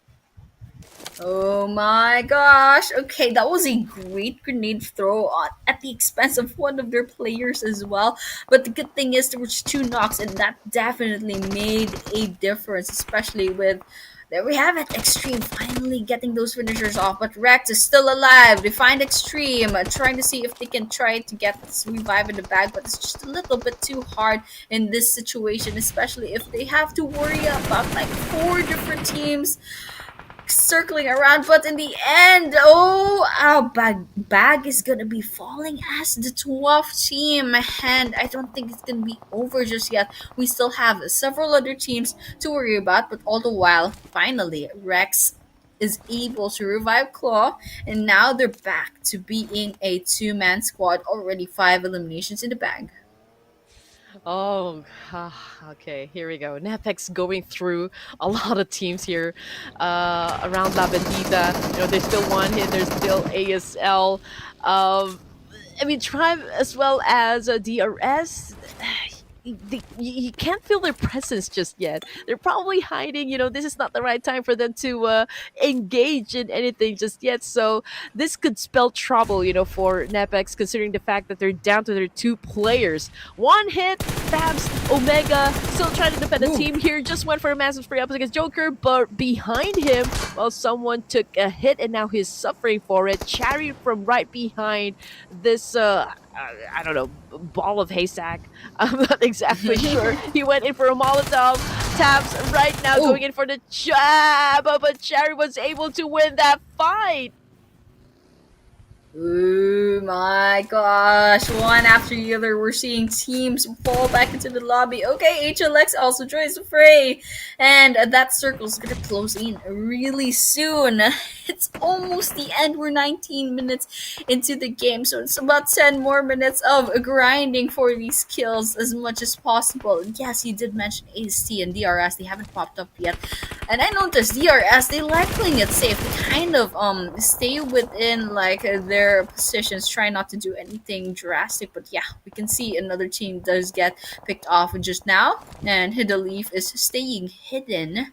DRS, okay, there we go. DRS gets one knockdown. Let's see if they can find a finisher. And the question is now, where in the world is a Tribe? AEROMACY, come on guys, join the fray. His DRS finally finds the first kill.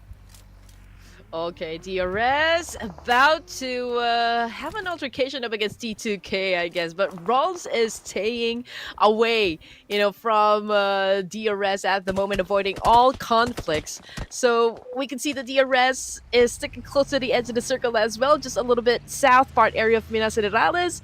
And they're not being aggressive at this point just yet. They know what is at stake here. And NEPX slowed down a bit, which is, of course, needed, because we are just at stage 5 here, and they've been getting to a lot of engagements. But the fight is not over just yet, because ASL is still scouting, lurking within the area. We got Rolls probably just staying on prone somewhere around Miramar. I think he is inside that shack over there, but ASL has already taken a whiff of the situation, so perhaps we will see him get charged at by another team here. Example, as well as Killer, trying to check from which direction they should be focusing their attention on. But I feel like it is inevitable. NEPX will definitely clash with DRS. Absolutely, and we're all gonna be waiting for that. All right, DRS closing in. They probably have information that there's some movements within that building, but also there's also another squad that they have to worry about. That's gonna be ASL nearby, and they will be a little bit preoccupied. But BLUZZ, okay, step aside. But Wokai will be getting that kill up against Jane and Joker climbing up with their car. using this as a barrier. Okay, Gyro and Axie at a distance. Joker throwing in that throwable. And unfortunately, there's no grenades in hand, so they'll have to use the good old guns to try to put some bullets in. But unfortunately, Joker will be falling down, and ASL will be left with just Gangsta if they can't go ahead and get Chari rather, revived. Okay, here we go. So DRS obviously in the middle of the map over here. Cherry, however, well, he took a hit somewhere. Is currently knocked down on the ground here. I think he's already out of the game. So it's just Gangsta to show us what a thug life really is. But BLUZZ official just came out guns blazing as well, eliminating that last player from ASL. And now the fight continues on for the side of DRS Gaming and NEPX. We're waiting for this to happen. We can see Example making the first move here, throwing a lot of nades up against NEPX. Claw trying to answer back. He's ready, you know, for any attacks coming from Example here with a DBS, but Example is choosing his moment here. He's trying to pick up a fight. He's trying to step back. This is a dance-off between these two teams, so who's going to get served? Ooh, there we have it. Example, they have the support of the 3 other players from DRS, and all the while NEPX is getting pressured by all those grenades, taking damage after damage. But all the while, AC Rig also finds some points up against SDMZ. Okay, BLUZZ officials, Gyro have the scopes out. DRS is still over here, quite out in the open, and NEPX is still dancing about, still not taking any significant amount of damage. Example, on the other hand, gets put a lot of bullets inside, but DRS swoops in real quickly, and with that, makes quick work of NEPX. Oh my gosh, Yeta Uta with the 3 eliminations in the bag. Example, they're probably gonna go ahead and give that revive, and well, DRS can go ahead and rinse and start all over again. Too risky right now for the side of NEPX. Yes, they're out of the game. They were able to secure 5 elimination points, but is that enough to not get overtaken, you know, by any team at the top of the overall ranking? So that is, of course, something that we need to pay close attention to. 7 teams remaining for stage 6. We got DRS, 3 elimination points in their pockets. The Example right behind this van. He's looking at HLX at the moment, but cannot still find a way for them to maybe find an angle to put down anyone. But yeah, I mean, everyone's gearing up. They're outside of the zone here, so there's a need for them to really do a little cleanup, even up against T2K. I mean, obviously they're having an exchange up against HLX over to the northern side, but this is actually exposing their overall location. So can this be a good idea for DRS? Well, that's the question. We're going to be finding out the answer depending on how effective their strategy is. Rots all alone with T2K, but still going on the aggressive instead of just staying about trying to get some replacement points. And while they're getting the consequences of their actions, T2K Rots is still alive with a sliver of health, holding on and trying to hold on for their team. I mean, they're the last hope, but we're here. DRS, quite out in the open. Not a big fan of where they're positioned right now, but they kind of don't really have much choice. There's T2K at the distance. They can't make any rush moves because, I mean, we're talking about a one-man squad over here. DRS, they could potentially take this fight up against Hidden Leaf if ever they want to, but they'll be giving away their location as well. Real Savages trying to scout out the area. Ooh, those were some potential bullets, but BLUZZ officials will not be able to get any damage done. Hi T!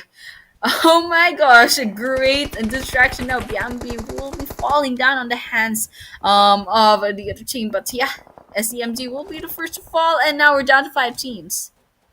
Woohoo, here we go, stage 7.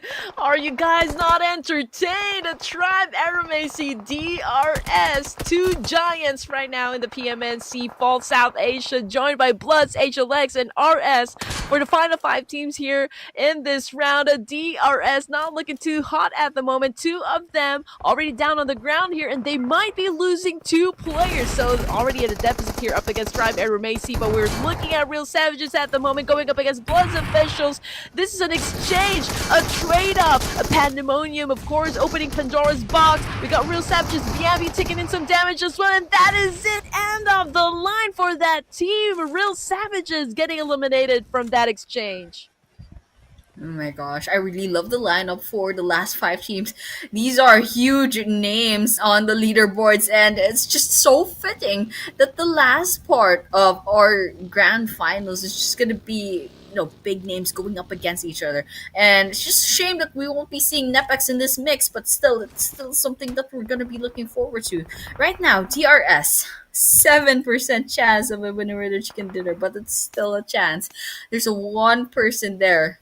That's Killer YT holding on to dear life, waiting for ASC, BLUZZ, and HLX to kind of pick each other off. And so with that, 12 other people trying to, put some bullets into each other, but nothing popping up in the kill feed. Everyone is playing it safe, despite this being a stage 8 circle.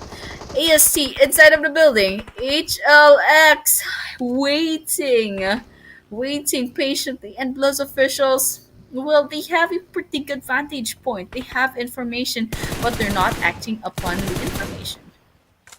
What a turn of events over here, ladies and gents. DRS losing their momentum over here, losing 3 of their members down to just Killer YT. And now we might see a road rage happens, but yeah, that was a spray that actually put that nail in the coffin up against Killer YT. So we're looking at Tribe AEROMACY, BLUZZ, HLX fighting for the final winner chicken dinner. And we all know the importance, for Tribe AEROMACY to actually score big points for this final round. And that's exactly what they are doing. They need to actually assume all of these 8 points, final 8 points for stage 9, plus of course placement. That's a double-digit score for Tribe AEROMACY if they pull it off. But right now it's a strong position for Tribe AEROMACY because they're holding on to a compound here.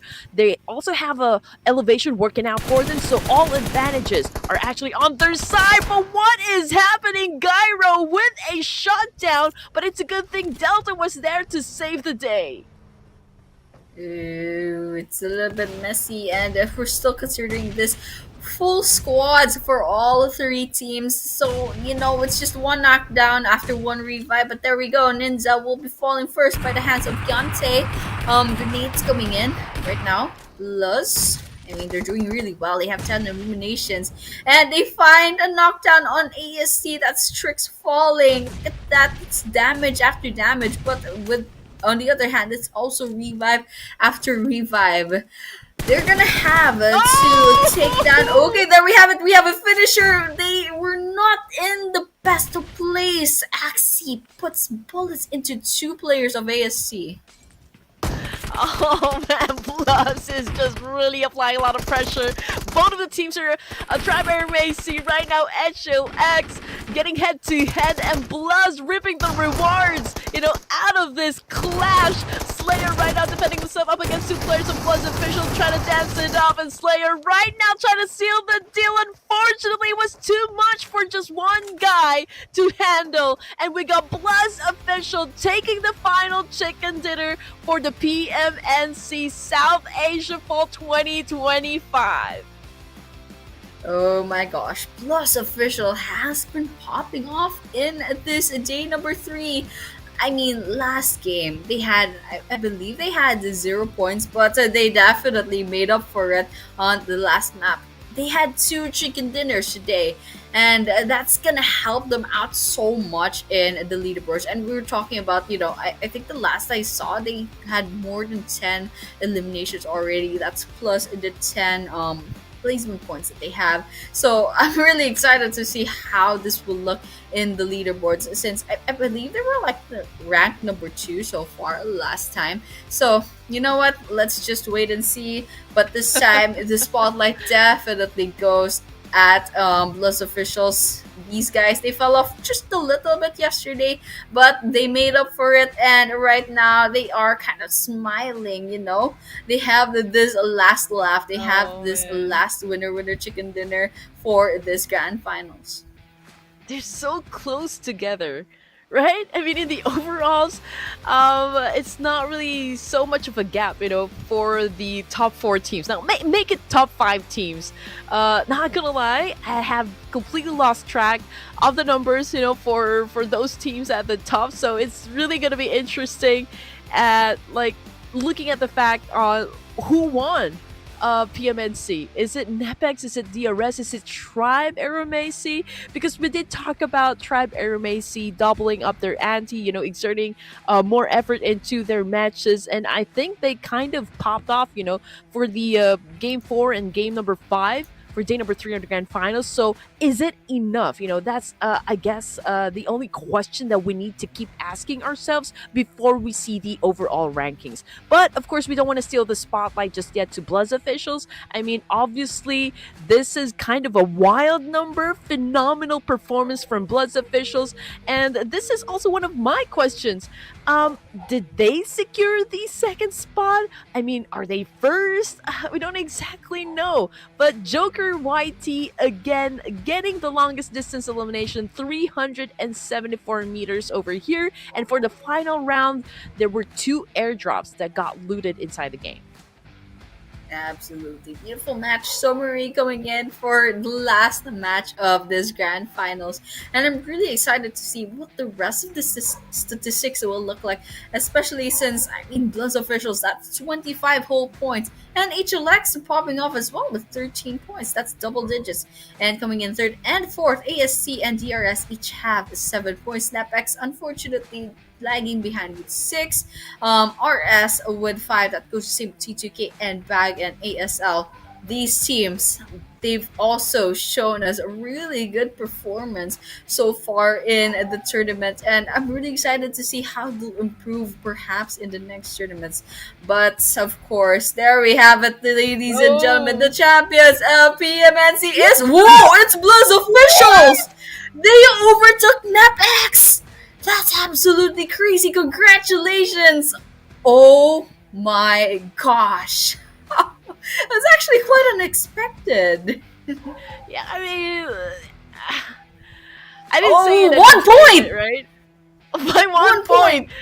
Because BLUZZ officials, well, just doing the math inside my head, like, that's why I asked the question, did they get the second place? Did they get the first place? Because there was a lot of points, you know, coming from BLUZZ officials, and that took everyone by surprise here. And we did say, you know, BLUZZ officials being the dark horses in this competition. We got NEPX Esports coming in at second place, so we already have the 2 teams here that will play at the PMSL. 1 point lead up against NEPX Esports.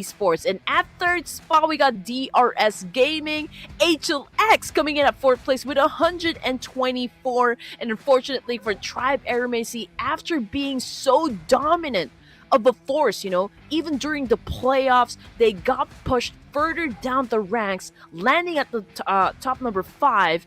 And I guess this wasn't the outcome that everyone was kind of expecting.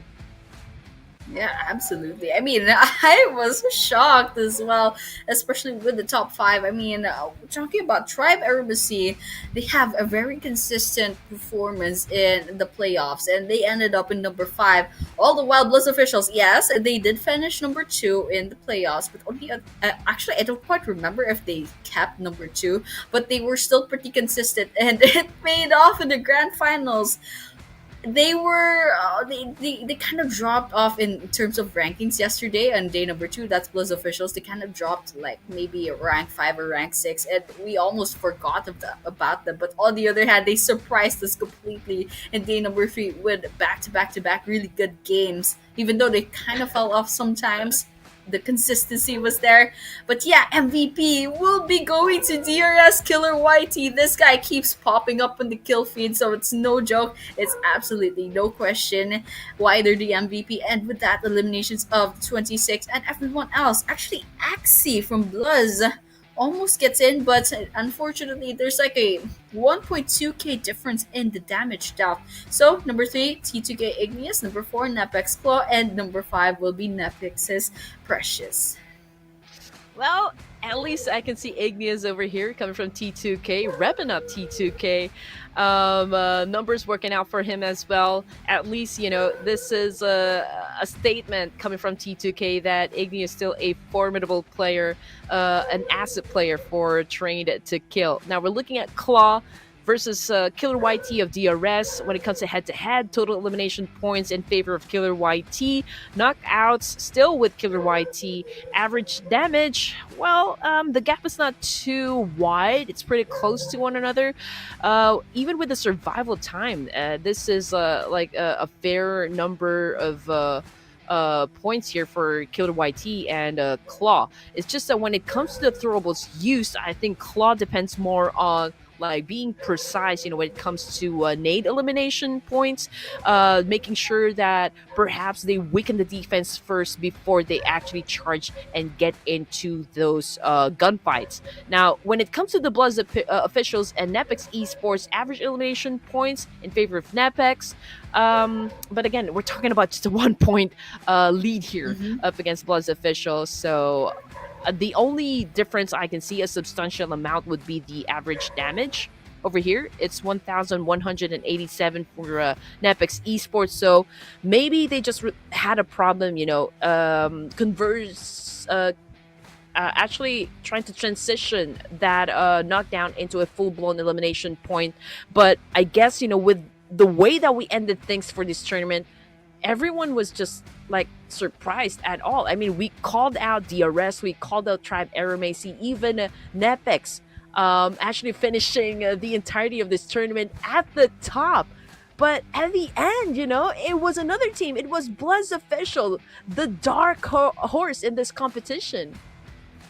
Absolutely, yeah. I mean, we were making guesses as to who will get the champions, and not one of them was BLUZZ officials, and we should have seen it coming. I mean, these guys were so absolutely consistent. It's just that NEPX kind of overshadowed them in day number 2 and day number 3. They just popped off and clinched that number 1 spot for quite a while. And also Tribe AEROMACY, we really had faith in them. They had such a great playoffs, but on the other hand, DRS Gaming, we really thought, there's going to be a storyline over here trying to overtake Tribe AEROMACY, but the real opponent, the real enemy was actually BLUZZ officials. And with that, it was such a surprise for the championships. And with that, that's actually a victory of just 1 point. That 1 point made all the difference. And I mean, there's a huge gap between the prize pool of champions and first runner-up. So, you know what? That's congratulations once again to BLUZZ officials. They totally deserved it. And of course, for the rest of the teams, thank you so much for participating. Yeah, I love the back and forth situation between DRS and Tribe AEROMACY during the first 2 days of the Grand Finals. And then NEPX stepped in. They took the first spot. But again, it's so amazing to have witnessed another team actually take the crown for the PMNC. And since we already have our top 2 teams, which is BLUZZ and NEPX, of course, they are the ones that secured a slot in the PMSL. So let's I don't know. Let's see what's going to happen next, for both the DRS and the Tribe AEROMACY. Obviously, there still needs to be an adjustment that needs to happen in terms of maybe the chemistry and the synergy of the whole team. After all, it was such a short notice, for them to actually make out a very good gameplay, I guess, for the PMNC. And again, it was overall a great fight, coming from all 16 teams here. Yeah, absolutely. I agree with you right there. And of course, when we see them in any future tournaments, they are definitely not going to be the same team. There could be roster changes. There could be a lot of practices, a lot of experience, a lot of strategy changes. And with that, yeah, we will be looking forward to anything in the future. Once again, guys, ladies and gentlemen, this is the 2025 PUBG Mobile National Championships South Asia Fall champions, BLUZZ officials. We were your casters. My name is Annie, and Red Queen was with me. Thank you so much for tuning in. Thank you for the back end for organizing everything. Thank you for Tencent as well, and thank you for the players for participating, and of course everyone else for supporting the stream. And with that, we will be taking our final bow. Thank you so much once again, and we'll be seeing you in the future.